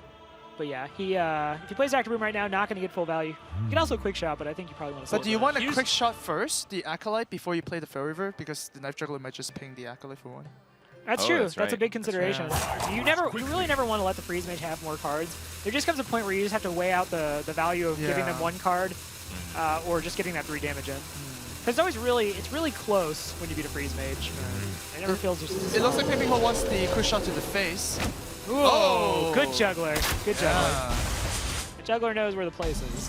Definitely. Archmage and. You know, he has the discounted secrets, but he can't even use them because. Oh, okay. No so freeze. Yeah. No freeze. Naked Doomsayer is not going to do the trick here. Maybe he needs to like ping the Acolyte for hopefully a Blizzard, perhaps. Yeah. Like you can't do the Blizzard. Yeah, I mean you can do the Blizzard, but you can't play the Blizzard with the Doomsayer, and you just lose versus that board next turn. Yeah, but the next turn you draw another Blizzard, and then you can play Doomsayer, right? Boy. No? Things are looking rough with that. Yeah. Mentality. I think that's the best way. I think really his best chance is to rely on Ice Blocks keeping him alive. Wow. And just pushing for it. But then you can't play Alex Straza on the turn because the board is just too big, right? That's right. So. Yeah, I don't know. Let's see what Imagine actually being purple trying to figure it out. Exactly. We're up here like, no, that doesn't work. That doesn't work. That doesn't work. And we're That's 2 what people too, right, Chris? He's digging. He's digging. Oh. Oh my gosh. No. This is. Ooh. I guess Ice Block needs to come up here now. We have Zuka, Animal Companion, Shredder. Oh, he's gonna play both of them. He's getting a lot of cards. It's just, you know. Oh, Lothev's gone at least. Yeah. Okay. That's Unleash. Second, Savannah. Well, the other thing is... Oh, wow. Fell Reaver's a good card because it sifts your deck Yeah, you get to see everything. to kill command. You get to see everything. More information, yeah. right? Yeah. Yeah. This goes back to, you know, Actually, I I've don't think the listened kill to. command has any relevance in this game at all. Well, does it? Does it pop the block right now? Because it might. Yeah, you're right. Is it 8? Yep, it does. Yep, it does. Okay. That command was pretty good. Yeah, this is going to be one of those situations where even if Alex Strauza comes out, Purple's just going to have Alex.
Well, he has to. I believe he has to Ice Barrier, Frostbolt, and Healbot. Yeah. Ice Barrier, Frostbolt, and Healbot. And I think that kills him. Is this it? Oh yeah, maybe it is, huh? Ice Barrier and then job done. Well, this is not lethal on the board. Right. But kill command should do it. Well, imagine if Pinpingho drew any other card other than the kill command. Yeah, because that was basically all he got to draw. Yeah. Because of Fel Reaver. But actually, I think he could have stayed alive if all the juggles missed. He would have been at 1 if he did the Frostbolt. Stopped 8 damage. Yeah. This is where the math just gets super intense, right? Because you're trying to think of all these different scenarios inside of 90 seconds to figure out how you can possibly survive. Yeah. Frostbolt might have been the play. Yeah.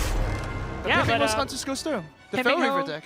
2-1. Yeah. He's up on purple. He's up on one of the favorites to win this entire thing. Yeah, Honestly, but really the Championship. big question mark of this match was what Shaman is it?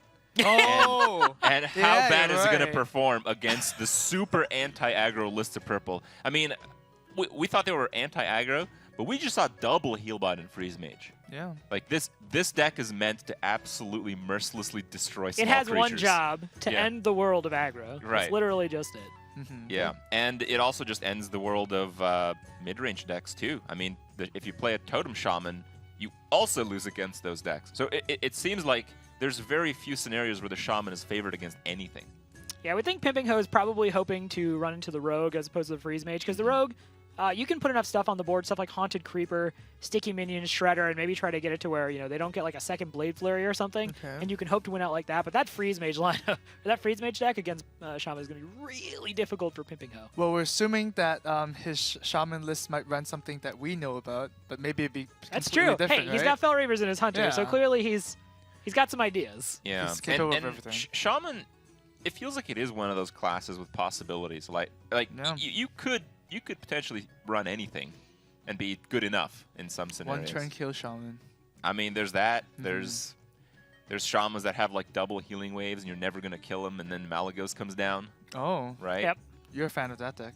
I've tried playing it. I've had more fun playing other decks. Okay. But I really enjoy other people playing that deck. Okay, okay. Yes. Yeah, it's there's a lineup where it's Ancestor's Call to bring out Malagos, and then you already had the Thorosan down, so you get all the discounted spells, and that's where you just start shooting lasers and lightning bolts and lava, everything. And yeah. Interesting. But I'm pretty sure that whatever Pinpingho brings, it's the best Shaman deck, right? He's well, the he Shaman is master? the Shaman. Yeah. No, he's not even the Shaman Master, Boss. He's the Shaman. Oh, the Shaman. Okay. There is no one else. Someone else may be a Shaman Master, but he's the Shaman. That's true, according to him. And speaking of that, he actually had a few words about why he is the Shaman. So let's hear that. 基本上我并不害怕遇上任何一个玩家。我的第一个对手 Purple，其实我对他了解的并不太多，了不了解我的对手，其实对我来说并不太重要。我带了萨满、德鲁伊和猎人，那当然其中我最喜欢的是我的萨满，因为萨满本人玩萨满不是理所当然的吗？ All right, well, I don't really understand why he is the shaman outside of him just saying that he's the shaman. But I really want him to prove us something here. I want him to show us a shaman we've never seen before. I like this. He's like building up this alter ego. He's like, I am the Shaman. Like, that's my superhero persona. I'm out there saving people, or being victims with like my totems and my feral spirits. So I like it. There's a lot of showmanship to Pinpingho, and I think that and like the gestures and everything, it makes him a really cool character in this. So shamans are like the classes that save people. Is that the idea? Well, I think Pinpingho strikes me as a good guy, so I'm going to say Okay. yes. Okay. I'm going to say yes. Plus Right. Thrall. Thrall was always a good guy in Warcraft. That's pretty deep roleplay. Was he always a good guy? The roleplay is getting very intense. Very, very deep, man. But Haunted Creeper, hey, you called it. Okay. I mean, I don't want to say I was right, but I was absolutely right. And that said, it's kind of a still a bad situation for Pinpingho. You're right. Yeah. It was. I think there's almost no shaman that does well against this freeze mage. I would even say Freeze Doomhammer Mage. Shaman is pretty good. Doomhammer Shaman's pretty good. Like the Mech Shaman. Yeah, but with double heal bot. Oh, we saw Oh, Bloodlust. yeah. There was a Bloodlust in there. That is interesting. That's pretty cool. Shamans love that one. Actually, this is... I think I'm actually running something similar on my own Shaman deck that I've been playing on ladder, because I have the one Bloodlust in there, and then I have the Haunted Creepers, the Totem Golems. Okay. So maybe we talk a little bit. Maybe some ideas. On the other hand, seeing all the totem cards, seeing Thunderbolt Valiant, seeing the Bloodlust, it seems like a deck that really strives to win the game from having a high volume of creatures, which is the absolute worst thing against Freeze Mage and Rogue. Okay, so here's my question for you two now. So if you go into this matchup and you assume like, okay, Freeze Mage is terrible for me. This is just going to be an awful match. 90% chance I do not win this. Do you conceal the Bloodlust and not show it? Because that is not a card you expect to see. And going against the Rogue, maybe that's something you want to save as a secret. Well, here's the thing. You only use Bloodlust to win the game, right? So Yeah. if you're not going to win the game, you don't need to show the Bloodlust anyway. That's what I mean. So it doesn't really matter, right? Is that the case? I feel like in some cases you do use Bloodlust. Maybe clear an Antonitis? Oh, I to don't know. clear? Yeah. I'm pretty sure your board is just gonna get frozen or wiped either way. But if there's a situation where using Bloodlust is good, It's a good point though. It's then a it good comes point, up, though. yeah. I just think that's one of those really, like, I mean, you can show the Doomhammer. You expect to see a Doomhammer. You know, Tuskar Totemic, Haunted Creeper, all these cards you expect to see. One Bloodlust, though, you don't expect to see. We should play the Tuskar Totemic caster guessing game. Okay, I got Mana Tide. Okay. I'll pick Vitality Totem. I'm picking the Taunt Totem. Okay. All right. I got low hopes for this one. I talked to Strifecrow, and Strifecrow basically says that Tuskar Totemic is Doctor 3. Because it's like the strongest card at 3 mana. Potentially. And it also summons one thing, so it's like Yeah. half the flavor of Dr. Boom. Yeah.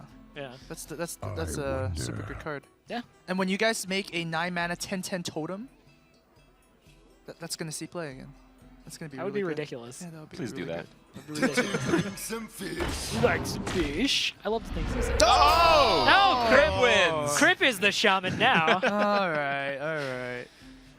That's a good one, actually. That is a good one. It's not the best, but it's a good one. Yeah. I think Manatee would have been better, even though you lose the trade, because draws give you more options, give you better counterplay. Do we all agree Searing Totem would be the worst? Or Healing Totem, I think, in this matchup. Any actually. O2 totem that's not a taunt totem would be the Right. worst. Yeah. Yeah. That's fair.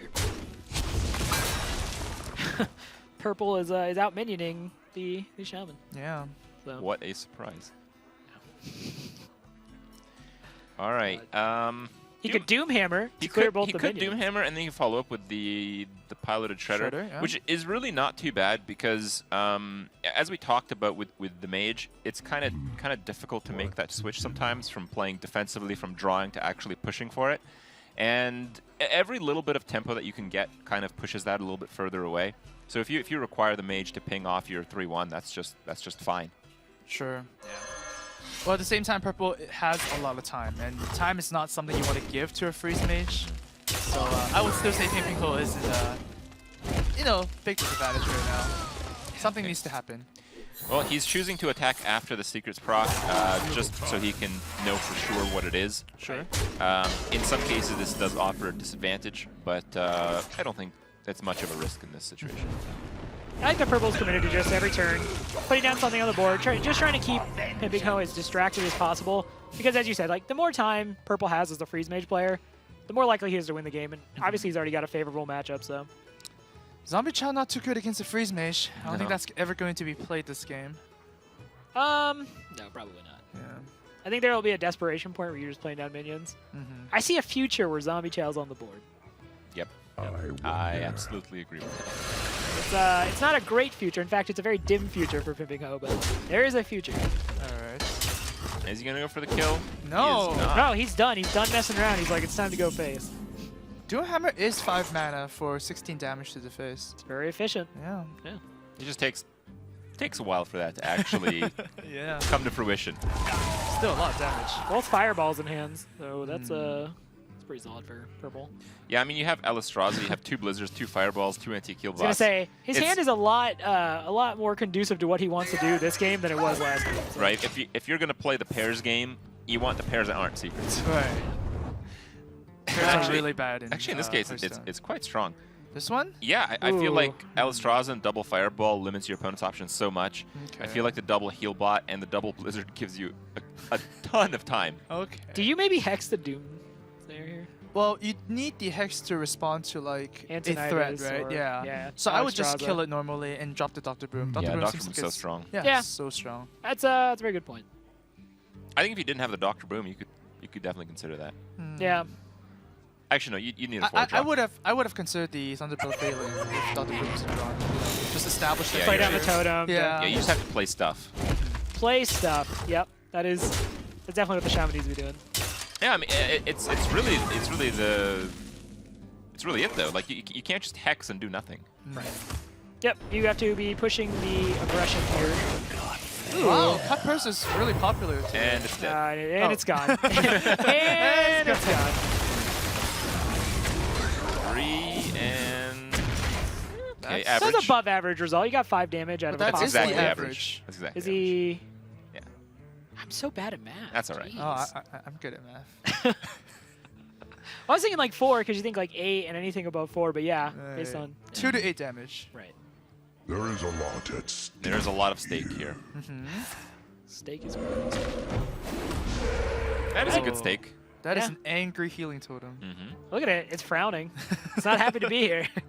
Yeah, and I mean, any extra health you can get on your big minions is really valuable. Right. So I have to say that is by far the best totem in this situation. Sure. Yep. The taunt totem probably not going to get a whole lot of value against Right. the And freeze 6 mage. health is really, really good. Yeah, I mean, both of those creatures are incredibly threatening.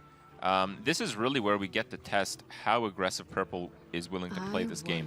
Because if if he's willing to just go all out and try to win off an Alistraza push, we're going to see the start of that this turn. Yeah. Okay. Oh, and the Bloodlust is going to do so much work.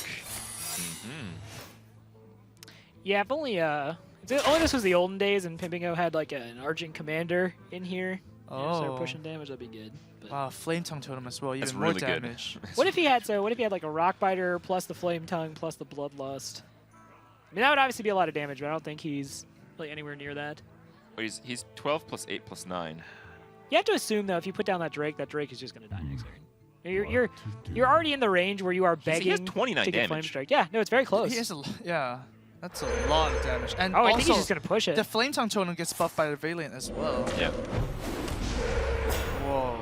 This is Oh, okay, so we're here. just using it right now. Oh, it is 31. It is 31 because of the Thunder Buff Valiant buffing a totem for 2 more. Oh, yeah. It's 31 it's damage. Ice Barrier, Yeah. which is a little bit better for purple. You do not want to get your blocks popped. Little time.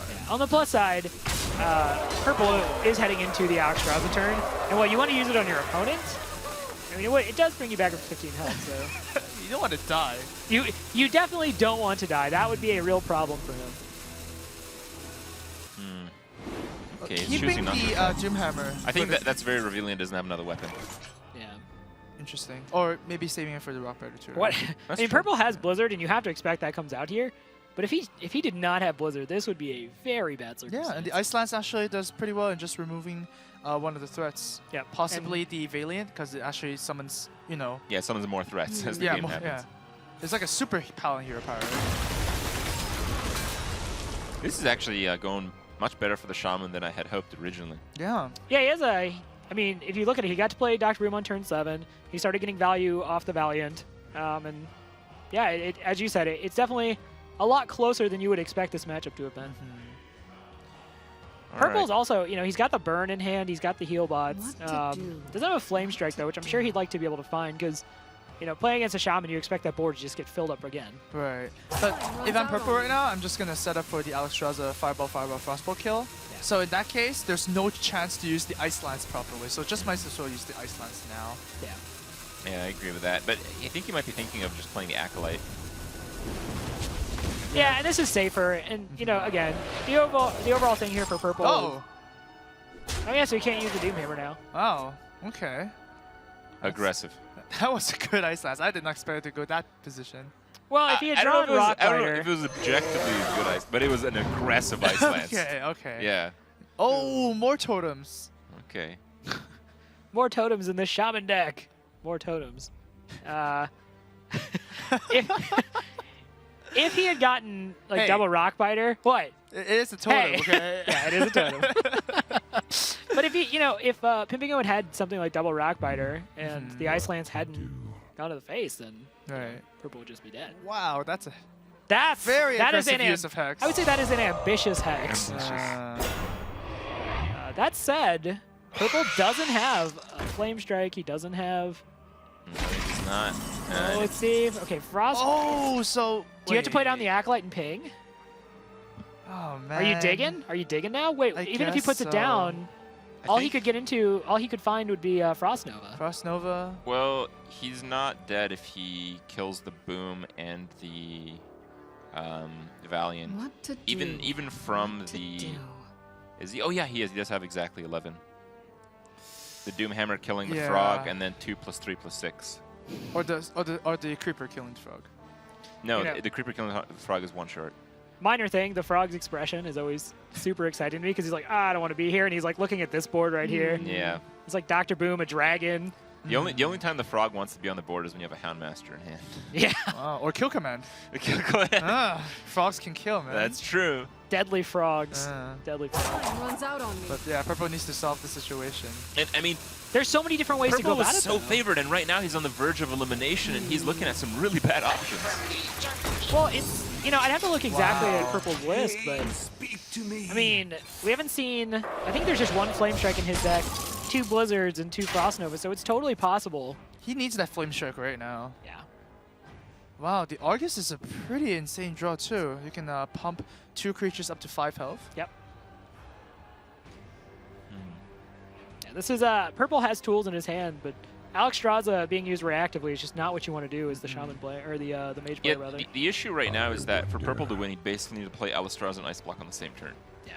And that doesn't happen. That, I mean, it's Tharson, and Tharson can't stay alive. So no, Right. it's just there's no way of that happening. Well, in this not to game. mention if you play Thorazon, you're probably dead.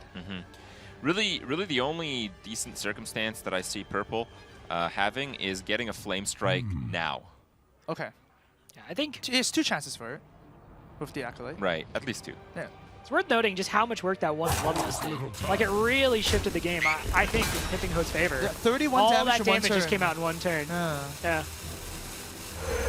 I mean, he's the Shaman. All right. What can you say? Pinpingho's cranking up the pressure again.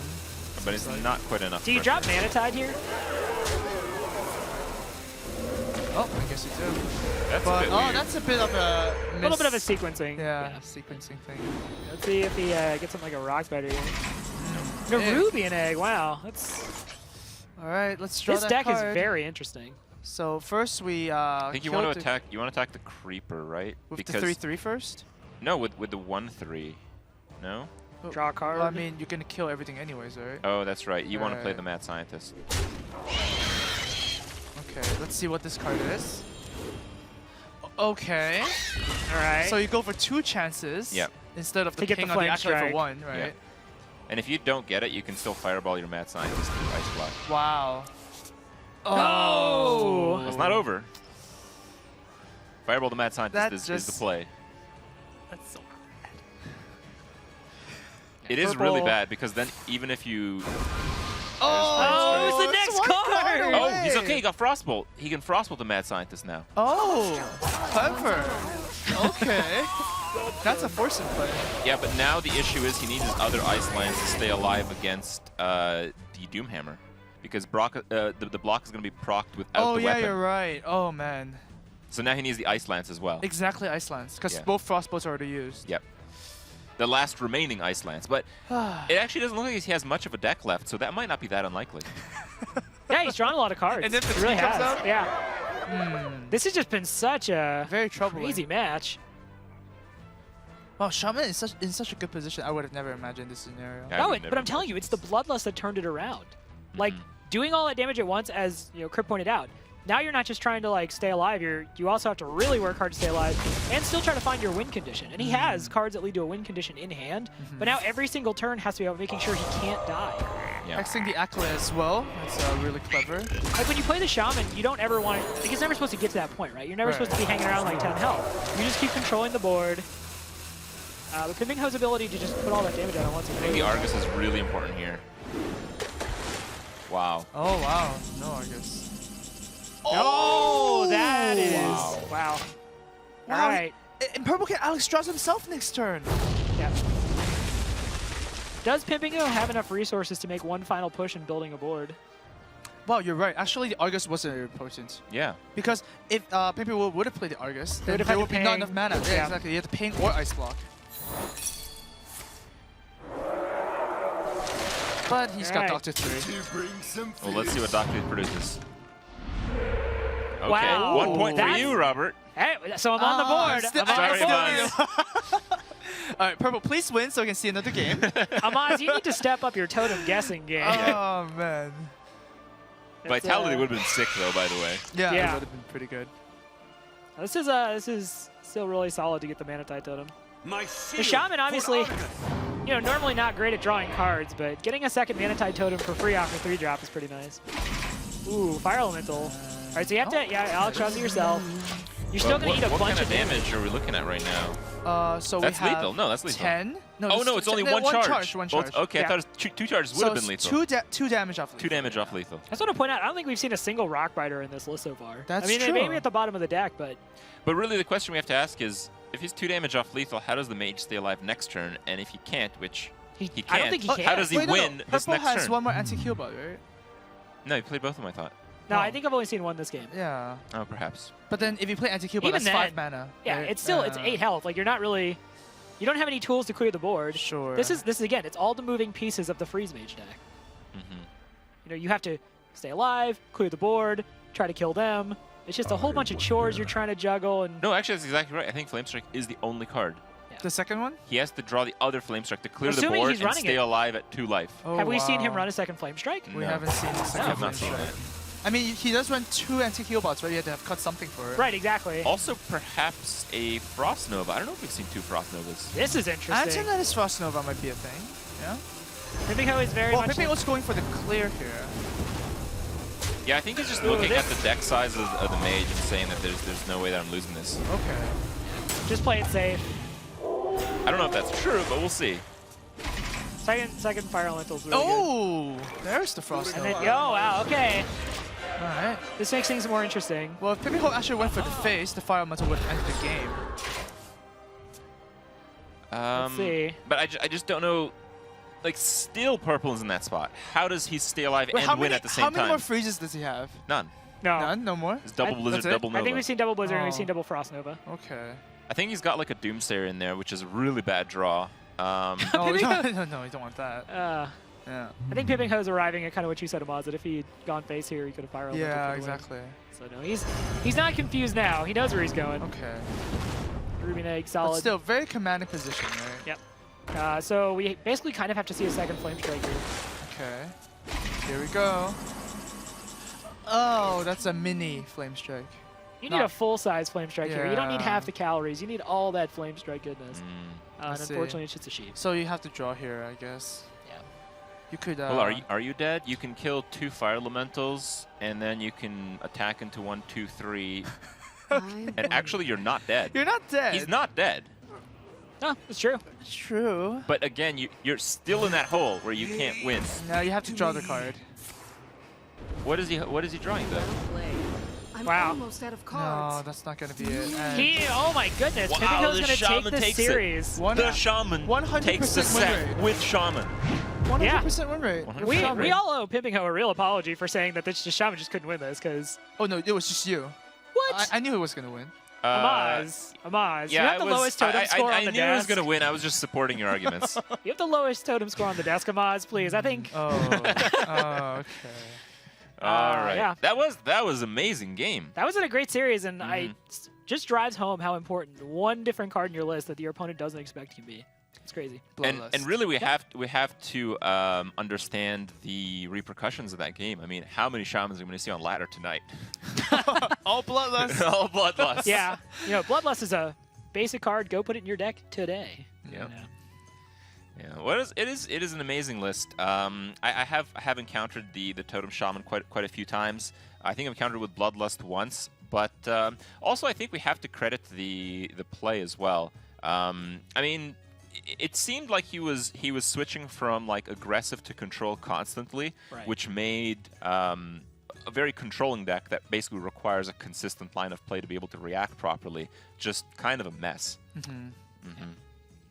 All right. Completely agree. Well, great play from Pinpingho, and Rachel is with him now for maybe a few more words. Thank you so much, gentlemen. I am here with Pinpingho, a.k.a. The Shaman. So we saw today why you're called The Shaman, but I want to know the origin of that nickname. 因为一般来说大家都不太喜欢玩萨满嘛，玩的人非常少。那我是从一开始就玩了非常非常多的萨满，然后各种萨满都尝试过，然后像现在已经根本就没有人在玩萨满了，所以他们就叫我萨满本人这个样子。 No one really plays Shaman, and I'm really the only one nowadays who plays Shaman, and I've tested every single archetype, every single version, and that's why they call me just the Shaman God. Well, last year you gave some advice to the Taiwanese players who came out here to compete. And this year, I'm wondering, did the Taiwanese players who came to BlizzCon last year give you any advice?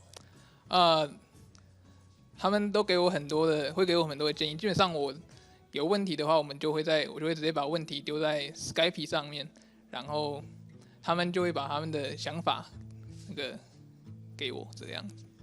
Yeah, they gave me a lot of advice. Anytime I have any questions, we have a group on Skype. I just put it up there, and they'll just give all the feedback to me. Well, thank you so much, Monk, for your translations. And I wanted to ask you, Pinpingho, is it possible, do you have a message in English for your fans that are watching?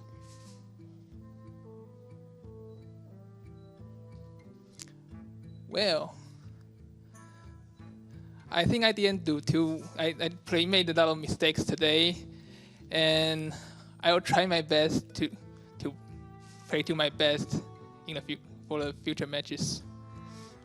Well, that is a wonderful promise to make, and I'm sure you will, even though you did play great today. You should give yourself some credit, and I'm going to give some credit to our wonderful shoutcasters, too. Guys, I'm going to toss it back to you to wrap up the day. Thank you, Rachel. It has been quite a day. We've seen 4 players go into the winner's side, 4 players go into the loser's side. Tomorrow will be another great day. We will see the remaining 8 players of the field that we didn't get a chance to see play today. And tomorrow is also going to be a bit of a longer day where we will see eventually 4 players eliminated. We're dropping a quarter of the group tomorrow. It's going to be the loser matches. Yeah, it is going to be quite an exciting one. So make sure you guys check that out. But for now, that concludes it from the desk today. Robert and Amaz, it's been a pleasure watching these excellent games with you guys today. And, well, let's go to the tavern to hear Rachel's thoughts on everything we've covered.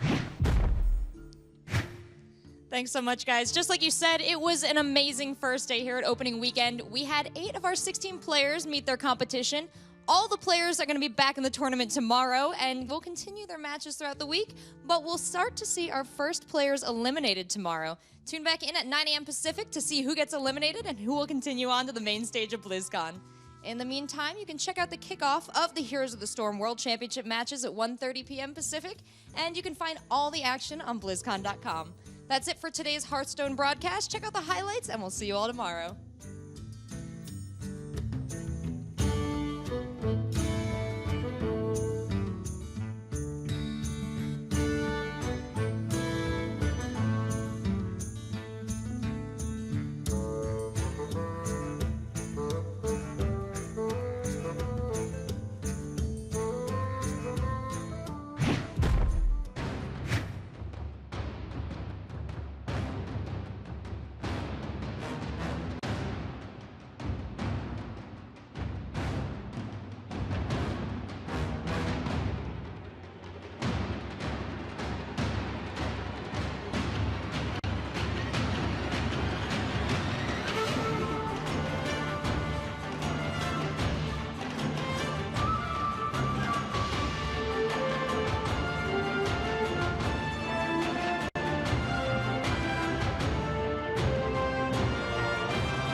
The 2015 World Championship Series Global Finals is brought to you in part by Intel, Windows 10, MasterCard, and T-Mobile.